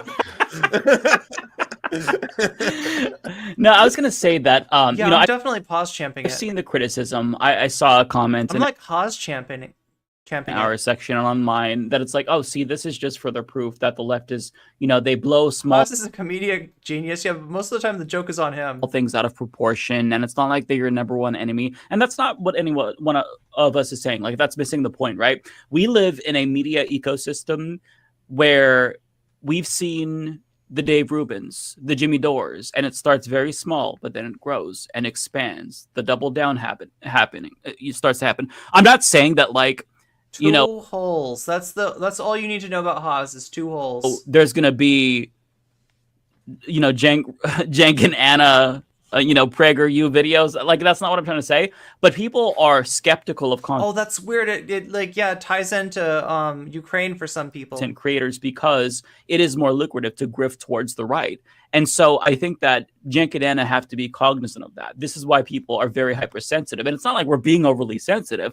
As Matt was saying, like, it's not just the trans issue. It's the issue with regard to crime and homelessness. And, on fucking Leftist Mafia episode 0, the first election stream that we did with Lance, I was talking about how frustrated I was when we were discussing the LA mayoral race because Jenk endorsed Rick Caruso, who was a billionaire Republican trying to buy that race. And to me, that felt like a betrayal because I was somebody who really had a lot of faith in Wolfpack, and I still do. But Cenk founded Wolfpack, and so like he made me see how important the issue of money in politics was, how important the commodification or the decommodification rather of elections is as an issue. And so for him to do that, to me, I felt like a betrayal, right? And oh so, no, Stepan, you reminded me so of that. it's not just like, oh, you found this one minute area of disagreement, and now you're You have a Haas playlist? blowing that out of proportion. It's when you step See, that's like when somebody tells me they have a Sploosh Town playlist, right? back and you see all of these little things. I'm like, okay, well, add up, right? And Oh, of when course. we're in this situation again where we've seen people start left and shift right, I don't think people are unreasonable to ask. no, I mean, actually, no, it's not. It's not. I mean, like, Come Town is probably less like fascist than Haas. They're just really edgy. These questions to ask. Wait, did I actually say the name? Oh, I hope I didn't say the name. It's not a word that YouTube likes. do better? Absolutely not. And also, just like I guess both of you said at this Let's point, just call him Sploosh Town. we have given her the benefit of the doubt so many times. There's been so much good faith. Like for anyone else at this Wolfpack has devolved into supporting DNC candidates that don't support Medicare for all. point, you know, if one or two of those things had gone down, you probably would be like, this person is doing a lot of turf talking points. The latest one, the Jesse Singal. How many leftists are defending Russia? I haven't really witnessed The this. puberty blockers, the safety of them, we don't know. The jury's still out on that. Hey, by the way, there's this LGBT group that is talking about bonus holes. Look how wild gender ideology is going. This is by design. You know, like if it was anyone else by this point, because all of us either have, you know, respected what they've done in the past, been colleagues, worked on their networks, or done something with them, or for But whatever see here, reason. this is where it gets like, you know, kind of messy, right? Because like on the other side, there's like this blind allegiance to NATO as a good in and of itself, right? That you see, you know, from people calling themselves leftists, and you know that's messed up. But yeah, obviously, like if it, like, and the other thing too is like one thing that I don't know if it needs to be said, probably not in here of all places, but some people seem to not get that Putin is not a communist. Russia is not the USSR. You're talking about somebody who rose from a bunch of oligarchs and, you know, established his own monopoly on you know, violence. You know, we have been giving them a ton of benefit of the doubt. Yeah, NATO, yeah. But this is bad. It is getting to a point now where it's just like fucking really, really bad take after bad take that only serves the far right in their anti-LGBTQ plus crusade. Some people claim that anyone talking about the need for peace talks is defending Russia. And this idea that the activists, like I guess there was trans activists that stopped a speaker from speaking or something, that somehow being unreasonable and then going on to say on Twitter one of the dumbest things I ever fucking read in my life, that the civil rights movement was peaceful and that's how they got it. Like, are you like you what? Deleted. What? Deleted. I mean, look, obviously both sides have like a you know, like a fascist that are way more tolerant of like a fascist contingent of their military than I'm comfortable with. Yeah, I mean, you're talking about a mess left by a series of American presidents who like, you know, Yeltsin being the one that takes over the U.S. that takes over Russia after the USSR falls is problematic. The way that you know, different U.S. officials lied to Russia. I don't know. There's been a bunch of bad decisions taken that bring us to this point, right? But yeah, I don't think Like I don't think that justifies like Canadian, and I knew that's not true. Like come on. It all feeds into this narrative of like, oh, these trans people are so unreasonable. And even if you say it, this goes back to the thing like what Tim Pool does. Oh, I support universal healthcare, but I'm going to spend my time attacking everyone that supports universal healthcare. Like you can't say I support trans rights and then spend at least a portion of your time But seriously, Vosh called Benny a tanky? I didn't even know that. pretending these minute things are big freaking deals when they're not. Like this is the impact you have, and as Binder said, on that audience specifically, this is an audience that's malleable, that you can move in the direction you're clearly trying to push them into. So people like that, especially from where they're sitting, from the network that they have, it's even more effective because of the audience they're speaking to. This isn't like Matt Walsh, who has his built-in audience, and you're either going to be with him or not. These are people who otherwise, to most viewers, seem like reasonable people. For them to say this shit is really harmful, and that's why it needs to be called out, and that's why we're calling it out. Yeah, and we're being used as evidence that, see, it's even the Young Turks are getting called out. So like they're contributing to all of this. We're not dealing with dumbasses. Like, we're dealing with very smart people. This isn't a Jimmy Dore where it's like, oh, well, maybe I could see how he's like walking backwards into this right wing. Like, these are very smart people. So that's why at this point I feel like I have to deduce that this is intentional. Otherwise, it doesn't make sense, right? They're not stupid. They've been in this game longer than all of us.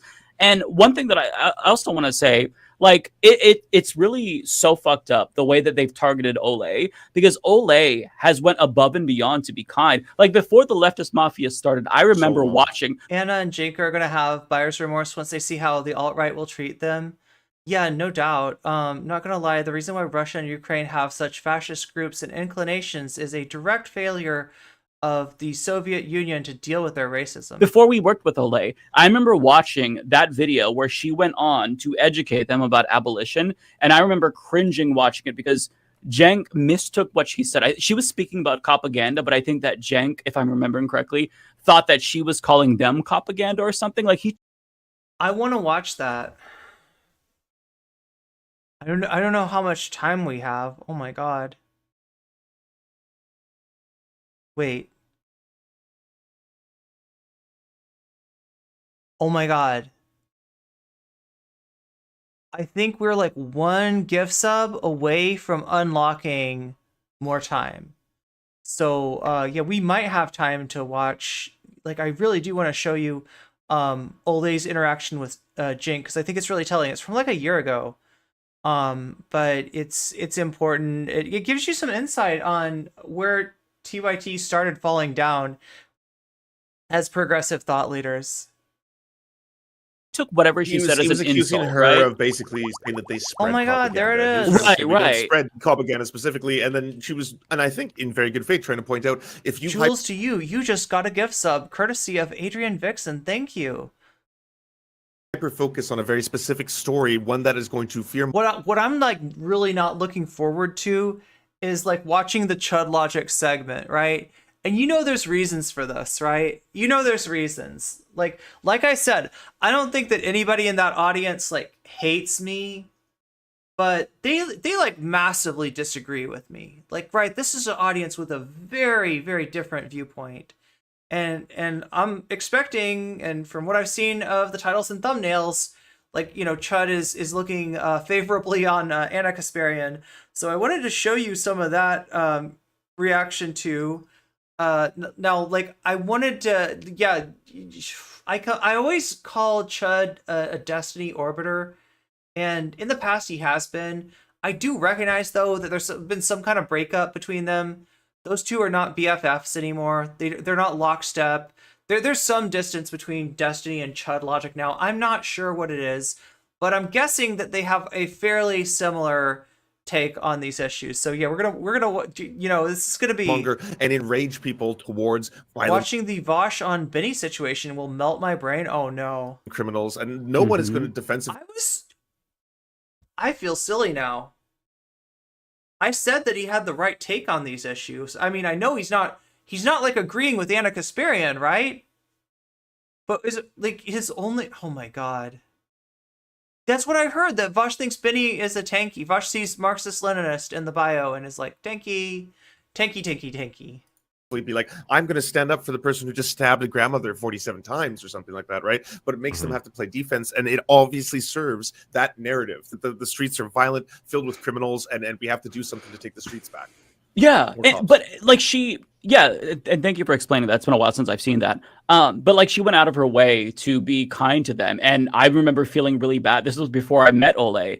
Just like, oh my god, like we haven't talked about the Pat socks in like half a year, really. Like we haven't talked about Vosh, we haven't talked about Coffin, we haven't talked about Caleb, we haven't talked about any of them. Jank treated her like complete shit. That was so I remember fucked up. watching that interview and I was watching with my girlfriend. We were both like, "What the fuck? Like, why is he being so mean to her? Like, this is ridiculous. Like, what the fuck's going on here?" It was It's wild. stood out to me. Like I was watching it. This is before everything. This was before Leftist Mafia. This was like I even like they had metal. a debate on prison abolition, and she is so calm and basically articulate in terms of explaining all the key concepts of abolition to a point. Okay, now I feel like we got to watch this first. Where, on its surface, like I would say fundamentally they agree, but they just kept reverting to, yeah, but like that's never going to play in elections. No one's ever going to buy that. No one wants this. We don't want the rapists around the streets. That's like that's not what abolition is I love about. the memes, It's chat. that I love the rapists memes. already get away with rape. That's a problem. Can we do things that'll have better outcomes? You know? Yeah, I mean they're like leading me into it. And So like this idea that all activists have to be concerned about like how Democrats are going to do in elections, like it's activists are always going to exist. Like that's you can't like. And this is another issue I have. Just to quickly, like to go on, not to go on a tangent here, but the idea that activists are now going to change their strategy based on what. Like when I look at how long these streams end up being, like I feel like a comparison to Hassan is apt, but at the same time, Hassan would have covered, I don't know, like 15 stories in the time that I cover 2 or 3. Cenk Uygur is saying on the Young Turks, like so far we're covering like 2 pieces of media. They're basically about the same story though. So in effect, I've covered one story and I'm not even done with it. all trans activists now. Okay, well, you know what, Cenk? In Intellectual Media's video, Words Are Messy, there's a clip of Family Guy where Lewis reads the lyrics to a rap song and Peter reads the translation for white people. Oh my God. Cenk said this, so now we're not going to talk about this issue. Like, that's clearly not going to happen. I did do the mod letter, yeah. So you have to think about as someone presenting this information to the public. Right? And the other thing about Hassan is he actually kind of doesn't want to talk about this stuff, right? Like, yeah, TYT is not just family in the sense that he used to work there, but his uncle is Cenk Uygur. So it is difficult. Anna's blocked him apparently. But you know, he talked about it because he had to. But yeah, there were people in his chat that were, you know, they felt like he kept on trying to sort of change the subject and like talk more about the birthing holes thing when really what they wanted was for him to just say like, you know, I don't like what Anna and Cenk are doing, and you know, there's a reason that I don't work for them, and I don't know. I think that's what they wanted to hear. Yeah, they got kind of contentious between, as it often does, between Hassan and his chat. Avash brain support, sexism, hate, Tinky, use trans. Avash brain support, sexism, hate Tinky, and use trans as a fig leaf. He really doesn't love it, but he will say some stuff. It could have been stronger. Yeah, he did kind of. Yeah. To me, oh, there we go. You want to debate right now? Like, I would like be like, yes, come into Discord. Chat, I know we're not talking about the abortion issue, but nonstop edits on YouTube. Wait, if you're really nonstop edits on YouTube, right? First of all, can I hire you as an editor and have you work only on videos supporting women's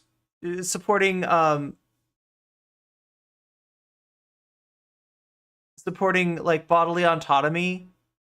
Would that be a thing? Can we do that? I just want you to edit videos that are directly in contradiction to your own personal moral beliefs. That's what I was hoping for. Since you do nonstop edits on YouTube, you might as well do some edits for me. How is the public going to receive this? What is the actual impact? And the actual impact of what they are doing is TYT did a segment rating camel toes. This is true.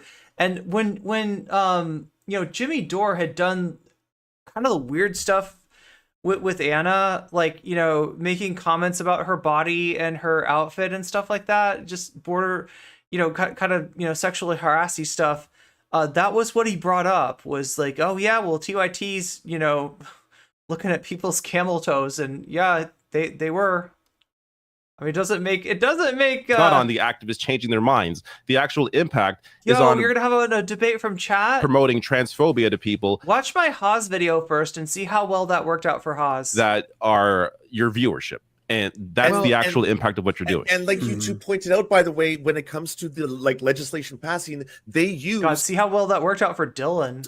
Center left, liberal or progressive people in the actual fucking trying to like describe why they should pass those bills. Like Jesse Singal, the same Jesse Singal. Like I don't want to get to a point where it's like Anna Kasparian of the Young Turks is referenced and saying the puberty blockers could be dangerous for children, and then all of a sudden in that state some new draconian law gets passed. Like that's the real world danger of what can come from this.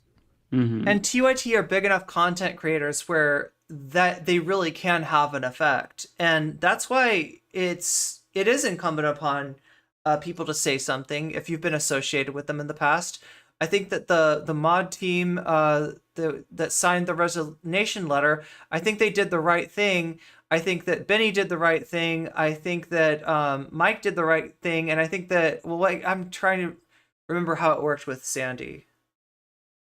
Sandy might have been let go. So, but yeah, like, you know, this is crucial because the neutrality stance is to let TYT pull their audience down the intellectual dark web pipeline with anti-trans rhetoric taking the lead, right? That's unacceptable. Yeah, and the idea that their number one thing too. Wait, how did Emma come back up? Is the electoral side of things. After, well, two things here. Number one, do we need to take a look at Majority Report too? The 2022 midterm elections were clearly for the right about the trans panic culture wars, and you should watch my video. There you go, and they got that's what I talk about.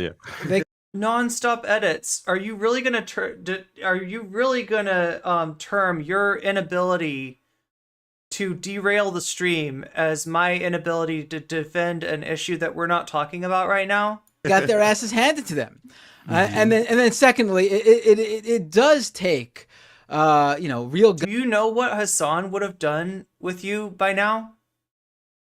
Like, we'd be looking at your user info on Twitch, right? We'd be looking at your chat history on Twitch, and my hand would be hovering over the ban button.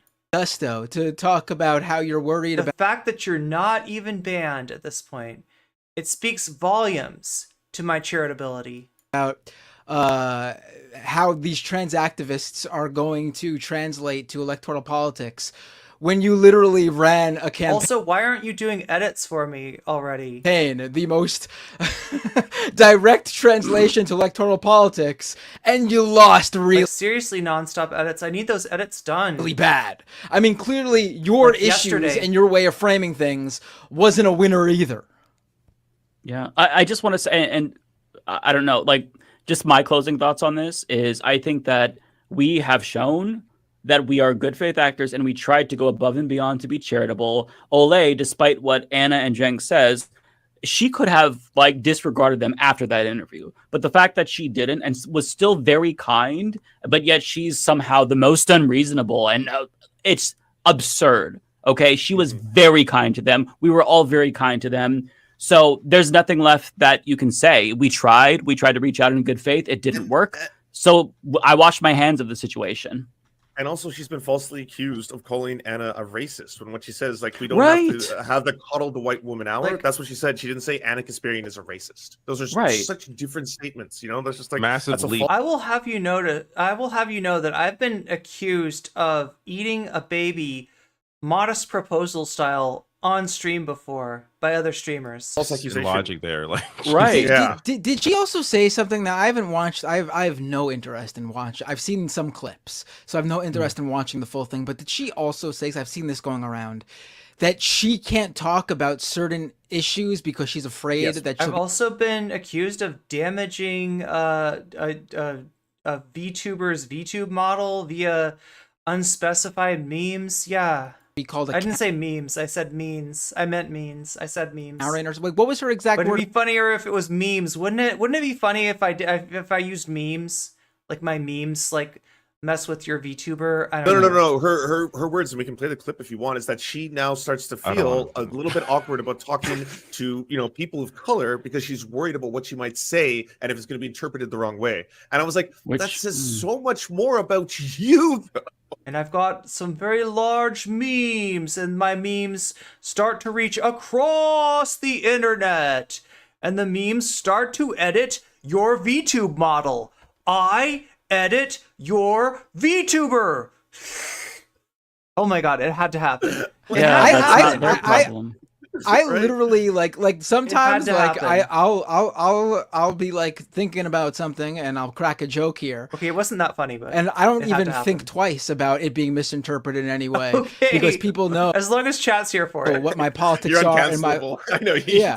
I mean, people know what my deal is. Like, Do you remember how badly that ended up for Eris, though? Do you remember how, like, it was the weirdest thing, too, because, like, my mod team did not seem to have an agreement on, and I didn't know, like, what to do considering the attack we were under. We had, like, screenshots that somebody was showing us of Samantha Banana trying to get my channel banned. We had Aristocracy making weird accusations against me, right? And in the end, it turns out it was her own mod that proved her wrong, that falsified her allegations, right? Her own mod that she used as a star witness, who we found in chat asking what's going on after the whole incident happened. What's going on does not sound like something that an eyewitness to the situation would say, right? Right there, then and there, was game over for Eris. But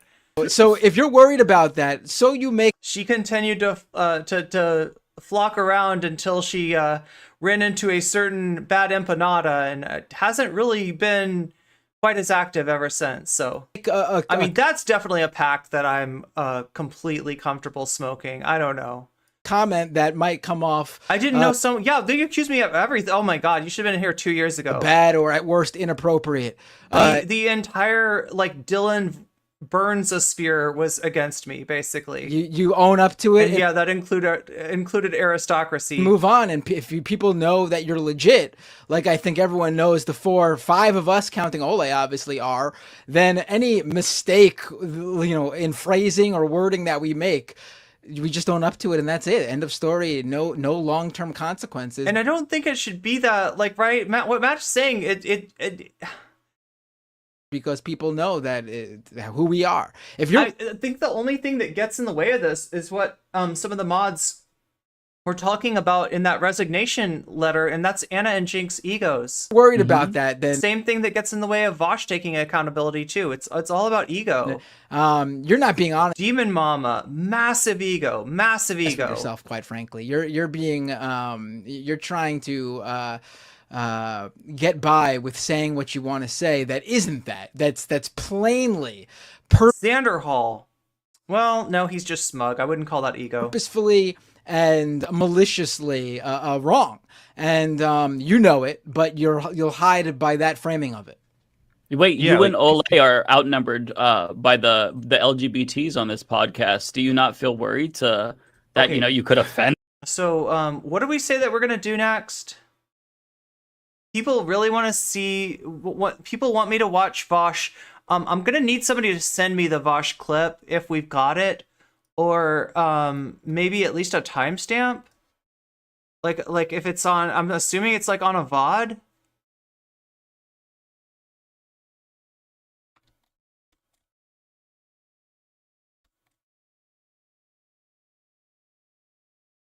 Yeah, so this is what we're gonna watch first, because this is important. we're about to have a conversation that I've been really looking forward to. The prison abolitionist movement is definitely gaining a little bit of steam. The debates and conversations surrounding it have been kind of front and center on social media. And I think it's really important to understand what the abolitionist movement. Yeah, the conversation. Now, I mean, like, it starts off kind of okay. It sounds like, you know, they're I guess they had been impressed by her performance on the Hill at some point, but then obviously disagree with her on the issue of police and prison abolition, and you know, that's what this conversation was about, right? At some point, Jink starts to take these things way too personally. I don't want to spoil it for you. Is what they want to do in terms of criminal justice reform. And joining us today is someone I deeply respect, a wonderful woman by the name of Olayemi. Yeah, that's right, Adrian. Jink freaks out. Alluring. Like, and he's off screen at the same time. He does like admit that, like, right, but he's like reacting so hard that Olayemi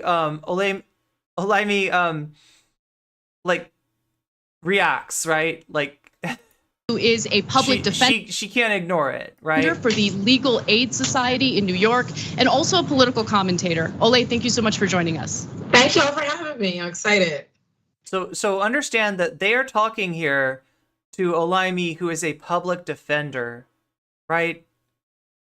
Somebody who knows the criminal justice system, sees it up close, and sees how it grinds people down. Sees how the you know, plea deals work, right? How people are intimidated into making deals with prosecutors. Let me just start off by saying thank you so much. I know I thanked you on social media, but I want to thank you now that I get to talk to you, because this has been something that, to be fair, I think the way that I communicate and frame things was not friendly to people who identify as abolitionists. Yes. And so I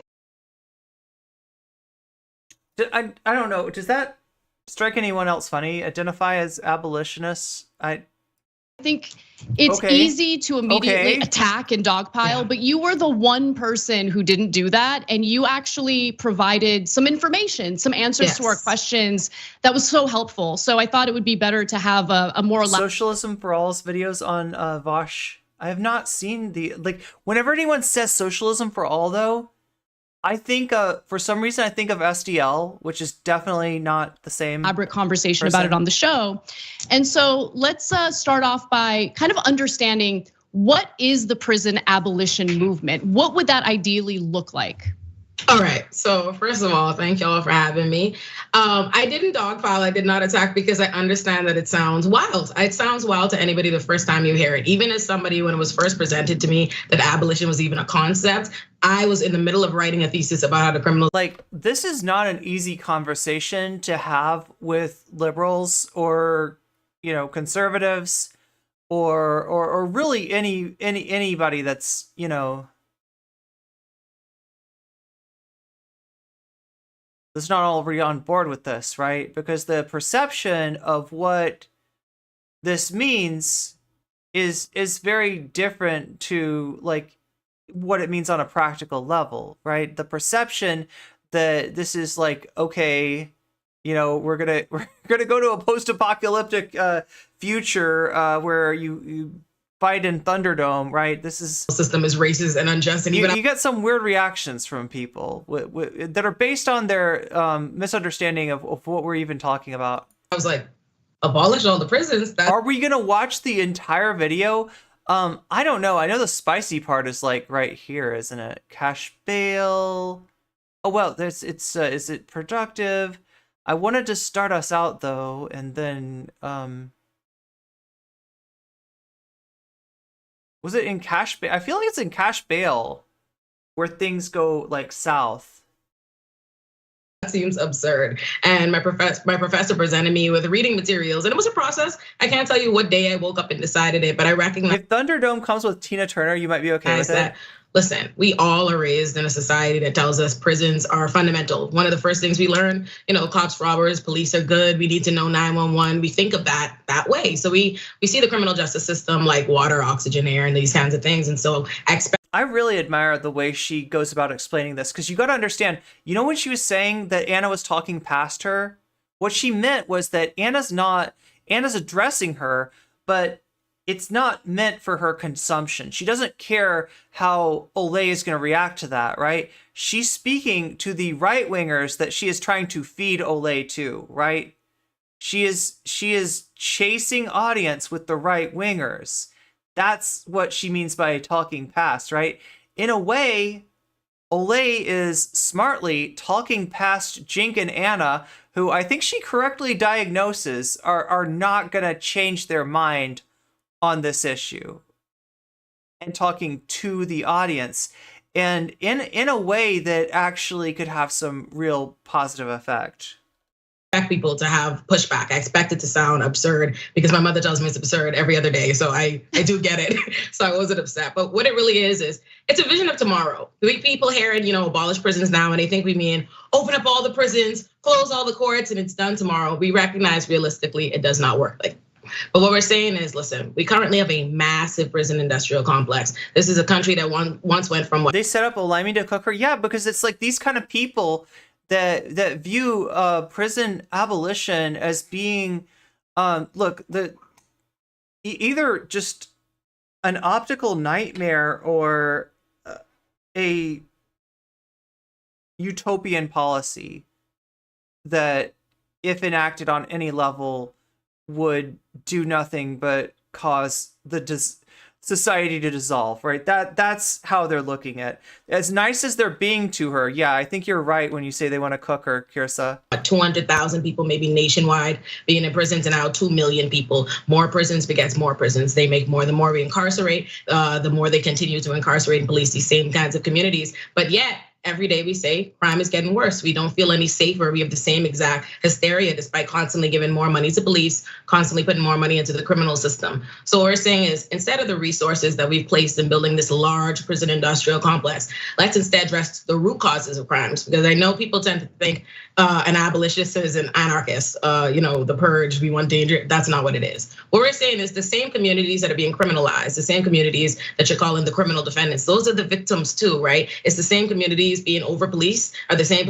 communities being over incarcerated. So they're also under resourced. As a public defender, I could say the vast majority of the people in the criminal system live well beneath the poverty line. And when I say well beneath the poverty line, I myself identify as the poor, and I would not be able to afford my own services. I mean, completely destitute. And so if the majority of the people in the system are this, they're under resourced in that way. And the issues that we're having are coming out of those communities and not having the resources for mental health. There are more people in America, there are more people suffering from mental health issues in prisons than there are in mental health hospitals.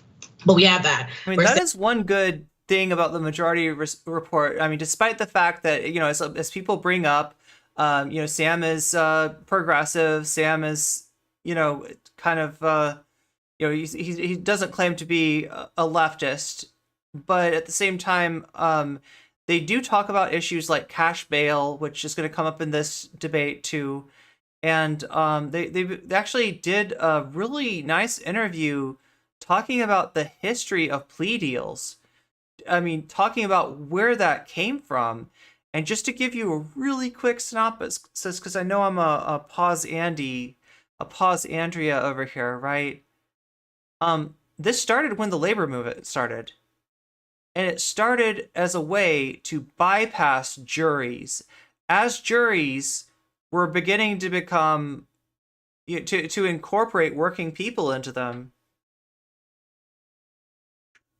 the legal apparatus sought for a way to bypass jury trials because they were afraid of workers, of people involved in strikes and union actions. They didn't want those people to be judged by their actual peers. And anyway, I won't go into it anymore other than to say that it's worth a watch on the Majority Report. I thought that particular, you know, like the only way that the criminal justice system functions in our nation is through this intimidation, right? This willingness to overcharge a defendant who doesn't agree to a plea deal and put them in a place where it's like, okay, do you want to risk life in prison? Or would you rather do, you know, 7 years? And most people, including the not guilty, are going to say life in prison sounds scary. And, you know, when you're dealing with, you know, capital punishment, it's even more of an intimidation. Okay, let's start. And we do have documentation that people are sent to, you know, people who have had capital punishment enacted upon them have later turned out to be innocent. Taking that money away from the police. We have overinflated. They're not listening to her. Budgets. We have large police forces, so much that one would argue that this is a police state. If by over time, radicalize them with second thought, get them educated with socialism for all, history with bad empanada, I'm guessing.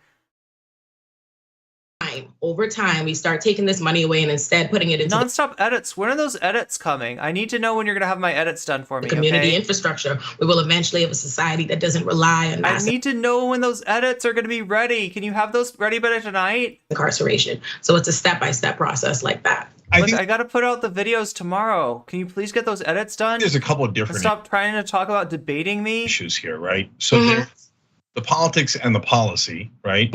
And there's I'm sure a bunch of things we obviously agree on. So, for example, would I abolish some type of prisons? So obviously, I want to get rid of private prisons tomorrow. They make no sense. It's all the wrong incentives. It's we're basically paying people to take away people's freedom, so they're going to do that at a larger and larger rate to profit off of it. So there's plenty of circumstances where yes, you're still here, so you obviously care. So get those edits done. Some form of abolition makes sense. And I think that at the end of the day, we'll probably agree on a great majority of things. But help me understand what the long-term vision is. So you explain how. Yeah, I mean, I need 3 stream segments, 2 TikTok videos. We're going to get there, but one of the issues and an Instagram reel done by tomorrow. I have with the abolition movement is people are reluctant to say what the final product is. So is there no prisons at all? Or is it a prison under a different name or a reduced prison? So let's get clarity on that. I think, let me just say, I am not the full architect of what are the visions for every place, right? But I think we do want to get to a place where we say, all right, warehousing people isn't addressing the issues. I recognize, while I do believe that we have a country and a society that sensationalizes crime, what people think people are in the prison system for, what people are being charged and incarcerated for, is not what it is. I've represented over 1,000 people, and I've yet to meet this, big bad evil person as someone who I couldn't see exactly how they ended up here and what different institutions have failed them. That being said, obviously, we need community involvement. What communities think they need. That's the first thing on how we address these different issues, and oftentimes we do have that. What does a fetus mean? You. It comes to, I know we're thinking of the serial killers, the type of these kinds of, who have become very few of anything you ever see. I've never seen them. I think I can't say whether or not it's as in you're acting like a fetus. Going to be. They abolish all the prisons, or what that's going to look like the day that comes to policy implementation, what system we're going to come from. But I do think did Sam side with TYT or trans rights? I'm pretty sure trans rights.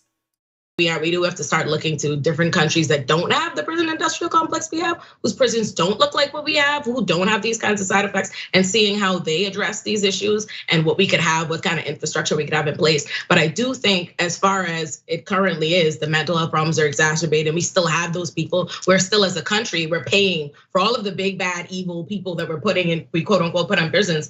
We're paying for all of that. We're not exactly solving the problems and all of the issues that are still recycling. So I can't say specifically what the structure would look like. I think that's going to require the communities themselves to decide, how do we best address the problems? What do we think we have here, and what we would have happen to these people? So I can't definitively answer you, Cenk, there, but I do understand that concern. And I think a lot of that does come to maybe some misconceptions we have about crime and who's in the system and who's the majority of the people there and for what. Yeah, look, I totally agree that, I think poverty is a pretty good indicator of whether someone has committed a crime. You can tie it to those root causes. So I totally understand that. In fact, one of the things that LA actually did right, but it was kind of destroyed by COVID, was Los Angeles had a pretty big problem with gang violence. Right. And we're seeing it become more of a problem again because the programs, like the diversion programs that were implemented that were so successful, were no longer available during COVID because people were, they had to isolate themselves in order to prevent the spread of COVID. And so I think that there are certainly programs that can address those root causes in a meaningful way. But I feel like sometimes when it comes to this debate, we're kind of talking past each other because of the terminology, right? So what I like to think about is, when I think about the ideal, I wouldn't say ideal. I'm sure it has less than 2% of reported crime is solved. Its own flaws. But when I look at models in other countries that seem to have worked, I look to Norway, which I will say, when I first heard about Norway and the way they do things with their criminal justice system, I found it. This is like years and years ago. I thought it was super questionable. Like Anders Breivik getting sentenced to 21 years, and he has like a nice situation with like a PlayStation that isn't updated enough for him. He wants time in jail just hurts, and it in no way reforms the latest model. But you look at their recidivism rates, and like Olay's saying, we're paying for that, right? It's still, and what's so weird is that some of the cruelty in prison comes from this idea that you don't want to spoil them.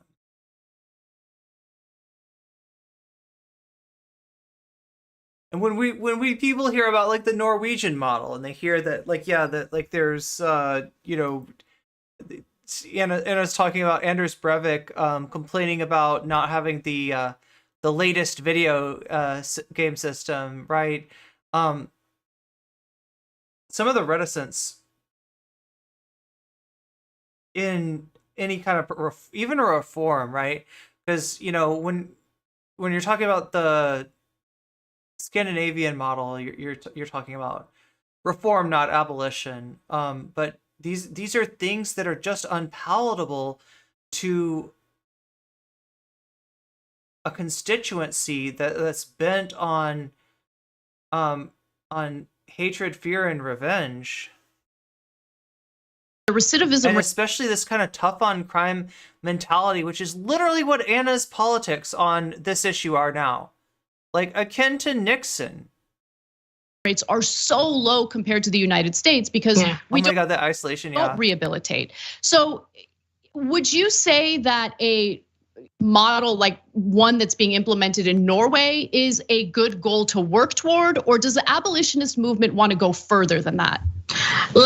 So I think a fundamental component to why people argue abolition, it's not an unwillingness to embrace reform. It's not this inherent issue with reform. It's recognizing that the criminal system in the US is not a mistake. The actors and the powers that be wanted to operate the way it does. People are always willing to advocate for reform. As an abolitionist, I'm constantly, I have to spend my days fighting bail reform, fighting for bail reform, and fighting to defend it even once we get it. Oftentimes what happens is even the most modest of reforms that are suggested even make it, you see the exact actors that be, you see the lawmakers, you see the police unions, you see them fight you tooth and nail because they don't want the system to change from what it is. So it's not that an abolitionist has a problem with reform or they don't think models like that work in places. The difference is those countries have a very different focus. Maybe in some places where you see they have a rehabilitative criminal system, it's not an accident. It's not an accident that we have the criminal system we have and they have that. It's because their intentions are different. What they use the system to do are different. Here in America, we have the prison industrial complex is just To be frank, it is nothing more but, a legally sanctioned slavery. That's what it is. We have massively incarcerated and policed particular communities. We use them for prison labor, regardless, private or public prisons. People are used for prison labor. We take the poorest of the communities and we put them there and we charge them with major fines on top of the time that they've spent, the psychological impacts of that on them and their families, their long-lasting effects of criminalization and having a criminal record. And that does that because it keeps particular communities and people subjugated. So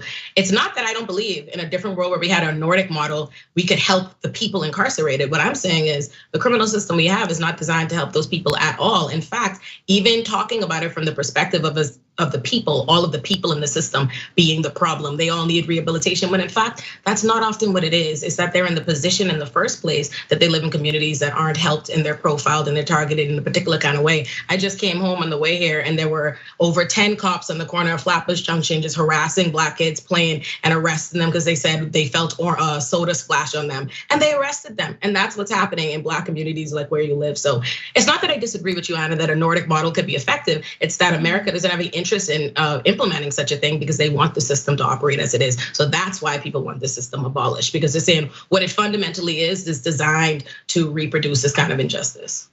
Okay, so in the meantime then, so let's say there's enough of a fight where people are on board for the abolitionist movement, right? In the meantime, as those root causes are being addressed, what does happen to perpetrators of violent crime? And I want to be specific about the types of individuals I'm talking about, right? Like, this is I funny. do believe that this we is funny, right? Because she's talking about a type of crime that Olay is about to tell us, and this is, remember, it's a public defender, somebody that's up close and personal with the criminal proceedings, right? That's not who you're finding mostly in prison. That's not who's in there. For every one violent criminal, there are a ton of people that are in there for all kinds of things that don't involve violence. But what gets focused on, right? What does Anna think of when she thinks of prisoners? She's coming from a place of fear. In some ways, that's the issue. Like, look at, God, I gotta say, their expressions tell you a lot, right? About where they're coming from in this issue. Fundamentally, a place of fear, rather than a place of, fear, anger, retribution. That's what's here. There's not really a thought of like, does it really have to be like this, right? Could there be other parts of society that are actually causing, and facilitating and reinforcing and ensuring the continuance of this crime, instead of this idea that, well, of course there's going to be criminals. We just got to figure out a bad enough thing to do to them so that they won't be criminals anymore. And obviously that doesn't work. It's never worked. She comes off super punitive. Anna should shut up and listen. But yeah, she's got a. You can see her transitioning into like a Fox News anchor. Do you mean, or like Fox Jink wants to interrupt so bad? Yeah. Incarcerate. I do not think that most nonviolent. This makes me curious. Like, what's even going on here? Like, she's not doing anything to provoke him. Offenders should be in prison. And when I say most nonviolent offenders, keep in mind. Like, did I miss something? Because I know that he says later that what he's mad at her about is that she accused him of doing propaganda. And she says that she wasn't saying he was. She's saying that it sounds like he's listened to some propaganda. It sounds like he's internalized some propaganda.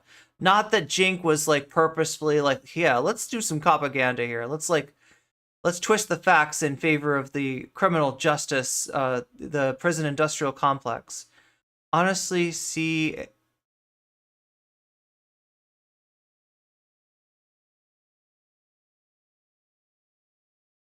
Anna's a pragmatist. Jink does look heated right now. So whatever she said, I guess she must have already said it, right? Now there is always the possibility that he's being extra angry for effect. I don't know. Olay just explained it to her. The cops in the justice system are racist and it's basically a de facto slavery system. In fact, in the 14th Amendment, prison was the one exception to the prohibition against forced labor. I'm considering like Wall Street goons who completely devastated our economy and led to countless foreclosures. I think people like that do deserve to deal with some punishment, right? They typically don't. But just to get back to the question, so I'm a little concerned about what happens if living in California, living in Los Angeles, where we have a Here we go. I was about to time skip us, but it looks like Anna's about to get into this massive this part of things. Population, many of whom have severe mental health issues that go untreated, undiagnosed. That is a result of the deinstitutionalization that started actually under JFK, right? Jank's name rhymes with is pronounced Jank. It's not Jink, it's Jank. And there was widespread support for doing away with these mental health facilities because of all of the issues they had. They were abusive. There were terrible, terrible examples of abuse. And so everyone was on board to do away with them. And the whole idea was, okay, we'll replace them with community-based mental health. But that didn't end up happening. So we ended up throwing the baby out with the bathwater, if you will. So I think about how this would play out if. What? Okay. So what she's saying is that the mental health systems, and if you want a dramatic, envisioning of this, like One Flew Over the Cuckoo's Nest, right? There's probably a lot of movies that, and obviously it's a movie. Obviously it's not, it's going to take some liberties and everything, right? But that's the kind of abuse that we're talking about. Like famously in the movie, somebody is given electroshock to the point where in the description of the author, there's nothing left of him, right? Like basically he's alive, but he's just not there, or he's not, you know what I mean? He's not able to. Anyway, that this is, the dramatic interpretation of the excesses, but what she's saying is that you're throwing the baby out with the bathwater, right? So there's the bad part, which is the abuses, but the baby is what, like community health monitoring, and that never ended up happening. That never ended up, manifesting, and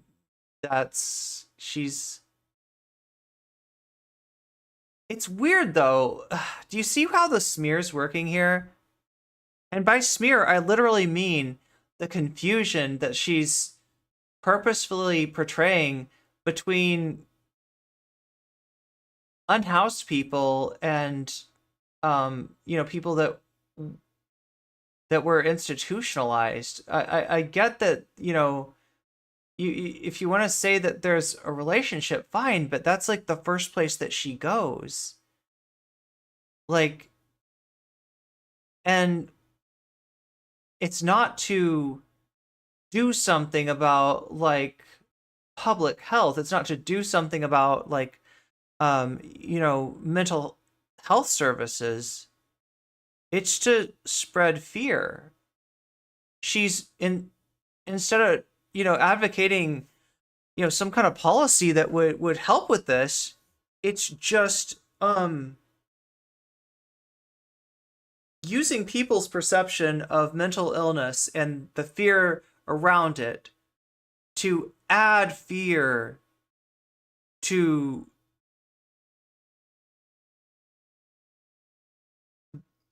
how we as a society treat unhoused people, which there's already fear there. There's already hatred there. there's already, you know, justification for somebody to be, you know, deprived of oxygen through a rear hold on a subway. And for a lot of people out there, I don't know if Anna and Jink were included in this, but definitely Tim Pool, to say that is based, you know, that's what should happen. I mean, that's the situation that we're dealing with. And Anna's adding kerosene to that fire in a most irresponsible way.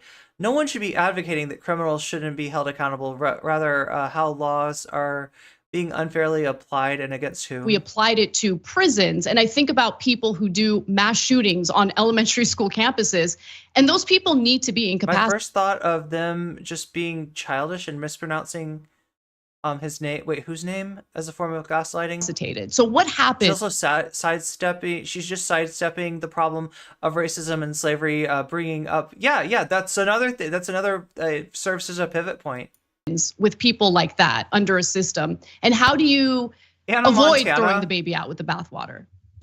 You know, I think I usually don't get into a conversation of deserves. That's not something much I think about, because I think oftentimes that's what leads to carceral responses. Listen, I'm a human being like everybody else. There are going to be people and things that I see, and my initial reaction is throw them under the jail. You want to feel that in your spirit. But what I want to focus on is what I think is better and what ultimately will prevent these kinds of issues from reoccurring. And oftentimes incarceration is just simply not the answer to that. I rarely do you see somebody go in prison or in jail and the situation becomes better. And in fact, even the few people that you see that do survive it, that come out and do other things, it's usually in spite of it and some other, miracle scenario. So when it comes to that, I don't know. Did Jink just sit and stew on something that she said early on in the debate? Like, because it doesn't sound like he's really participating very much. And he does look, like I said, I can't tell what's going on in his head, but he looks peeved. I don't like a conversation of deserves. I like a conversation of what I think. I mean, and this is a great way to explain to people who are in a carceral mindset, because really, like, on some level, there's no argument that you could make to somebody that's coming from a place of fear. All you could do, and it's probably the same thing that she'd be doing if she was acting as a defense attorney, is trying to prime them away from that emotional orientation, away from a conversation of deserves to a conversation of what works, to a conversation of needs, of gets better from, of actually addressing these situations rather than displacing our feelings about the situations, which into like what these people deserve. Like, that makes me so mad. This person deserves this and this and that, and they shouldn't be able to do this, and they shouldn't be able to do that. The government shouldn't pay for this. And that's what justifies what she's talking about, is as a replacement for, slavery in some ways, as the only exception to the 14th Amendment, and an institution which objectively grinds down BIPOC at a massively higher rate than it does, that reinforces really every system of privilege that's operating in our society. Will help. But as far as exactly, Bossmas, yeah, throwing out the baby in the bathwater. Listen, like I said, this isn't something that happens tomorrow. And even with the most modest of reform efforts that you even see be proposed, because reform is. But yeah, I mean, it's not an easy and like, look, I don't necessarily think that she believes that she, like, I think she says it later in the video, like, she didn't come here with the intention to change Jink's mind. She would like it if she gave him something that maybe he'd think about sometime, if she, made him think, like, consider something later, that would be, enough for her. But realistically speaking, I feel like she's speaking to their audience. we're walking, right? If you look at it as a long journey, we're walking from reform to hopefully this ultimate dream. Me scared, more guns. Scared because shootings, also more guns. Sustainable, yeah, exactly. They don't start off. They're not going to start off with the. How do you send a YouTube video link in Discord? Oh, wait, you got into the. Are you okay? Wait, let me. Oh wow, people need to be let into Discord. There you go.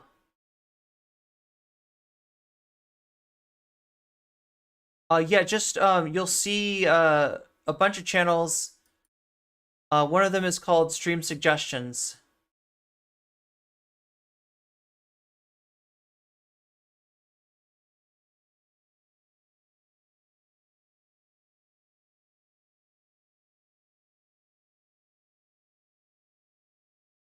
Oh my god, I'm seeing all kinds of stuff in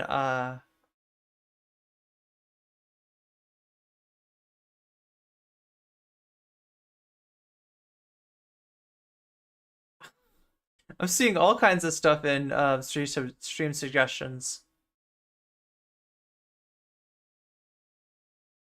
What you call it, the school shooters and these people. They're who are by the way anomalies. Those are not the people that represent are representative of who's mostly in the criminal system. It's just not. The most people you walk into a court. I mean, you're right. There are many fun videos to react You're just going to see poor black and brown people there for like familial squabbles they're having, issues they're having in their relationships. You know, these regular things. But it's not going to be that. But it's not a matter of recognizing that these people aren't bad, or they haven't done something terrible, or they don't deserve punishment. It's a requirement. I think we are required to interrogate how we got there. I think oftentimes, even when you see, if you even take the school shooter examples, right, or the amount of those we get recently, or the amount of shooters, mass shooters we have, period. And you see they have manifestos, they have agendas, they have this. These are not people that are just jumping out the window like Batman villains. These are people that are they are making decisions to do things based on fundamental ideologies, different things that they think and believe. And I think we have to interrogate those as a society and root that out, because the reality is whether or not we have prisons don't. I was hoping I'd find the first mention of propaganda and see what Jink was. I don't like. I'm not finding the word propaganda in the transcript when I search through there. Have prisons if we allow for this is exactly what Jank did to Benny. Is that right, chat? It's pronounced Jank. These same things that cause it to exist, that we're going to keep getting this. We're going to get these school shooters. We're going to get these mass shooters no matter how we deal with them. So to me, have I been saying his name wrong this whole time? Those questions require us to say, I thought I was smart though. I thought I was smart. Okay, let's look at these bodies of alarmist criminals we like to think of in these examples, and let's try to figure out what they have in common. Because right now, the majority of the people in the criminal system, all they have You've heard it both ways. in common is poverty. And I've heard it a lot of ways, and some of those ways I'm pretty sure are wrong. But I thought I was right. Marginalized communities. But as far as these shooters, let's interrogate. Oh, thank you, Buffy. How they got there, what's helping them get there? Usually access to guns, widespread gun manufacturing, all these kinds of things. So my answer is still, let's figure out how we prevent it from reoccurring. So Ole, this is an interview, but it's also a discussion, right? So yes. I want to be clear about my thoughts on it and then ask you a question. Look, yes. I think that if you say let's reform prisons in a massive way, I totally agree. Wrong people are being in prison, totally agree. Let's go to the root causes, totally agree. By the way, I wish the prison abolition movement would have a much more sound plan A, B, C, D. This is exactly how we're going to get to the ideal end goal. And people constantly say, well, I don't have all the details. Partly I understand that, but partly it's incumbent upon you, if you're in that movement, to come up with a workable plan. And you need, and especially as you said, Ole, in the beginning, if you're doing something that sounds as extreme as abolishing prisons, you better have an excellent plan. And so far, I haven't really heard that. But if you want me to join that pathway in that plan, I'm happy to do all of the first steps, right? Reform prisons in all the ways that we've discussed in this. But I don't believe in a utopian end goal where there are no prisons. I mean, and that's fine. Listen, Cenk, that's fine. I want you to know that's fine. I don't need you to believe in that or come off this phone call, this chat thinking that you're an abolitionist. Now, honestly, what really becomes a hindrance, if we agree, listen, there's going to be a whole large side of the spectrum. And I want to believe we're ultimately fighting for the same things. If we recognize that we have this prison system and it doesn't necessarily amount to public safety, that we recognize that there's systemic racism and injustices coming from it.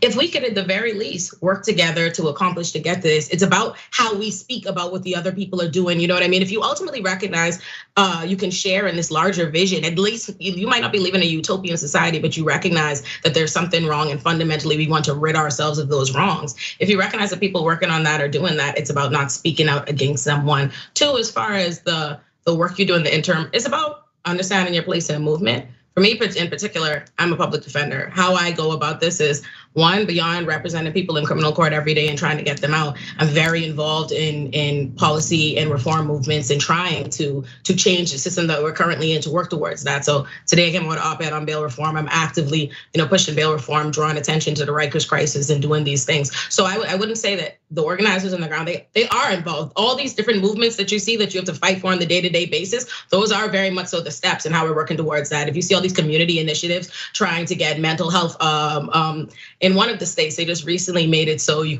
have a mental health first responder. You see different people. So we've got a video with Jink responding to the core principles. You're responding to the members. I don't know if he responds to the walkout or, well, I guess we'll see. I'm like, I wonder what this video is going to be. Before we do anything else today, I wanted to take a minute out to talk to you guys about what kind of show and chat says Jink's not hearing anything. He's not listening. Network we are, because apparently that some people are questioning it. And so I have clear answers. To not have a go at his name? Wait, is anybody having a go at his name? And then people can make their decisions based on that, okay? So we've been doing this for 21 years, and the entire time we've been progressive and fighting very hard for progressive issues and done a lot of things. I'm not gonna get into our resume of all the great things that mainly our audience has done, because without them, we don't people do say like chunk yogurt and stuff. Have any power, and those folks have done amazing things in the world, like launch Just Democrats, etc. So we're not going to pop out of a cake in a couple of days and go, ta-da, right-wing pivot. We laid a 20. We're gonna wait a little longer than that for the cake moment. 1 year bear trap for you guys, so that at the end we could do a right. Wait, but like this, oh no. Were people saying they felt gaslit by this? In a more ideal world run by the masses, as long as policing is abolished, so there's not a prison industrial complex, whatever, more ideal future, jails could be run by communities at least. Most of it before the video was uploaded. Okay, so you were watching live on stream then. I didn't see the beginning, so this is the part you're missing then. I saw it, it's gonna be excruciating. Yeah, I'm feeling excruciated already. I hope I'm not pronouncing that incorrectly. This was as we posted our resignation. Oh, thank you for putting that into context, Adrian. That makes more sense. So he did not know yet, but they've always considered us disposable. I didn't see the beginning. This is such a strong man. Does anyone announce their right-wing plots? Right? Would you expect them? You get that? Yeah, and you get that bag, exactly. He's reframing the reality that the rest of us saw with our own eyes. Yeah, you kind of did, though. You were Team Rocket. You did Team Rocket. Jink, don't tell me that you and Anna didn't do Team Rocket. I saw you with those snazzy uniforms with the R on them. And I saw you tell me to prepare for trouble, and Anna say to make it double. And you tried to steal my Pikachu. Don't tell me that you didn't try to steal my Pikachu when I saw it with my own eyes. I saw the Pikachu thunder shock you and you said Team Rocket blasting off again. Don't try to tell me that you're not. I'm Giovanni. I've never heard of this guy, Team Rocket. What are you talking about? No, come on. I can see the Team Rocket uniform on the back of your chair. Don't lie to me. Don't lie to me, Jink. Wing pivot and then lose our entire audience. The people are like, oh, you guys are grifters. You're like grifters and stuff. Are denying your audience what you want, what they want. Wait, how would that be a grift? You guys want to go from an incredibly successful how could you possibly think that we're grifters? Come on. Progressive show that gets hundreds of millions of views every month to being right-wingers to get no views. If that was true, why would that be a grift? That's not a grift, that's just a disastrous decision. No, we're doing something radical on this network. And so and by radical, I mean reactionary. I want you to understand it. We're allowing for discussion and debate and disagreements. Now, a lot of people don't want that.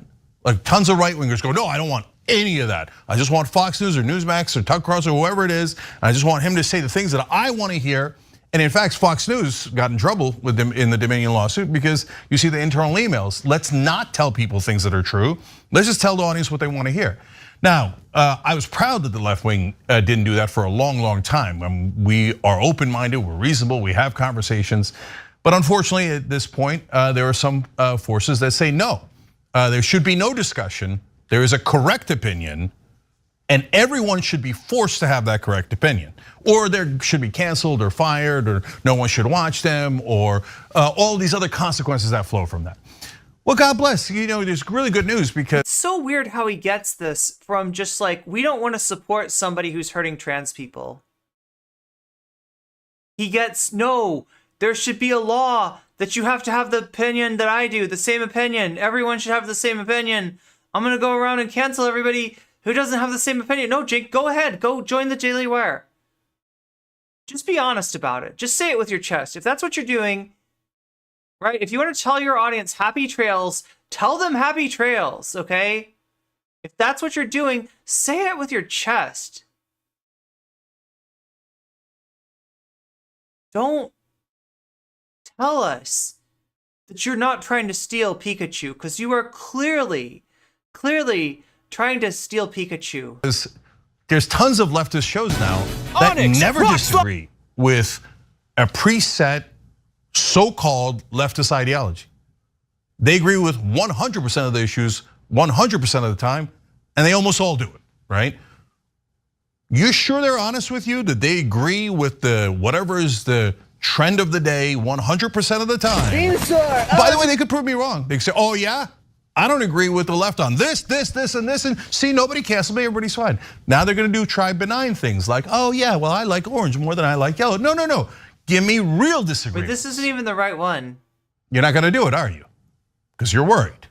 Well, we are gonna do it on this network. So we do things like. We are gonna say prepare for trouble. Hey, I do we say things like. Something that is almost unheard of in media. I hire people who disagree with me. And so some have disagreed on the right, some have disagreed on the left, and then they have come out and not only disagree with me massively on our air, and I'm totally okay with it. Totally okay with it. And then they will sometimes go over the edge and say vicious and crazy things, and we're still okay with it. And then and then you guys know recently someone who we liked and really supported, etc., decided to call me an evil person, a racist, a transphobe, pathetic, embarrassing, all these terrible, terrible, terrible things. And then they quit. And after they quit, they say, supported, etc. Is he like trying to add some, vagueness as to who he's talking about here? Decided to call me an evil person, a racist, a transphobe, pathetic, embarrassing, all these terrible, terrible, terrible things. And then they quit. And after they quit, they say, I quit because this guy who runs the company won't agree with me. But sister, I platformed you. I said, here's a platform, go for it. And not only can you say anything you want, you can say something that. Jink, you used her as a fig leaf. You used her as an excuse. You presented her presence and you're platforming her as a fig leaf, right? And a seal of approval from the trans community. You tokenized her and you know it. Don't bullshit us, Jink. totally and utterly disagrees with me. Not good enough. Is that a standard that everyone has to agree with just one of the hosts? Well, if that's the standard and 2 hosts disagree, what am I going to do? Well, I gotta. Sounds like Vosh. I'm for. Apparently, the new standard is everyone must agree. So who do I fire? Which of the 2 hosts that disagree do I fire? Do I go to Twitter and ask the left-wing activists or the ones pretending to be activists for our side? Okay, guys, since apparently no one voted, but apparently you guys are the arbiters of what's on the left, despite the fact that the polling shows that you are not. You are often very, very, very wrong. Yeah, I'll give you the classic example, Latinx. I was told 100 times, oh, you are being against, you're going against the Latino community. It's like, I don't think so. I've never seen a Latino person call themselves Latinx. I think you made that up. They're like, how dare you, right? God, like, look. Like, technically laziness doesn't exist, all right? But he's not giving us his best when it comes to research, okay? He's not giving us his best when it comes, yeah, he does, he's misrepresenting this. And in doing so, he's just echoing a right-wing talking point. Like, right? And it turns out we did a poll, or we didn't do it, somebody did. 96% of Latinos don't want to be called Latinx. Did anyone learn from that? Did anyone learn that that wasn't the proposition replacing Latina and Latino with Latinx? Did you realize that, Jink? Or do you care? That maybe randos online don't actually know what they're talking about? And that they don't actually speak for that community. But even if they did, or we were wrong, etc. The most important thing is, will we have disagreement? Read and Rap too. You just got a gift sub thanks to Anonymous Gifter. And will that be allowed? And the answer definitively on the Young Turks is yes. And if you don't like that, like I said, there's a billion options, right wing, left wing, and they'll tell you whatever. Like, ironically enough, Bad Empanada, oh my God, Buddha Bean, thank you. Yeah, another sub goal smash, wow. Thank you for the community sub to, wait, who got the community sub? It says, right? Snake Pistol Diablo, yeah, that's a game and a substance in one. That's your name. Whatever you want to hear. But if you want to have even a little underscore on the end for flair. A real conversation, an honest conversation, there's one place in media. And by the way, it doesn't matter if people yell at me. I've been through. Yeah, exactly, Paladin Lost. It's for non-binary Latin people. So when you're saying you think that you are some kind of big hero, like freeing people from this onerous name that these evil SJWs assigned to them, when in actuality, all you're doing is erasing non-binary people, like non-binary Latin people, right? That's, you should, wow. Look, this is sad. I mean, it's not sad, it's mean, it's bad, it's, his voice just pisses you off now, I'm sorry. I'm sorry, that's understandable. There's no one and only place. Oh my God, thank you for the gift sub, anonymous gifter once again. Landfolk just got a gift sub.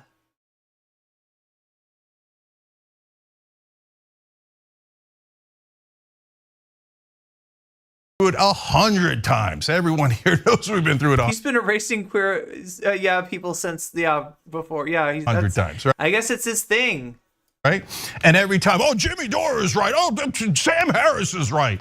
And then later, oops, yeah, they're totally wrong. Oh, Tulsi. Wait, what? Yeah, remember when the SJWs told you Jimmy Dore was right? Remember that? Oops. Good times. Oops, Young Turks were right. I think I'm just wondering when you're gonna appear on the Jimmy Dore show as a guest, right? When are you gonna kiss that ring? When are you gonna bend the knee to Jimmy Dore? When's that happening? Again, oops. But do they learn it? There's like a fake, like a Fox News Newsmax things to make up fake controversies. I have a non-political science video you can send me. It went viral years ago. anything from that? No. And do I change how we conduct things because of the pressure? No. I do not give in to the pressure, but I also do not go in the other direction. Oh, you hurt my feelings. So from now on, We're about to watch what you say when you get your feelings hurt, Jank. I'm going to be against gay rights or trans rights. No, we will not do that under any circumstance. No. I've always thought that people that were calling him that, like they had like a southern accent or something. I'm still going to support trans community. I'm still going to support gay rights 100%. I was like, you're wrong. It's actually pronounced like this, and it turns out I was wrong. I'm going to support both those communities 100%, and as you'll see, likely be the toughest and strongest fighter for them. I don't care if some trans people or anyone in any leftist community yells at me. You think I'm going to like betray Latinos because somebody's telling me that I'm against Latinos because I said I don't believe that Latinx is the proper term? I'm never going to do that. No, I'm going to fight for Latinos. Like, I love how this false dichotomy, is it a proper term? Is it a proper term? It can either apply to all Latin people, or it can be completely inappropriate, and the SJWs are evil, and like they've gone too far, and they're trying to impose words on Latin people that they don't agree with, right? It can't possibly be that it applies to non-binary people within that community. It can't possibly be that. I'm going to fight for African Americans. I'm going to fight and only some of them, only, you know, the ones that like, right. It's like, as in when people try to forge identities outside of what's been acknowledged by society, they're like, could this be the word? And then somebody else like, I think actually Latine, maybe. All of these communities. And you might have seen online, oh, here's a tweet there. Here's a video, like a 5-second clip or a 12-second clip over there. Okay, oh my God, oh, I hear they're right-wingers now, okay? And then you know what happens when people come watch the show? They're like, wait, I don't get it. They don't look anything like what I heard. They didn't breathe fire. They didn't put on Trump hats. They didn't listen to MAGA rap. How could they be right-wingers, right? There was no funk playing with Giga Chad memes. There was no like Roman soldiers with helmets, and right, there was no. They sound really progressive. There was no claymores in their avatars. How could they be right wing? My God, they seem like they're really fighting for us. You know why? Because we've been doing it for 21 years. Okay. A bunch of Proud Boys didn't jump out of a cake behind them. Hey, and that's exactly what we are, and we're not going to change it. So look, the last thing and start doing okay signs. Jeez, I was totally wrong about them. I mean, most Latinos don't. I mean, look, so it's used by people who do, right, but it's not every non-binary person in like all of, right. It is a non-zero number of you know, non-binary people who wanted to call themselves that, not who wanted to relabel like the identity of right. It's just something that got misconstrued, right? So if you're taking any kind of mainstream narrative of this word, you're wrong about it, right? That's not what it was. It wasn't a proposition to like to make the word, you know, the words Latino, Latina politically correct, right? That's how you'll hear it in the media. That's not what was going on. There probably were some people that heard the word and tried to apply it that way, but that's just ignorant, you know. I'm sorry, but that's just ignorant white people. That's got nothing to do with like the people that you know do like identify that way, right? This is not this. The thing is, this shouldn't be politics. It's just like it's a lot like the bonus hole thing, actually, right? So it was an intra-community thing, and it got decontextualized in social media. That's all we're dealing with. Say is that we have given a number of folks from all the different communities, a platform here when no one else did. No one else would have you. You were worthless, and we took you in. How could you be so ungrateful?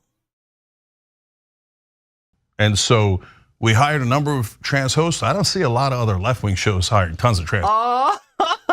You got nowhere else to run, do you? Trans person. So, okay, good, God bless. And then we have a disagreement. And then did I kick them out? No. Oh my God, I'm sorry, Cursa. Yeah, I could see that. Ollie London posted about the bonus hole thing on Twitter, which made it, that's why it blew up. And Anna blew it up even more. Did Ollie London find it first and then Anna got it? Or was it the other way around? I don't even know at this point. But it feels like Anna is functioning a lot like Libs of TikTok. Oh, I said, okay, continue to have a disagreement. All the communities. Yeah, we gave you a platform when no one else would have you. They said, no, because it's not good enough. It's not good enough for me. I'm a special snowflake. No. I can't do it as well as Polly does, but you know what I'm getting at, right? Not every I'm trying to do the Polly voice. One at the company. You know the voice that the President Sunday voice? Ollie was first, she got it from him. Ah, okay. Sounds like he got I don't know what's going. Yeah, this is agrees with me. You guys are transphobes, racists, etc. And how dare you disagree? That's it. We're out. And if you're in that camp and you say, I used up all your battery. I'm sorry, Jules. Hey, 5% disagreement, too much. I can't handle it. I need something else. Again, look, it's okay. I used up all my battery on one of my devices this morning. All the power in the world to you. Just insatiable. I don't know what to tell you. But I'm telling you right now, I'm not saying to you guys, oh, please stay. And I'm not saying, oh, go, I don't care. And are there people with good intent in our audience? Like, I'm Energizer's best customer. Who believe in these issues and disagree with me fervently out of good intent? Absolutely. And brothers, I'm not telling you to go or stay. If you're comfortable with disagreement, but we want to get to the same place, great, stay. If you say, no, I want something else, what that's they're okay. telling you is that they aren't gonna stay, okay? And they're asking you, is it really worth it? And it's on you, Jink, to answer, is it really worth it? Is it worth it? Because you're not keeping your audience, okay? They're not here for you. They're here for each other. Unlike you, they have a sense of solidarity. And that's what I've seen from the mod team. That's what I've seen from the TYT community. And don't be surprised if they wind up watching somebody else's live show, okay? Okay, I'm just being clear with you guys. It's like a self-cook as to what Instapot. we think. And so, and this is quite the barbecue, isn't it? Yeah. Some people are convinced that they're political geniuses, and they like to lean into fighting on the wrong ground. I'm a big 5-head genius. What are you talking about? Right? Of course I am. And they say, oh, politics doesn't matter. Well, here's how it matters. When you lose elections, they pass 70 laws against the LGBTQ community. You want to win elections so they don't pass bills. You want to win elections, not lose elections, and then they won't pass the bad laws. But when you lose elections, what you're going to do if you support trans rights, then they're going to, oh my God, okay, wow. Jink, he's melting down on Twitter over Benny was wild. Wait, when did this happen today? Explained, I spent so much time in replies explaining to his defenders why he was wrong and how it hurts everyone. All I know is the Vanguard. Yeah, we should watch the Vanguard thing.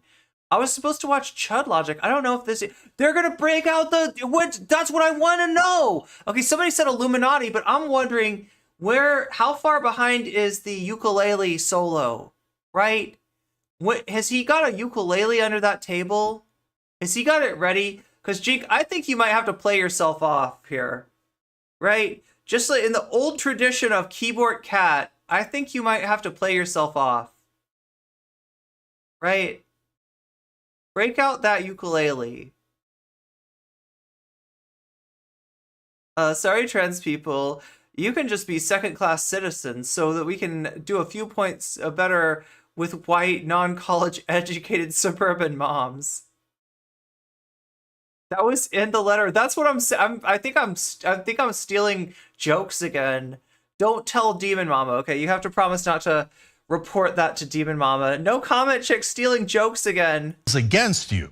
Instead, don't be a joke scold. And we pass bills. Don't be a joke scold. That give you 100% the same rights, not more rights, not less rights. Don't do it, Demon Mama. Don't be a joke scold. It's the same exact rights as every U.S. citizen. And by the way, we get paid family leave, higher minimum wage, fight climate change, and all the wonderful things we want in the world. So if you say politics doesn't matter, then you're in the wrong business. Okay, you're not understanding it. If you say, hey, the maximalist position. So let's not use words like the toxic hate train, radical, extreme, etc. Let's just say the maximalist. I think everybody would agree that, turf train. People that are in the activist community are going for the maximalist position. If you say the maximalist position, whether it's right wing or left wing, always gets you victories. Sorry, Demon Mama got mad because she thought I had stolen a joke from her, which she didn't realize that she had stolen from Vosh. And it's not really like anyone's joke. It's just like a easy, like streamer bit, you know, like who knows where it actually came from, right? That would be an interesting line of inquiry, though, to find where the idea of charging somebody to debate you on your stream actually came from, right? The earliest one I saw was Vosh. And having Haz's chat pay him $200. No, I think it was like $100. I think Vosh went cheap. I think that all they had to do was donate $100 to Vosh, and he brought on Infrared when Infrared was tiny, right? And then Demon Mama, was it Riley that she demanded $200 if Riley wanted to? Wait, I'm trying to. I might have my chronology out of whack here. Does anybody know? Can anybody tell me NCC lore? Which came first? Streamlabs, are you a bot? Yes. Oh, Stream Elements is definitely a bot. Sorry, I didn't know that you were talking to a bot. I would have let you know that. Yeah. Politics. That's it's fun. I've talked to bots before. It's not true. It's not remotely true. But. And so all the American people agree with us anyway on, let's say, for example, one of the disagreements that I have on the issue of trans people in sports. What was he like looking at there? Did you see his eyes go to the? I don't know. It might not. It's not like I'm gonna figure out. I'm not the jank whisperer here. Think that. By the way, the American people don't agree with me either. 70% say that trans people should not participate in any sports that is not in the sex that they were born in, right? Well, I think they should participate in high school, and I think we could win that argument. And I think that the way you win that argument is to say, look, Republicans, which of you perverts is gonna go do the genital check on these kids? So we just have to sacrifice current trans athletes, right? Yo, this is the thing, though. This is the thing, right? The like allowing, you know, trans people to participate in children's sports only works if you're also going to stand up for trans kids' right to access to medicine. Because if they don't have the access to puberty blockers, by your own standard that you're allowing and throwing trans people to the bus, when the International Olympic Committee says it's fair for us to compete, says it's not fair for us not to compete, right? You're gonna shout them down out of ignorance, and you're gonna sacrifice us so that we can play up to 8th grade? Thanks a lot, asshole. Like, look at this asshole. Look at this absolute. Like, he thinks he's a decent human being. And you know what that happens? Then the average American goes, whoa, yeah, that's not right. I don't want them doing that to the kids. Hey, let the kids play the sports, okay? Well, should we put like, you know, integration of sporting leagues to the vote of the public? I'm sorry, that's just like most people don't think that it's fair for black people to play with, right? You know, like this is like this has some historical parallels. And they're not great, Jink. But if you go into the teeth of the only ground that the LGBTQ community loses on, we win on everything else, right? We win on. Jink, you're also not noticing that no matter what trans people might do, this or anybody might do, this is never going to be a major issue. right? Yes, the public opinions on polls on this look bad, but when you ask the people that say they don't want trans women in sports, if they think it's a major issue, if they think that it should be part of the platform, it's a very, if they're going to vote for one candidate over another, which is really what you're asking based on this, they say no. This is not anywhere close to their priority issue.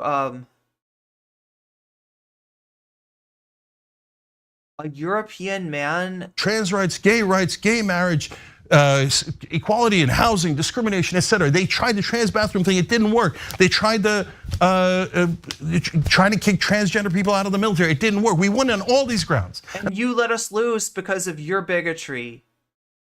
And you called us men. You called trans women men in the process. Jink, figure it out. Or fuck off. I'm supposed to say that word. That's the one word you can't say. I said the no word, Chad. That's the one they care about. They'll let couples say slurs, but I can't say the word that starts with F and rhymes with duck. That's a no word.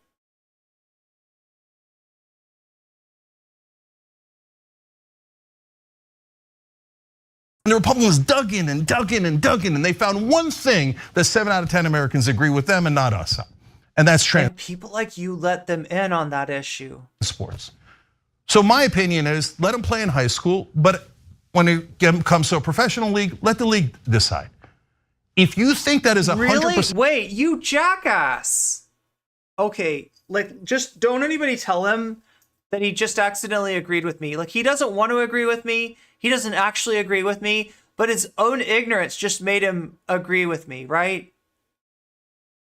The sporting bodies that are in charge of who gets to play and doesn't get to play, including the International Olympic Committee, have already made their opinion known on this. And they have, this is going to surprise you, Jink, but trans people playing sports is not a new thing.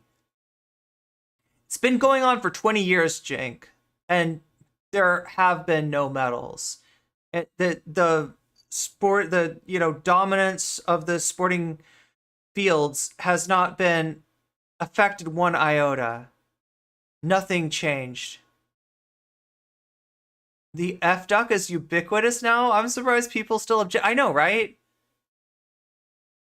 The whole point of advocacy is to do hard things. It's easy to win. It's easy to win on points that are popular. This is leadership, right? This is unironically though. Here's what I want to do. I want to take this clip, and I want to. Oh my God! Up here, but now there are freaking communist invading radicals. Communist invading radicals in my YouTube chat. Thank you, Hunter Biden Laptops, for invading my chat today. Not disagreement, and that's trans erasure, etc. Okay, we disagree. But like he told he was mad at the Obama administration and the Democratic Party's reticence to support same-sex marriage. He thought that they were being cowards when it came to gay people and criticized them because of that. He criticized them for doing the same thing that he's doing right now. From choosing optics over leadership. And does that mean I'm going to get a virus if Hunter Biden's laptop subscribed? What's up, Simp Daddy? That means, in my opinion, you're saying, I won't tolerate 1% disagreement, 2%, 5%, whatever number you want to put on. I won't tolerate it. I want to show that agrees with me all the time on everything, okay? Okay, well, there's nothing I could do again. But if you say, hey, you know what? I want to win, and I want to frame things in the right way so we protect our community. And I'm going to try to protect that community, whether the activists. By giving away trans people's dignity to the point where you called trans women men. Like, that's not lost on me. That's not lost on me, Jink. And I don't think that's because you See, here's the thing. What people really think is more complicated than we give it credit for. It's layered, right? Take, for instance, racism. If I ask people in here, do you support racism? You're going to tell me no. But if I ask most of you in here, you know, if you got some racism, the answer is going to be yes. And that is because it's not as simple as I consciously agree with and believe in and support X, or X has no hold over me, right? For a lot of people, it's somewhere in between. And that's true on the trans issue too. But Jake, there's something about this issue that speaks to your inner transphobe, that gets you to think of trans women as men. Despite the fact that I'm sure somewhere on social media you've said trans women are women. Somewhere in your heart, you don't believe that though, and all it took was this issue and your misunderstanding of the issue and your over-reliance of your limited perspective on this issue to turn you from an ally to an enemy. And I think that's pretty pathetic. You let your community down, you're not entitled to that community, right? Mike out here is here everything. I'm on a panel working on this issue within a nation governing for the sport of sailing, U.S. sailing. People like Jank, in fact, most people have no idea of the history or the science around this, or the gross historical parallels here as well. Agree or not, and this is not about trans issues in specific. It's about all of those communities. So look, I think the police in this country need massive, colossal reform. But if you go with the slogan of defund the police, you get killed in the elections. You do. Well, I don't like that we lose in the. Well, I don't like it either. So we should have better. But Jink, your whole problem is, you know, if you want to tell me that you think that platforming that issue is a loser, and you don't want to talk about it, I'm like half tempted to agree with you on that, right? Because my perspective is on this, that this is not an issue up for debate. This is an issue of science, right? This is an issue of you know, sporting bodies, right? And those bodies have weighed in and decided that trans people should be able to play sports, right? When you bring in ignorant viewpoints like Jinx, you're just hurting trans people. We shouldn't need ignorant people to understand things that they fail to inform themselves on in order to have basic human rights. And yeah, playing sports is one of those, like, right? I mean, to the degree that anything is, right? Your identity should not limit that, and that's the position that you're putting us in. You don't realize it, but you are canceling all trans athletes according to you past 8th grade, right? No more sports for you is what Jank says. And I know that if I asked him, he'd be like, no, they can participate in the men's division. And it's like, okay, so you want me to get hurt? Thanks, asshole. Or he'd say they could form a league of their own, and you clown of the world, that is the worst. A league of their own, that doesn't have any bad historical precedents, right? And also, there just aren't enough trans people to even, that's essentially not there's not a possibility, right, of that happening. You're telling trans people they don't get to participate in sports. That's what you're saying. Say it with your chest, though, right? Own your transphobia. Framing. I don't want to do better framing. I want to be maximalist. Okay, but you're not going to win that way. That's what you think is going as maximalism. Say, hey, I don't like it. I don't like that you are saying things that are nearly indisputably correct on the politics of it. And I don't like that the country doesn't agree with us. And I don't like the idea of trying to convince them. I just want to call them transphobes, racist. I want to call. You should have fucking responded to Governor Youngkin, you dumbass. In fact, you know what? You shouldn't have, because you're ignorant. You don't know the issue. You don't know the science. You don't know anything. Your opinion is not worthy of me wiping my behind on, Jink, okay?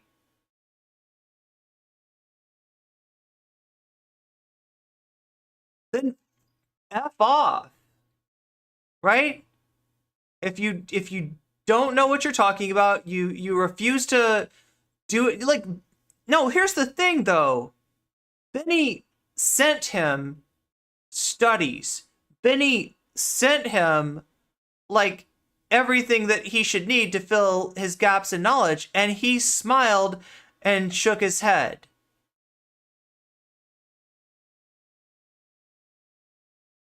All them names. And I think that's a brilliant political strategy, because that's honestly, like, if you want to say that, like, you know, the solution is, like, you're making an argument not for going against trans people, which is what you did. You're making an argument for not talking about these issues. You not talking about these issues. And if that's, you know, that's a perfectly acceptable compromise for me. I think the whole world would be better if you would shut your mouth on subjects you don't know about and don't care enough to go beyond your ignorance about. It's going to win them over. Sorry, but you're wrong. It doesn't win them over. Being able to empathize and say, you don't want to do that to kids. You don't want to do that to other human beings that are just like you. Telling them, hey guys, do you have anybody who's trans in your life? And even if you don't, imagine that you feel you were born a different way. And then you have the courage to come out. And you have the courage to whoever is stuck filming for this, it's probably like Illuminati's editors. Change and transition. And that is so I'm pretty sure Colleen Ballinger's like sound like editor is doing the boards, the audio boards. Incredibly hard. Can you not have empathy for that person? Can you not say, oh my God, that's another human being, and maybe I should root for them instead of rooting against them? That's how you reach out to people and win them over. So we win on all of those issues, we win on all those policies, and we win on like, he thinks he looks good here. His argument is basically like saying you have to say the Earth is flat. Most people agree that the Earth is flat. You need to win the elections to get power, so that I don't know, so we can build ships to sail around the world. Elections. I don't know. And we get bills that help your life instead of hurting your life. But if you disagree for the billionth time, that's okay. This is a network where there is discussion and disagreement. And that is super clear, and it is never going to change. There's no listening though. There's discussion and disagreement. I don't think there's discussion when you don't listen. When you refuse to listen, when somebody who knows a lot more about science than you do lays research in your lap and you refuse to even look at it. Yeah. And look, if you tell me that it's above your pay grade, you don't want to go through method sections and, you know, determine the strength of the evidence and all the other stuff, you know, then just recuse yourself. That's fine. That's fine. In fact, I honestly think, like, I would be happy if TYT just recused themselves from this issue. Oh my God. So Vanguard.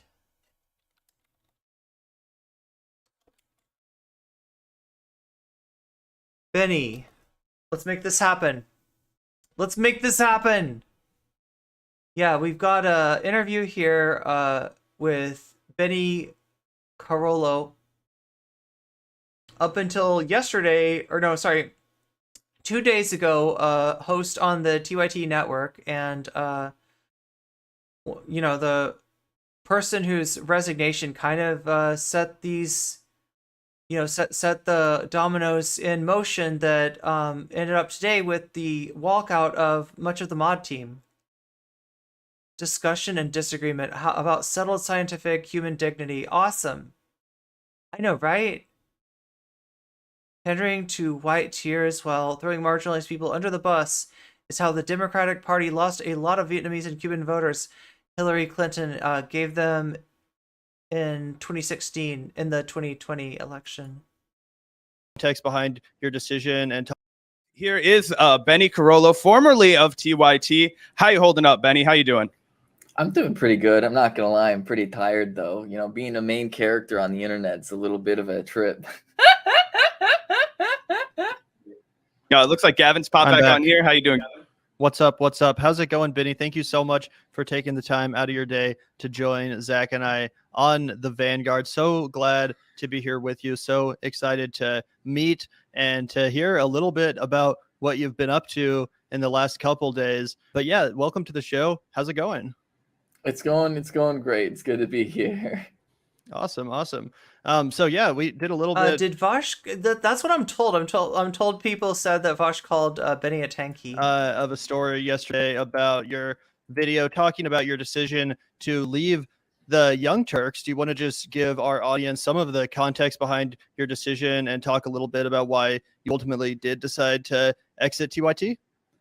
Yeah, I mean, there was a lot of reasons, and it kind of like, I mean, obviously, it all started like months ago when like Anna Kasparian started like freaking out about the whole like birthing person thing, you know, and I kind of saw things going in a direction. I like tried to reach out, and like I ended up having that like phone call with Jenk and like trying to like have a conversation about like trans people in sports because they were saying some not great stuff, and like people started alerting me to like different things that they were saying and doing, where it's like, hey, they're really missing the mark here.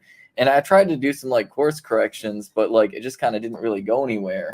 And like unfortunately, it kind of like escalated to the point where like then you have like, you know, Anna Kasparian like talking about how she thinks that Jesse Singal isn't transphobic when like his work is literally cited in a bunch of anti-trans legislation, and he's like one of the people like leading the campaigns like spreading misinformation about like HRT for trans youth.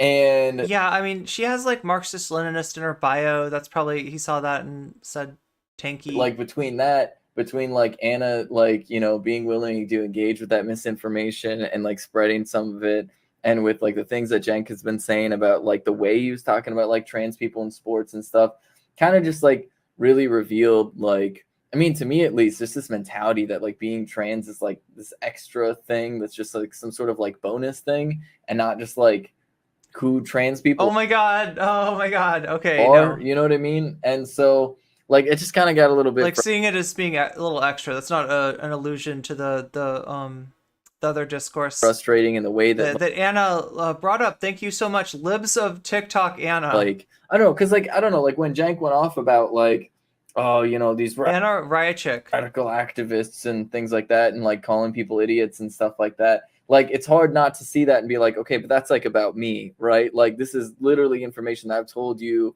and then you're going on a rant about it, and you're like, you know, yelling at like, oh, you're betraying people and this, that, or the other thing. And it's like, okay, how am I not supposed to read that? Is like, at least that's on some level being like about me personally. Oh, is this the International Olympic Committee paper? And then like, yeah, it just got to be too much. And like me being there as a trans copioid person, like to some degree lends legitimacy, right, to those claims, right? Because it's like, oh, well, they've got a trans person on the network.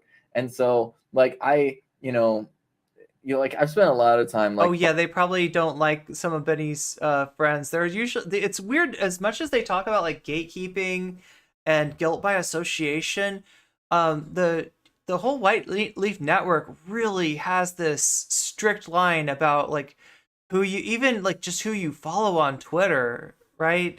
Let alone like, you know, people that you do content with, right? And if there's anybody that's unacceptable, that's a woke scold or whatever, then yeah, you're like unironically canceled. Bugging out about this, to be honest, like talking to my partners a lot about like, hey, like this is just like a lot, and like stressing out about it, and just like taking the psychic damage every day from like doing the content that yeah, is it from talking to Soul Buddy? I don't even know, like it could be a lot of people I do, which is like very much like even talking to Luna Oi would get you in trouble with these people, you know, trying to combat the transphobia that the Republicans are doing, and then having to deal with that on the other end. It just got to be too much, and it's just like, no, I can't deal with this. This is too much. And me being here is like a halfway, like, sorry, tacit endorsement of like starts to hurt the things my that they're ears saying. after a And I just while. kind of can't have that. And so like, I just had to leave because it's like, what, it doesn't seem like they're like gonna like move in the right direction. Because like, I mean, the thing that's like most dangerous about it is like they'll say like, oh yeah, look at our track record, we support trans people, but like also it's like, yeah, if you say you support like, you know, trans people being able to get like hormones, like I medical mean, this care. is so out of the Vosh playbook, right? Look at my track record. I've always said trans rights were good. Whenever I ever said trans rights were bad, I just said that you people were fragile and that you couldn't be trusted with your own liberatory movement. I know, I'm pro trans rights and stuff like that. But then you're willing to like, you know, fear monger about I just called you mentally ill and like uncertainty regarding like hormones for trans youth. But I've never been against trans people. Then you really aren't, are you? Right? Because, and one of the things I kept trying to get across is like, no, look, like hormones for trans youth is literally just puberty, right? That's what it is. And it's like, yeah, puberty has risks, right? People should read the whole thing. Puberty has risks for cisgender people, just like it does with transgender people. And so like the whole idea of like hormones for trans youth is to make sure that they're going through the puberty that they are the most comfortable with. Because every kid should be able to go through the puberty that they are the most comfortable with at the normal puberty age. And like sort of not seeing it like that, I think it's just like a gigantic mistake. Because like, yeah, there's going to be permanent effects. That's kind of like the whole point, actually. Yeah, like there's like any medical intervention, theoretically there could be permanent effects, right? There could be side effects, and that's taken into account and weighed against the risk of not treating. That's what doctors do a lot in terms of, you know, treatment. It's, you know, a lot of the decision comes down to weighing the benefits versus the risks, versus the benefits and the risk of not intervening. That's, you know, what's done. You know, it's never completely just straightforward. Gonna be risks. Every puberty is gonna have risk, but like in a weird way, it's a little bit less risky to go through a trans puberty because you're gonna have doctors checking up on you on a regular basis. Whereas like most people go through puberty without those, you know what I mean? And so like all that is to say, like, it just kind of got to be too much. And it was just like, they're putting out misinformation. And if Anna Kasparian is really going to trust Jesse Singal, then like, that's just like, Jesse Singal is very obviously a bad faith actor in this situation. He's very obviously spreading like anti-trans propaganda. And if you're willing to accept him as like some sort of like, you know, trusted source, then like, I just can't be on a network that even has the potentiality of like bringing somebody like that on or like using that person's information for something, because it's just actively harmful. Benny, can I ask you, what was your day-to-day like working for TYT? Did you go into a studio for them, or were you working remotely? It was all remote. It was all remote. Like I did everything like in my little home studio that I have. Gotcha. So there were. We've been dealing with this stuff for many years. In the years since physical inspection and karyotype testing were abandoned since 1988. Yeah, and mainly because some people were finding out things in the karyotype testing that they didn't know and didn't want to know, right? Some people that, you know, thought they knew their chromosomes actually found out that they didn't. Only 2 transgender individuals have made the national team. Yeah, it's such a ridiculous. It really just should have never gotten politicized. No, like interactions between you and like other hosts on the network, like in person, very often. No. Everything was like virtual, and it was all very like honestly not like a super ton. Like, to be entirely honest, I work from home. Like sometimes I chat with the other hosts about like random stuff, like before or after like a show or whatever. But like, it was pretty much just that. Interesting. Well, the weirdest about your video, in my opinion, and your story to me was the fact that you talked about on that phone call with Cenk Uygur, you offered pretty politely, from what I could tell, like, hey, let's just have a conversation about this. We can do it on TYT. That way I can provide some of the pushback that a lot of your critics are voicing towards some of your recent talking. So if Cenk really wanted what he says he wants, which is a conversation and a debate, there it is. You know, Benny offered that. Cenk wasn't interested in that. Cenk didn't want to debate a trans person who, you know, has some skin in this question, like, right? He was uncomfortable with it, right? And you should ask yourself why, Jink.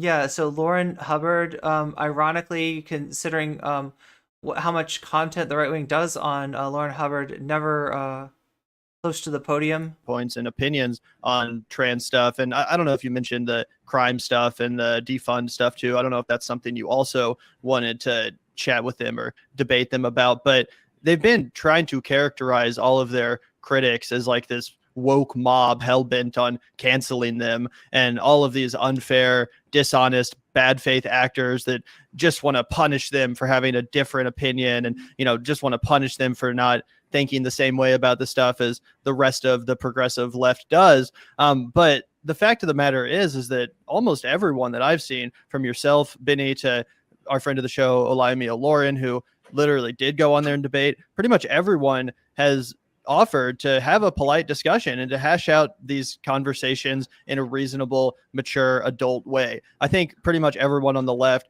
I imagine. Oh my God, chat! I kind of like. What do you think? Should we do after this? Should we do Chud or should we do Vosh? Imagine yourself included. Oh, also Majority Report is more than open to robust discourse on the left. I think we all understand the fact that as leftists, we are independent thinkers, and sometimes we're gonna. They just keep on making more news for me, don't they? Come down on a slightly different position or a slightly different way of looking at. When I get enough clout, I'm gonna start asking people to just like slow their roll a little bit. Be like, okay, look, we could only cover this much in a day.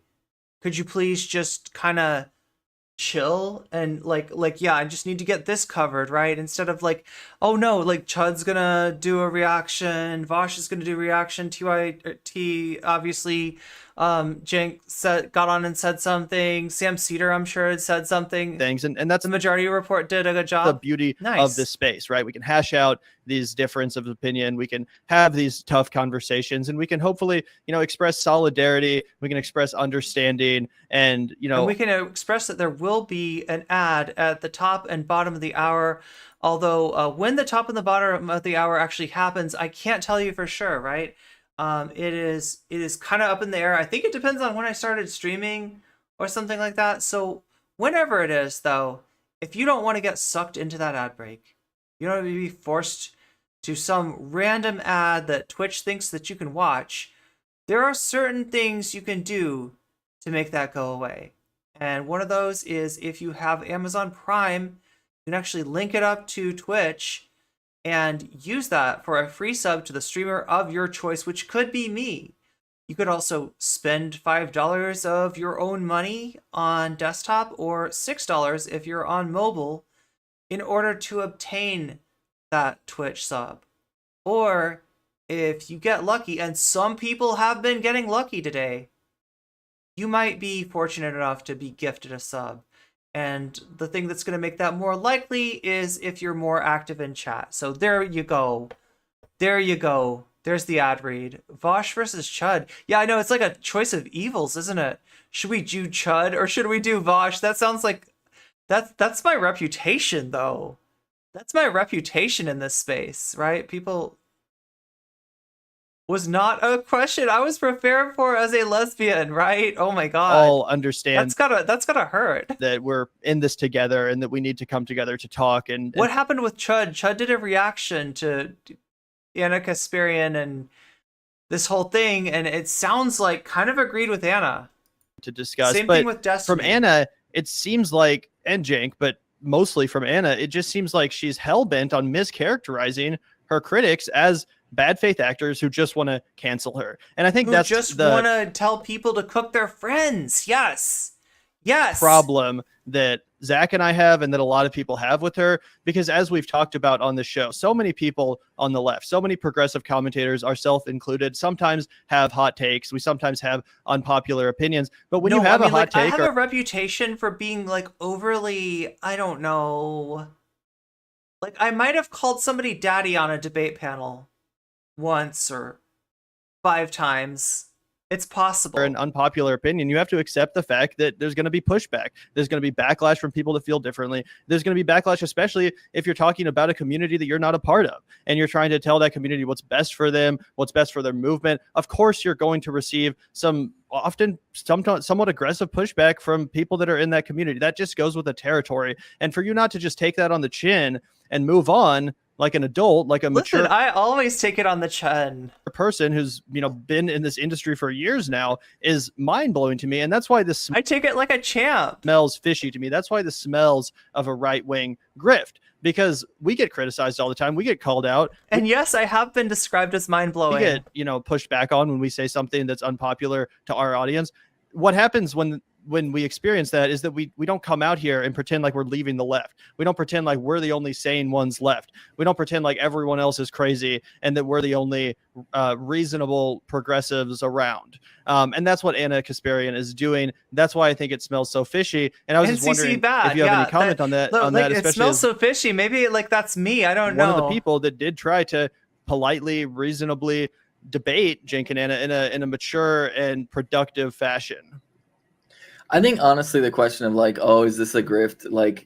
To me is kind of irrelevant, right? Because at the end of the day, Anna is just saying the things, right? Anna's obviously consuming a lot of right-wing content, getting a lot of talking points from them, and unfortunately repeating them. A perfect example was she had said on the air at some point something about trans kids getting hormones because doctors were afraid of being transphobic. That's just literally not true. Anybody who knows anything about politics should know that if that did happen, it would be a national news story, right? Dylan Mulvaney having her face on one beer can was enough to be a news storm for 2 months. So if there was some kid out there that had their gender transed because some woke doctor, we would have heard about it. And not only would we have heard about it, but it would still be we would have heard about nothing else, right? It would have been everywhere. I'm sorry. Everybody would have known the name of the doctor. Sweet Chen music. Oh my god. The patient and the clinic where it was. We would know all the details. Listen, right? It's better than taking it in the eye. Okay. The New York Times has been trying to ask the transgender question for a year now of why are all these kids transing their genders? Oh my goodness gracious, we need to get to the bottom of this, right? Why are there more trans kids than why are there more trans people? The earlier the younger the generation is, right? They're what's with the Zoomers? Fueling this right-wing paranoia about trans people. And so that just isn't happening. And when I pointed out that to Jack and I talked about the video, he was well, I could see it happening. And it's okay, but I couldn't and you couldn't. And so does it I don't think it matters whether or not it's a grift, right? I don't think it matters whether or not it's at the end of the day, you're just saying these things. At the end of the day, all that matters is that you hit on the video if you haven't already done that, right? Because it's the only way for YouTube to know that you really like the video. And it's your approval tells YouTube's algorithm to basically send it to more people. So you have that power. It's one of the few powers that you do have. And all you got to do is, I know it seems silly. It seems like you're not doing much of anything. But one thumb might not mean much, but if we put all our thumbs together, we have the power to change the algorithm. They're literally untrue and yeah, New York Times is literally chasing clout off of trans people. Harmful and propagate unfortunately a lot of misinformation that the political right is using right now to demonize and villainize trans people, and that really is what's at the heart of it. So is it Anna Kasparian's personal? All these left-handed LGBTs, right? Is it Anna Kasparian trying to do a right-wing grift?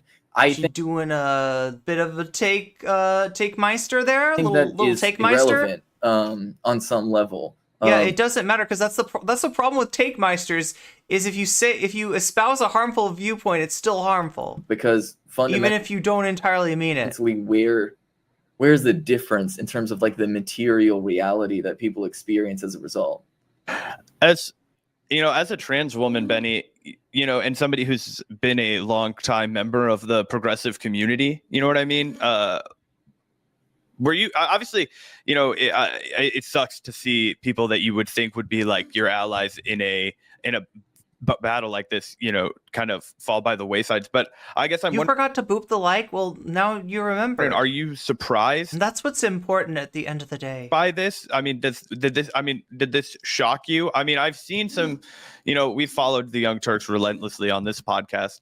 I've seen some bad, cringy right-wing takes from Cenk that just kind of like root him in a little bit more of like, I imagine his like youthful conservative ideology, to put it mildly. But I always thought, for the most part, deep down, this is a good guy. Like, he cares about people. And it just seems like he's like, I don't know, like, you can't tell if he's a good guy or not from watching him. Honestly, that's the truth. You can tell if he's charismatic. You can tell if he's funny. You can tell a lot of things about, or like if his online personality is these things, right? But you can't tell if he's a good guy. Emphasis that they always have is on something that dehumanizes or otherizes the trans community, and would kind of unravel that. Keith Moore identified 9 components of sexual phenotype. Instinct. Stereotype being chromosomal makeup. That deep down he's just a compassionate guy. I'm just wondering, were you surprised by all of this? Did this take you? Yeah. So we're talking about how, like, even something like sex, if you want to talk about, if you want to split it into gender and sex, like some people do, right? Even sex is not as binary as they would make it out to be. I mean, straight up not binary is, it's not, there's more variation, like, within the classifications that I think we're giving it credit for.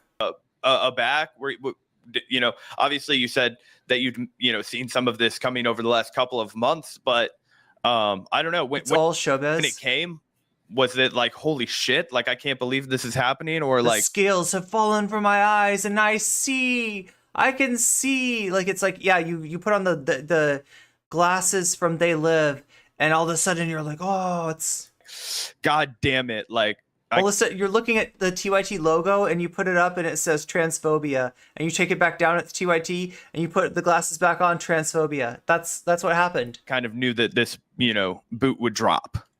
So yes and no. Let me put it like this. So, like, not only did the boot drop, but she was asked to lick it, and her response was, no, I will not be your fig leaf. I will not be the fig leaf over your transphobia. No, thank you. No, I wasn't expecting it in terms on the front of transphobia, but yes, on the front of look, being an internet person is tough, right? Being an internet person is tough. Because you're going to have a lot of people that criticize you, especially the bigger you are, you're going to deal with this, right? Like, you're going to have a lot of people that criticize you, and sometimes they're real and sometimes they're not real, right? Sometimes it's a real criticism, sometimes it's not real criticism. And it's a lot to parse out. Sometimes it's literally a bot. Like, what are the criticisms that I should listen to? And when you get to a certain point, like, where Anna and Cenk are on Twitter, like, they just have like a constant stream of people who are criticizing them for like kind of silly reasons, right? And then they also have people who are criticizing them for like very real and legitimate reasons. And I think most people intend to be good people. That doesn't mean they can't do harm to others. Exactly. Yeah, it's not entirely about intentions, right? I mean, obviously that matters on some level, but in terms of your impact, it's not what's important. Refusing to see that you can harm people makes you dangerous, and exactly. If you're willfully refusing to look at that. I came here to be transphobic and chew bubblegum, and I am all out of gum. So the problem becomes when you're like not deciphering between those two and engaging with them in like a productive way and asking yourself, okay, where am I missing a mark here? And so when you're facing like a dog pile, right? Like, I mean, and like, this is like, maybe part of this is just like them not being like, I guess, like of the internet in the same way that like millennials and Zoomers. I mean, they are of a very different internet. But yeah, the question is, did they check out at some point? Like, are they that disconnected from the current nature of the internet? Are where it's like, look, if you're this, Like, I don't think she's excusing them with this. You're But the main character on Twitter. What is the number one thing you should never do? Right? You should never post through it. Don't post through it. Right? Like, take a step back for like a second, right? And don't be like posting through it. And like, they were like, Anna especially was just posting through it, and it's like, girl, please Malding. stop. You're posting, like, you stop posting through this. Like, you like take a step back for like a minute. Like, and so, like, especially if it's people that, like, you know, are like supposed to be on the same side, and it can come like a particular way. And so really it just becomes this game of like, how do you know what criticism is real and what's not real? And then how do you take the stuff that is real in good faith and engage with it and like process it internally, not necessarily on the air, but sometimes on the air, right? So that you can like sort of measure. Remember a bunch of articles that came out about a bunch of white liberal lefty women admit dating or being married to MAGA guys? Anna has become one of the. Wait, I did hear. Okay, I don't want to delve too much into anybody's like home life, but yeah, I feel like Anna is maybe married to a conservative person. What's sad is that TYT built so much of their audience pretending to be anti-racist whenever a black person is extrajudicially unalived or brutalized. Now Anna doesn't feel comfortable talking to black people whatever. That's what it sounded like she was saying. Where you need to be, but like, unfortunately, because they have got like a lot of the like Ben Shapiro's and Dave Rubins and like Jimmy Dores out there that like criticize them in silly ways, like then they like kind of have this tendency to think that everybody is like doing that, right? And like, it's kind of like a little bit of like clout brain where you're just kind of like posting through things instead of engaging with it as like the topic that it actually is. Die a hero or live long enough to become a villain. Yeah, so it feels a little bit like that. So like, all that is to say, like, look, Cenk is stubborn, right? Like Cenk is a very stubborn person. I don't even think that he would deny that about himself. So like, if he gets like corrected on something, it's going to take him a while to like come along. And sometimes he's just going to dig his heels in and double down and double down. And like that is like, sometimes it's useful to be like a stubborn person that's, no, I'm going to dig my heels in and stand up for what I think is right. But like, if you're missing the mark, then it can become problematic, and you can like push away people who are like well-meaning and trying to be helpful to you. And like, I think this was like kind of very much an instance of that. At least with Cenk. With Anna, it's a little bit different because Anna seems to be like very directly engaging with like right-wing content that is like very overtly harmful. She has literally said that she's learned new things from Jesse Singal. She said she would rather talk to soon J.K. Rowling, Ben Shapiro than any leftist. Yeah. And so like, stuff like that is just like, what if Dr. Ritchie has to change rhetorically to conform with Anna since she is the executive producer? I mean, hopefully Dr. Ritchie won't put up with that. Dangerous, because it's like, I don't know, like, if we want to get philosophical with it, we could play this game of like, you know, more like moral envy, David Graeber's theory of moral envy, which is like, how dare you act like you're a better person than me by being a better person than me, right? Wait, that's actually a very cool theory that I'm going to look up after the stream. That's exactly what it is, though. That's right on the mark. Yeah. So, and it's like, and then it's tough because like, what do you deal with moral envy situation where it's like, hey, you're being corrected in this way, and like your response is to double down, and like, it's a big thing with like the transphobia pipeline. The first clue is to Anna's betrayal was her complaining about lefties ridiculing her for liking masculine men, and that most of those men are conservative or apolitical. Oh my god. Wow. Second clue to Anna's betrayal was Anna saying that men age better with time while women don't, and it's not fair. Benny tends to know a lot of cool theories that you look up afterwards. Yeah. People are sort of unwilling to process their hang-ups about gender, because like, that's one of those things where it's like both political and personal, right? where like everybody has their own personal understanding of their gender identity. And like, so when you hear something like, hey, you know, gender is like a colonial construct, at least as it exists in our like, you know, patriarchal society, gender is very much a colonial construct that has like racist implications, sexist implications, and like all of these other things like layered behind it. And so you can imagine how somebody like Chud Logic or Jink and Anna are gonna, you know, read that. Anytime you give them a little bit of complexity, like they mischaracterize it in the most ridiculous way. When you think about gender, you need to understand all of these different layers and then reconceptualize your gender for yourself. But she's absolutely right here. Within that new lens. And so not it's completely based. Like it is like a political thing, but also like it's deeply personal because everybody has obviously their own gender identity. And so like straight up, like to hear something like that is going to put people on a path of like, okay, what does this mean about me? And like that's one of those things can kind of be like a little bit tough.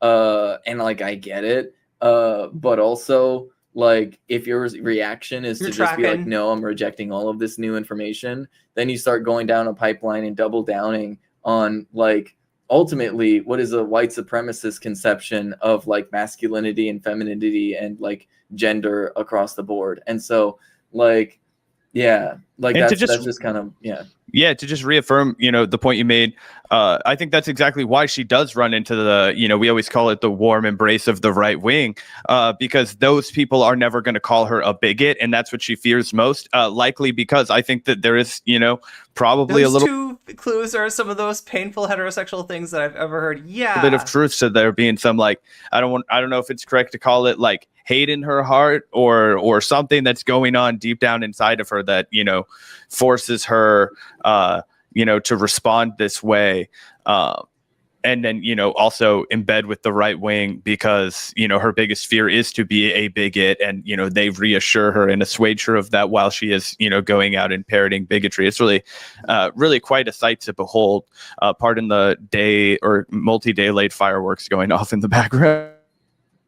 Yeah, no, most definitely. I mean, there is just like a big element of like everybody likes to think of themselves as a good person, right? Everybody likes to think of themselves as a good person, and being labeled something like transphobic or racist or sexist or whatever, people know that those are bad things, right? Even people who are like avowedly racist know that like on some level racism is that's a bad thing, that you're not supposed to be racist, right?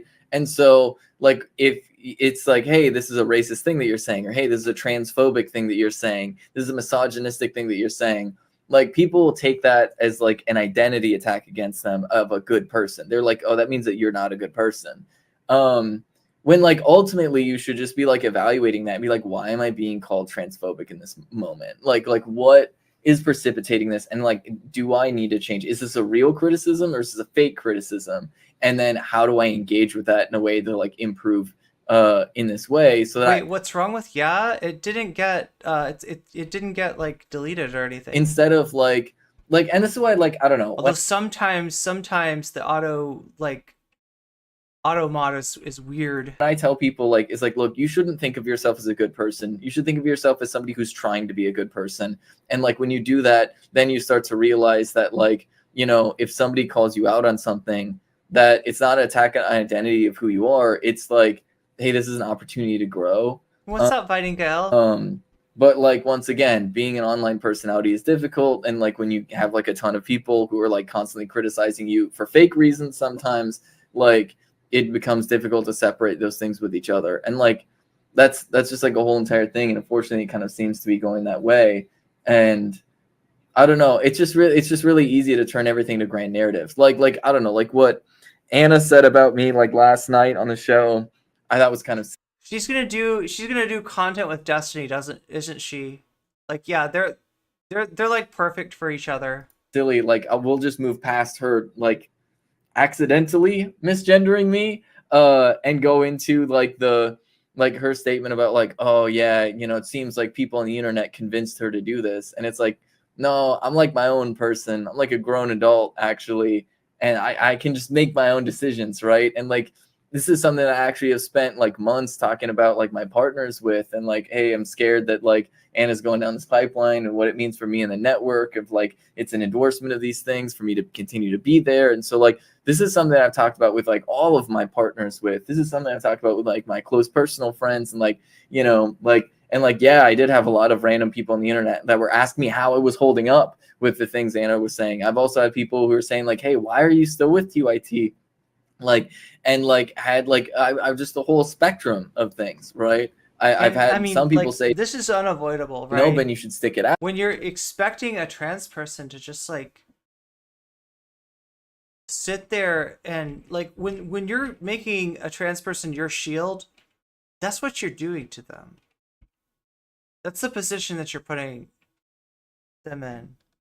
Out, right? And so like I get all that. Like, you know, once again, I'm like an internet person. I'm gonna get all sides in my DM requests, telling me all sorts of things. But like, you know, I'm a grown woman. I can make decisions for myself. It wasn't that the internet, like, you know, it wasn't that Twitter like pressured me into it. And that was kind of one of the things that was really disheartening, just like this idea that like I don't have like agency for myself, which is something that a lot of trans women unfortunately deal with, because one of the main narratives that Republicans are pushing right now is that like all these trans women are just being like tricked into it by the internet. They're being tricked into like taking estrogen and like being really hot, you know?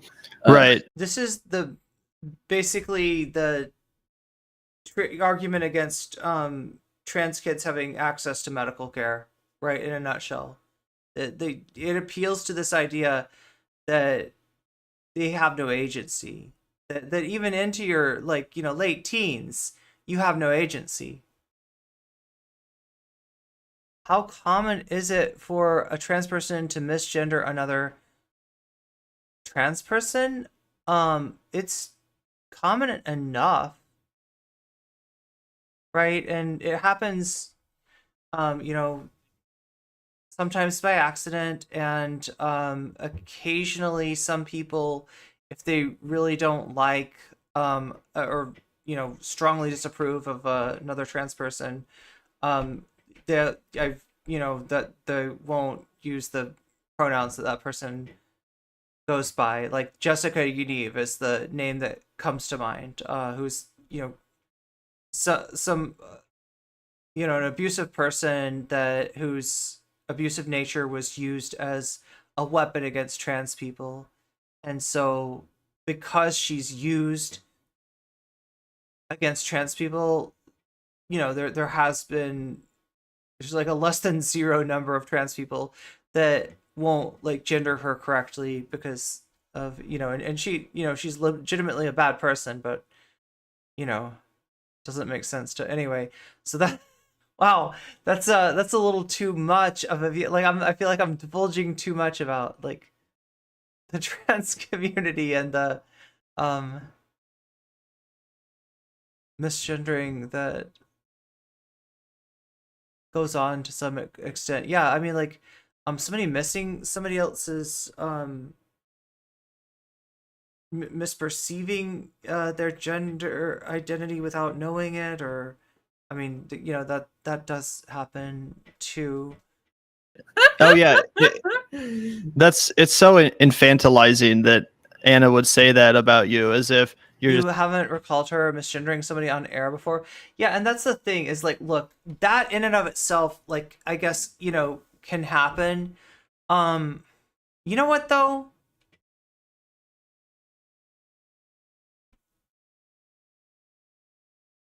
If you know somebody, like, right, if you work with somebody, you're friends with somebody that's trans, past a certain point, like, misgendering them really hurts, right? And it's the kind of thing that, you know, there's like a certain degree of trust that you have for a person that you get to know as a friend. And even like an accidental misgendering, it feels really bad, right? I don't know how well Anna and Benny know each other, but you would, it's, you know, and the other thing about it is it's when it's in the context of attacking trans people, like, I don't know what to say, right? It looks bad. And, you know, it kind of gives the appearance of being telling in a way. Susceptible to whatever the internet pressure campaign wants you to do, and you didn't just arrive at that conclusion because it's what you felt comfortable with, you being the employee of TYT. And it's also, you know, interesting. It kind of reminds me of the fact that when Anna Kasparian joined TYT all those years ago, she was joining a network that was founded and hosted by a denier of the Armenian genocide. And she was joining a network that was named after the group of Turks that committed the Armenian genocide. So at the time, she probably felt like she had to swallow some of her pride, some of her dignity in order to work for Cenk. And she probably just feels like, well, of course, Benny would do the same thing, just like I did. It's probably a little bit, you know, crazy to her that you were able to just say, no, I'm not comfortable doing this. I'm not a slave to you guys. I can go do my own thing. I don't need the Young Turks. I don't have to work for this organization that disrespects my community. That's ridiculous. So I think that took a lot of bravery on your part. And I think that's ridiculous of Anna to characterize your decision in that way and not grant you the, you know, I mean, look, I mean, as far as figuring out like what, you know, how to treat your trans friend, a lot of it comes down to empathy, right? And if you can put yourself in their shoes, like understand that, like, misgendering a trans person after knowing them for a really long time, it kind of feels like, oh, that's how you think of me. Cool. Nice to know. Like, here this whole time I thought I had a friend, and it turns out I have somebody that, you know, thinks of me in a way that's really discordant with the way that I think of myself. I mean, that it's just basic empathy. Agency, like you said, that you would just come to that decision on your own. Yeah, I mean, it is a little bit like, I mean, it's just a little bit frustrating, but like, honestly, like being a trans woman on the internet, like that's like, or just a trans woman in general. Cause like straight up, like I was on TYT for a reason, right? Like you know, I'm somebody, not that I'm proud of my military experience, but I was in the military, and that was like a whole thing about like, it informed a lot of my takes about being against American imperialism and war, and like having like worked with drones and seen like the worst of it. And like, you know, like coming out as like a disabled person then with PTSD from that. And then like, you know, my experience in politics, my 4 degrees, like all of these things, like, it kind of just does get erased being trans, because like the very moment you're like, you've transed your gender, then all of a sudden it's like, oh, this is a trans person that does the news, as opposed to like, yeah, it's like that, Franken Penny. No, this is somebody who does the news. Look, it's not even as much as like I'm mad, right? Or I hate the, you know, it's not that. It's more like whatever. Like, you know, I thought I was in a friendship. It turns out I was wrong. That's what it feels like, right? It's not like maybe, yeah, it's not as focused on, you know, the person doing the misgendering as you might think. It's just, you know, it's a letdown. It's an immense letdown. Ton of experience and just happens to be trans. And like, on that front, like the silliness of like, oh, Ben must have been pressured into this. The biggest thing that I did when I was working with drones in the military was like getting in arguments with literally all of my coworkers about like, hey, it's very uncool of all of you to be this bloodthirsty. Let's cool things down. Let's like stop, think about what's happening, figure out what's actually going on. And that was like literally one of the things that like disillusioned me from the military, from the United States in general, and was like part of my path to becoming like the evil communist that I am, or whatever, was like, no, like, I mean, like, I'm not serious about this, but like, do you remember, does anybody in chat remember Lauren Southern's trans panel? The all trans panel organized by Lauren Southern, right? This was a bunch of like trans people that, you know, mostly trans women, that went on with Lauren Southern and we're like, basically, you're not as bad as everybody says. Look, you're having us on a panel. And like,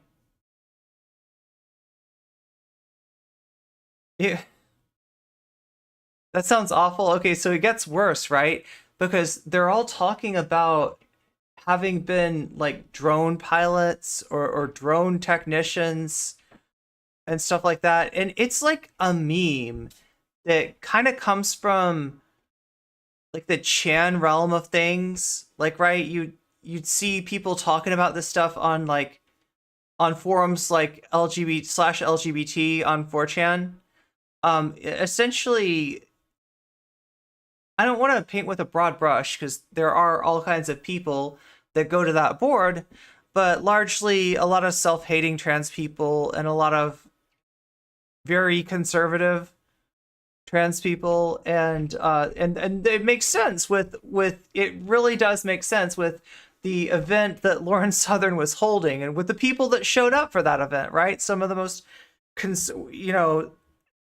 at least two of the most conservative trans people that I know in the internet, right? That I'm unfortunate enough to know, and that have a weird degree of obsessive hatred towards yours truly. There is something about me that just pisses off trans meds. I haven't figured it out yet, but I'll let you know. I'll let you know when I figure it out.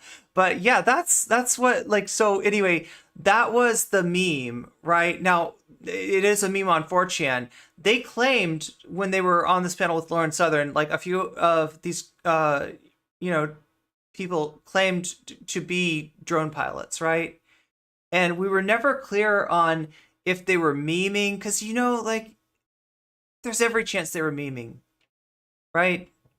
There's a lot of memeing that goes around with like conservative trans people on 4chan, right? There's an excessive amount of memeing, I'd say. But yeah, it is because of like I don't know, it's like a stereotype or something that that trans people like hold jobs like that, and then either transition then or later, right? By a master's of science in biosecurity and biodefense, also bachelor's in social science. Yeah. I got tricked into joining when I was 17. It's like, you're gonna be the. But so the joke was, like, I wonder if she ran into Gammy. Like in all likelihood, like Gammy was never, like in all likelihood they were memeing about it, right? So there's no way that she would have run into them, right? But it's just like, oh my god, it is, when it comes to trans people, sometimes it is kind of a small world. I do remember there was a debate that had Lauren Southern.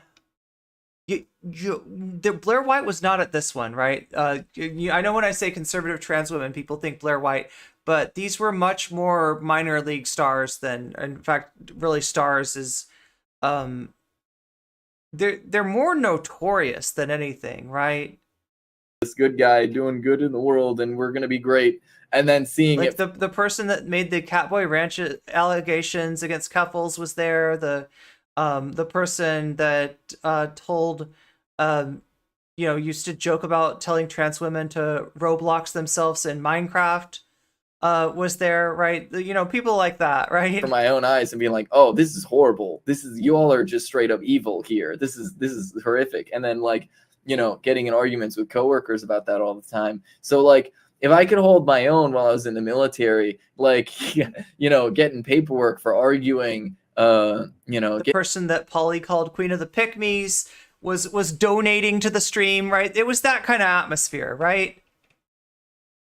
Getting paperwork for arguing with my supervisors as much as I did, like, I'm pretty sure that I could handle making a decision for myself career-wise later on in life as well, especially for something like this. Because, like, ultimately my decision to leave the military was for moral reasons. I was like, I can't do it anymore. This is too much. This is, like, I cannot deal with, like, having to deal with like a workplace environment where like people are just like these bloodthirsty freaks, and I'm sitting here trying to save people's lives and failing, sadly. And like, you know, it's not the same, but also it's very similar in the way that this literally just does have a huge impact on people's lives. And like, I can't make something, yeah, you can't ignore it seem like, even if I'm pushing against transphobia with the okay, so yeah, like she's pointing out a parallel between her time in the military and the feeling of working with people who don't care how negatively they're affecting other people, you know, who are, like she says, bloodthirsty about the job, while she's trying to, you know, spare life. They're, you know, they have no such issues, right? To Jink and Anna, who are really playing with trans people's lives here in this content that I'm doing, even if I'm pushing against these right-wing narratives, at a certain level, like, there is limited usefulness in like being a part of the institution at all, you know? Yeah. Well, I guess that's a good segue, Benny. Now that you've left the institution multiples, I had no idea that you had served in the military. We'll have to have another chat about that someday, where we learn about the experiences you had.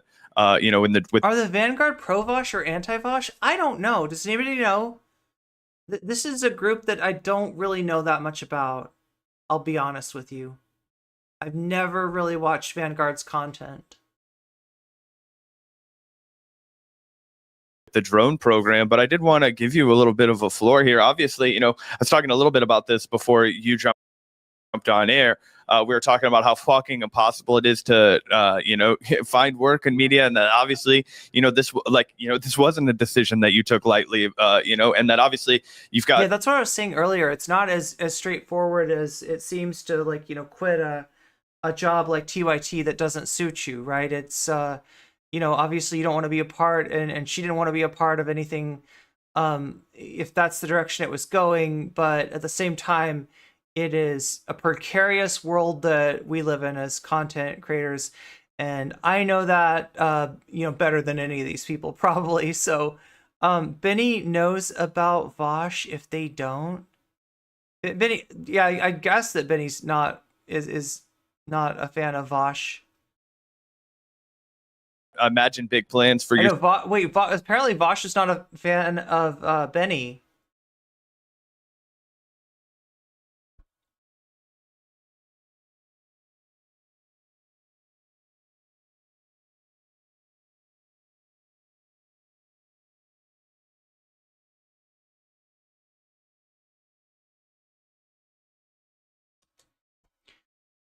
Anti-Vosh makes sense. Makes all the. Are you talking about Vanguard? Or are you talking about Benny being anti-Vosh? Wait, I don't even know. Is Majority Report doing? Did they do a live show today? They've been on repeats. 12 hours ago. Wait, I think this is this is a live. Okay, so somewhere here, right? You're talking about Vanguard. Okay. Did anybody make a timestamp? Did anybody make a timestamp? Did anybody make a timestamp on this video? I gotta know if anybody made a timestamp. Left is best. Okay, wait, what are we doing here? We're looking for a timestamp. I don't know if I'm gonna find one though. Not a fan of Benny. That concept makes no sense at all. Yeah, ask Vosh about it. It was this, I think it was this live show, right? Hoping that they clipped it. I think they'll probably do it soon, but I need a timestamp. I need a timestamp. Ooh, that's a good idea. Control F that transcript. Let's Control F that transcript.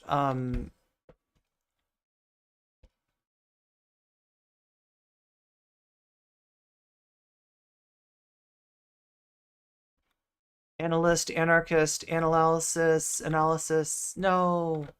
No, it's not in there. Wait, what? How is Anna like not? Oh, because it probably would have like put 2 N's in Anna. No.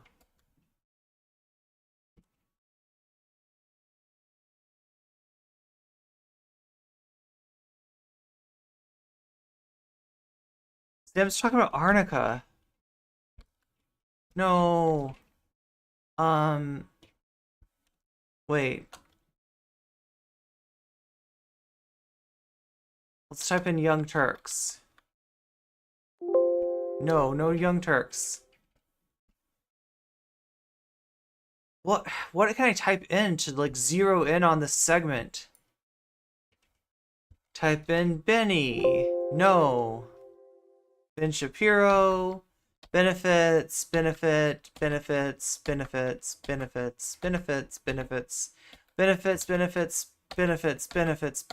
Shapiro, benefits. Type in Jink. That's a good one. That's a unique. Nope. There's. How am I missing? It's probably because the spell. It's because the transcripts aren't like 100%. I just like I don't know. I could kind of browse through these.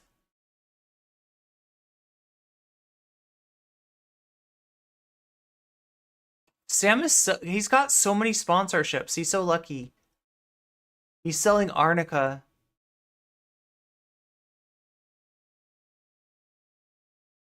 The 5-time award-winning Majority Report. We are broadcasting live steps from the industrial ravaged Gowanus Canal in the heartland of America, downtown Brooklyn, USA. On the program today, look back on the week that was, maybe even a little bit earlier than that. Executive editor of the American. Okay, anyway.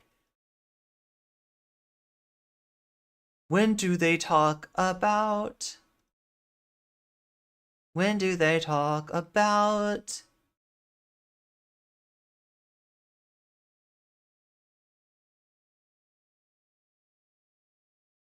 Commodities.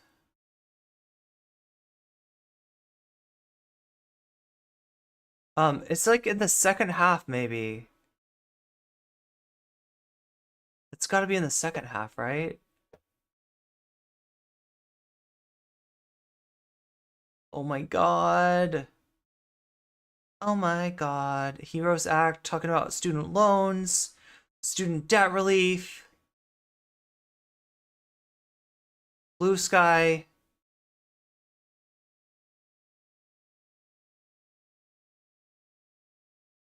Where is it that they talk about this stuff?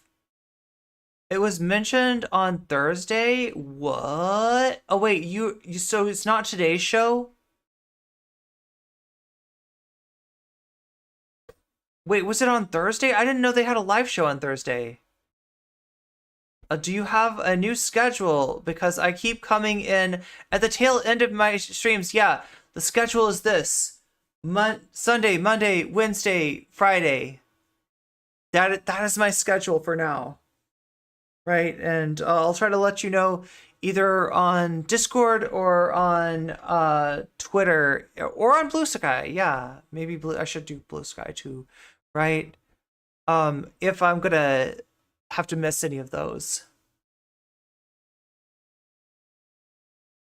So do people think it was the fun half link should be in the video description? So it's fun half, fun half, fun half. Oh my god, I watched entirely too much of this show.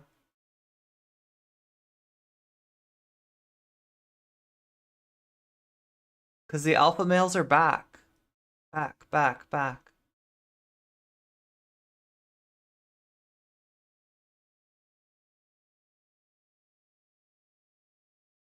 Yeah, all I see is Bender's channel, like, linked in here.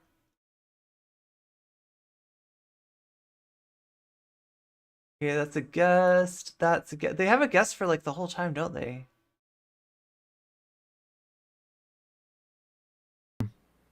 I know someone's saying Jaiku. I don't know what that means. But anyways, join the majority.com.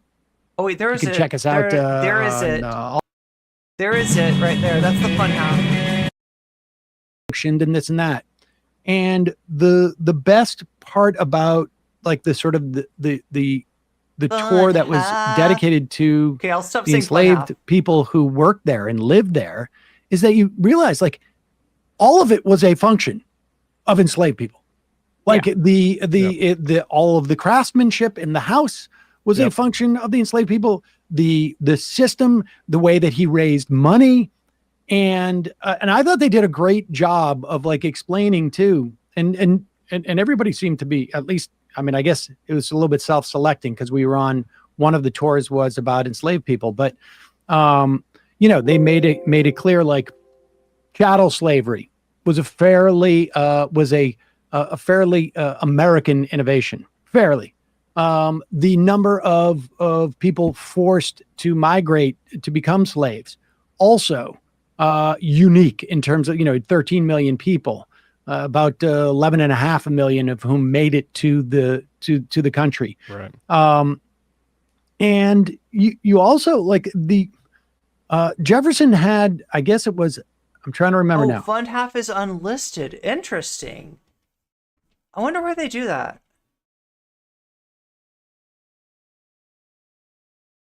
Why can't I find the segment that I am looking for? Can't find the segment. Why can't I find the segment that I need?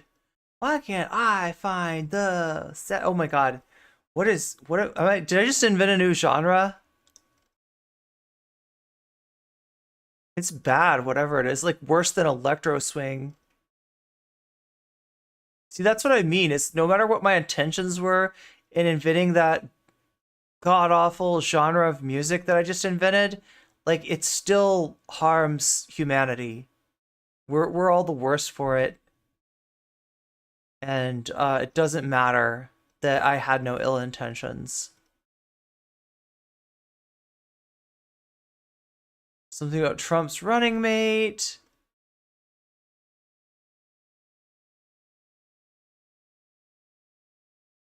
I'm turning into your sister?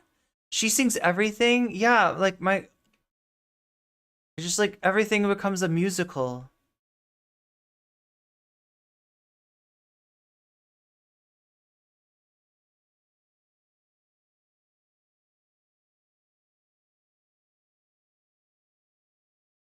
Yo, they're talking about infrastructure bills, they're talking about inflation, manufacturing. This does not seem like it could possibly be it.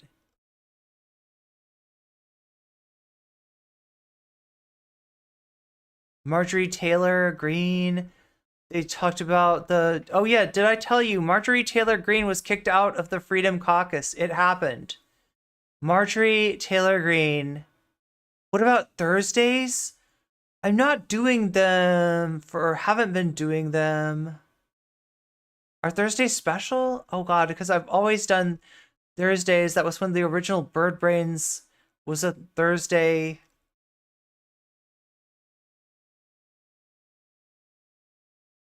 In fact, probably when Benny came on Bird Brains, that would have been a Thursday. Way back in the day.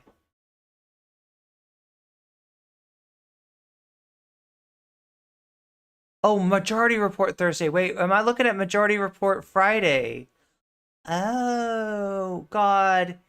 Really? Okay. MR. I thought this was a recorded one.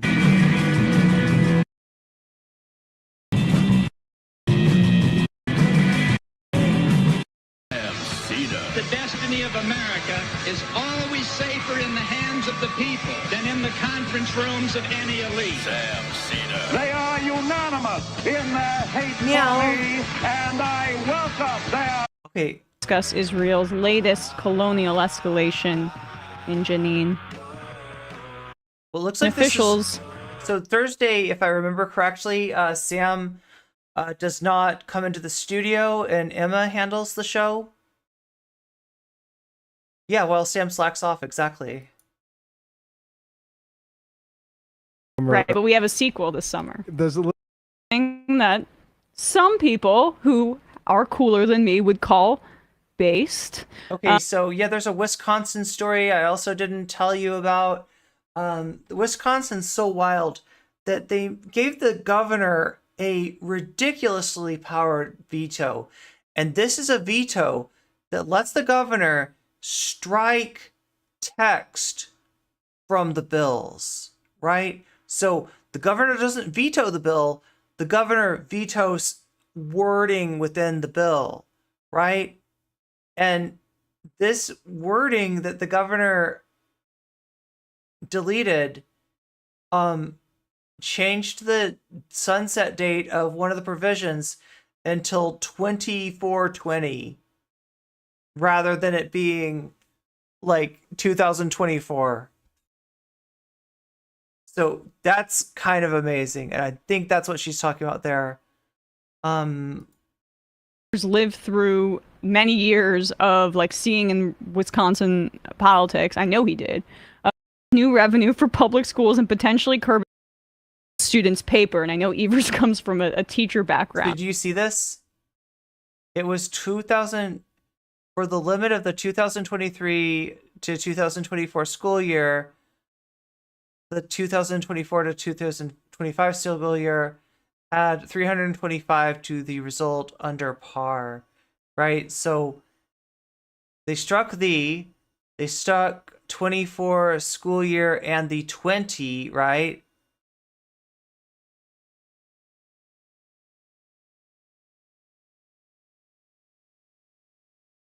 Wait, how does this work again? 2023, 24 to 25.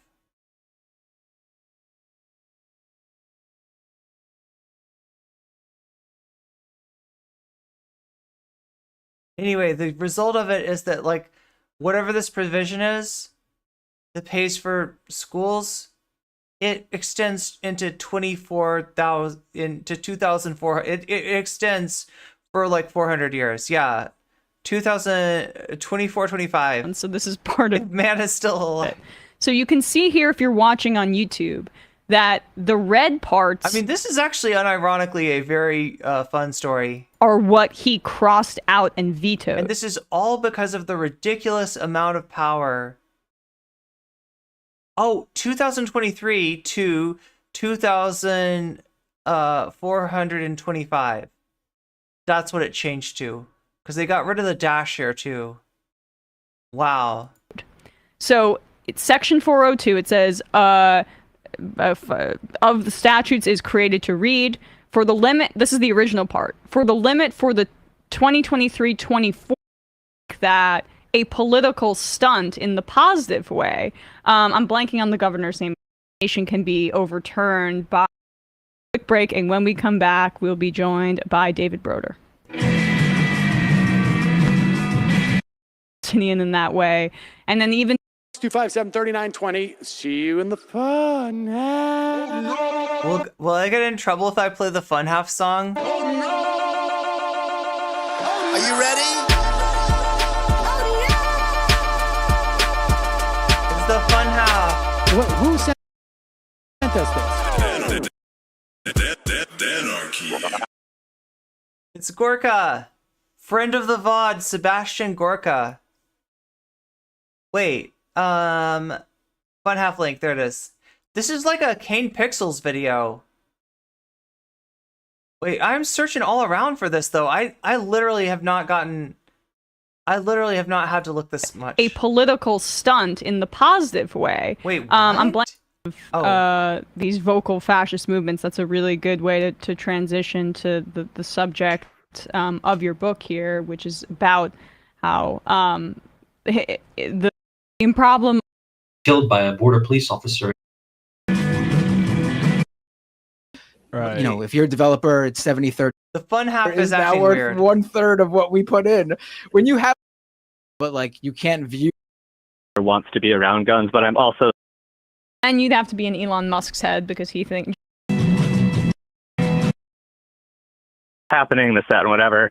And as more and more information has started to come out, we were getting information that like, oh, actually like the Baltimore police helicopter talking over the entire community and commodifying all the. And they start complaining that Elon, I think I'm being shot. A lot of these sites, that are facilitated. Regardless, we get the gist. So, Chris Hayes, woman, so you don't get to participate in this element. That was the DeSantis ad, right?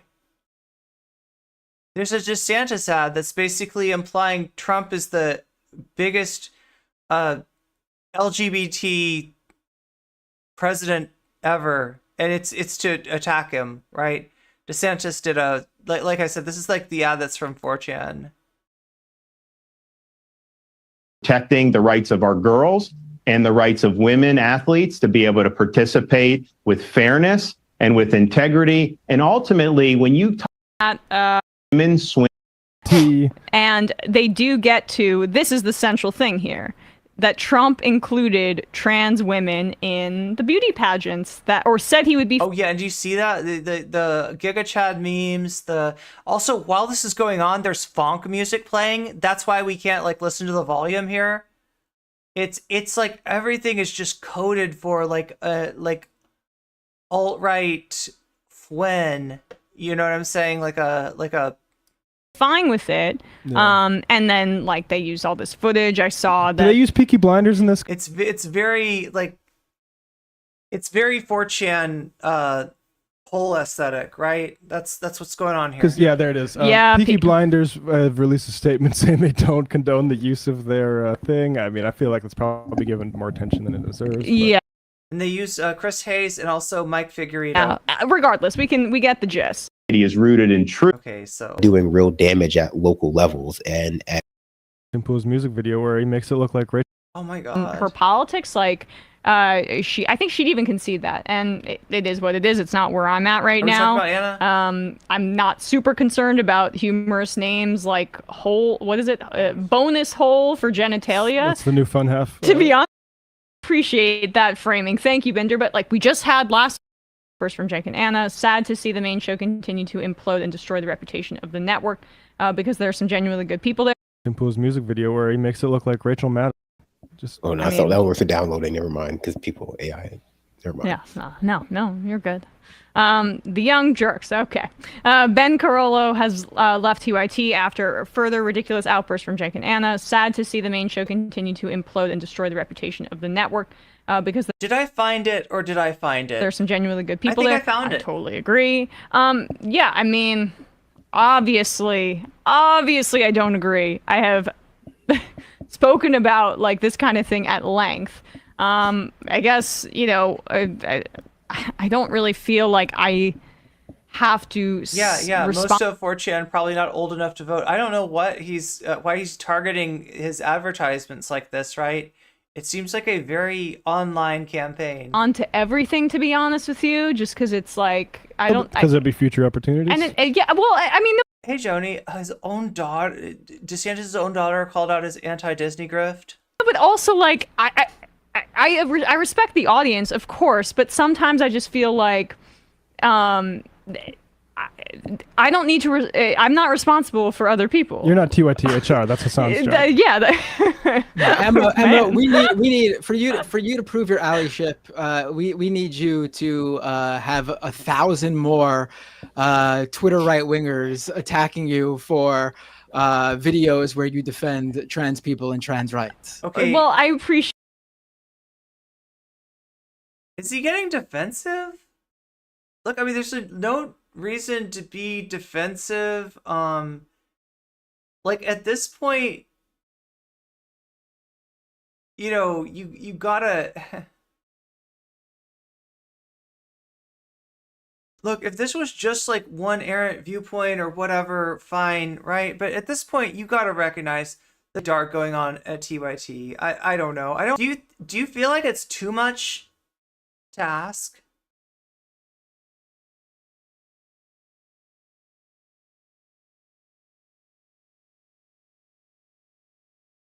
Do you think it's too much to ask?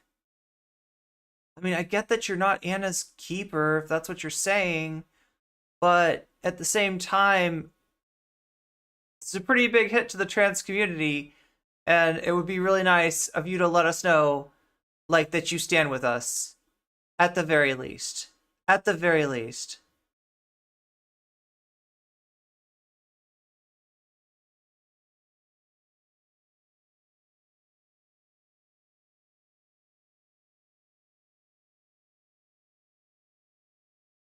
And I'm waiting, speaking of waiting for things to come back, can we get the bandwidth to come back? That would be great. Bandwidth, come back. No. Bandwidth. It's frozen for sure. It's like, look, let it go. Let it go. That's how frozen it is. If it was any more frozen, my name would be Elsa. If it was any more frozen, my best friend would be a snowman.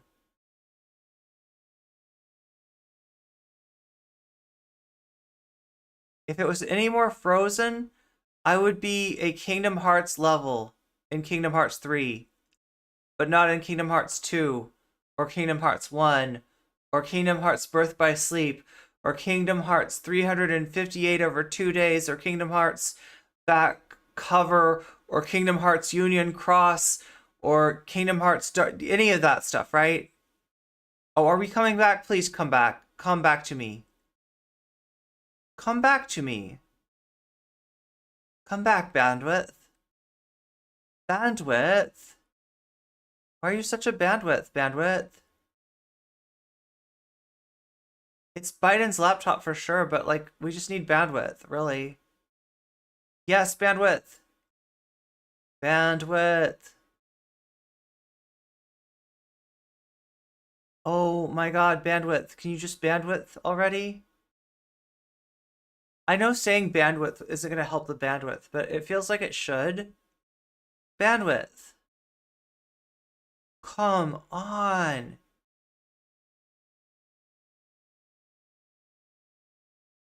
Come on, bandwidth. I'm just going to cry. No, bandwidth. Yes, bandwidth. No, bandwidth. Yes, bandwidth. Yes, bandwidth.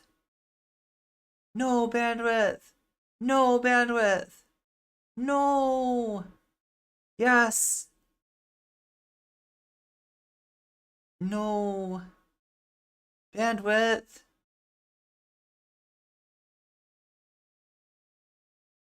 Ridiculously low bandwidth.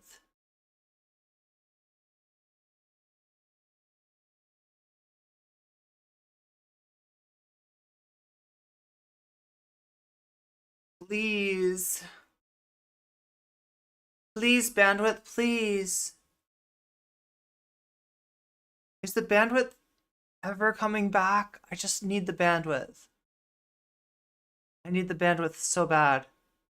This is going to create a section of the VOD, though, where I'm just talking about bandwidth and little else. Yes, it's going up. It's going... No, it's not. It's going back down. Yes, it's going back up.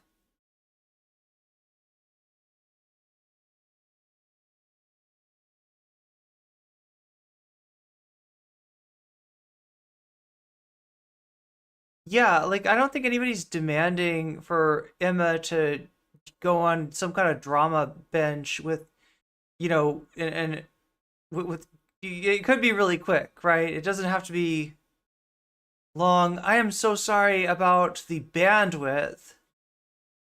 That is making this the less than fun half because of the bandwidth in particular. Come on, bandwidth. Bandwidth! No, bandwidth. Come on, bandwidth. Bandwidth. If I was any more... Yeah, see, I can now tell how far behind the chat is because of the lack of bandwidth. Right? Chat is going like 3 to 5 minutes behind. They're just now getting to the Frozen. Yeah, if I was any more Frozen, I'd be Walt Disney's head. That is so good. It's not going entirely for you. It's just choppy. It feels like it wants to come back. Yeah, it feels like I've got to use like a keyblade to unlock the bandwidth.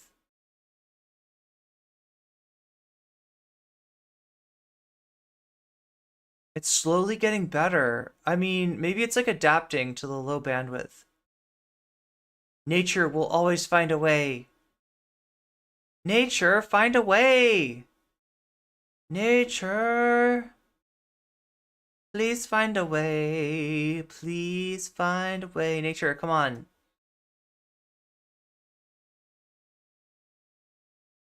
I mean, I feel like maybe it's starting to... Oh, jinxed it. I jinxed it. This time I jinxed it.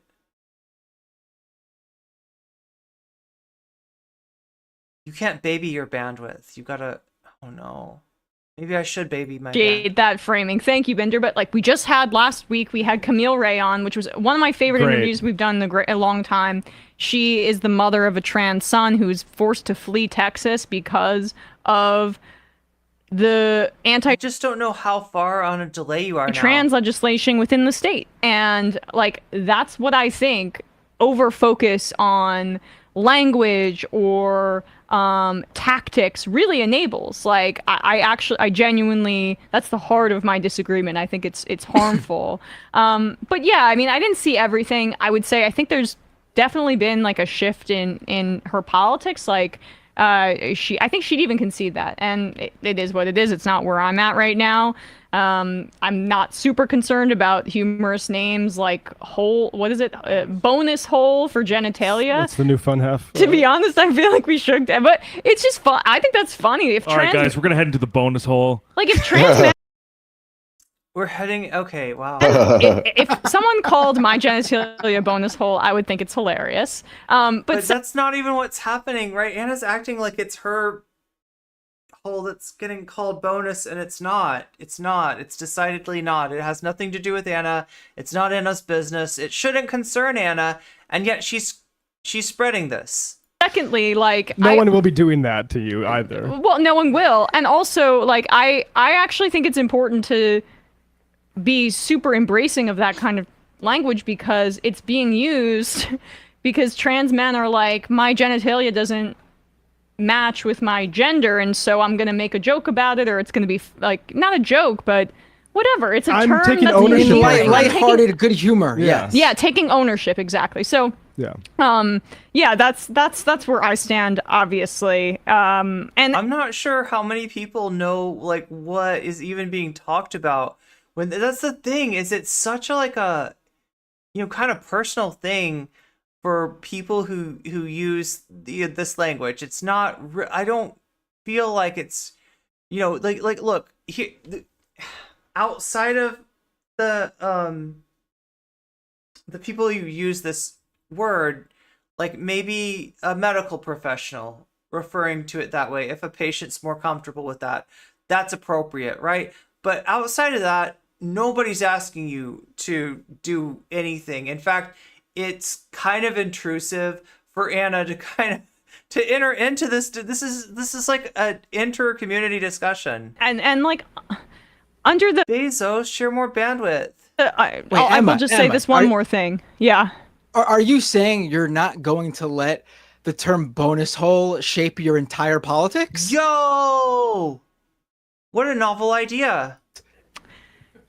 Unless she signed an NDA with TYT. Hard to believe, but yes. Oh my God. What if we throw in a Latinx? Bonus hulks? I mean, again, like, and also just, let's not, within this current moment, flatten or dilute what the civil rights movement was, too. Like, the civil rights movement was a violent, bloody struggle, and the narrative that is painted by like current mainstream mythology is that it was just the nonviolent element, but there were massive resistance. There was violence by the state on Black people. There was violent resistance, and Oh my god, you're just now getting to the bit about if I was any more frozen? It's a fiction to say that it's just through like nonviolence.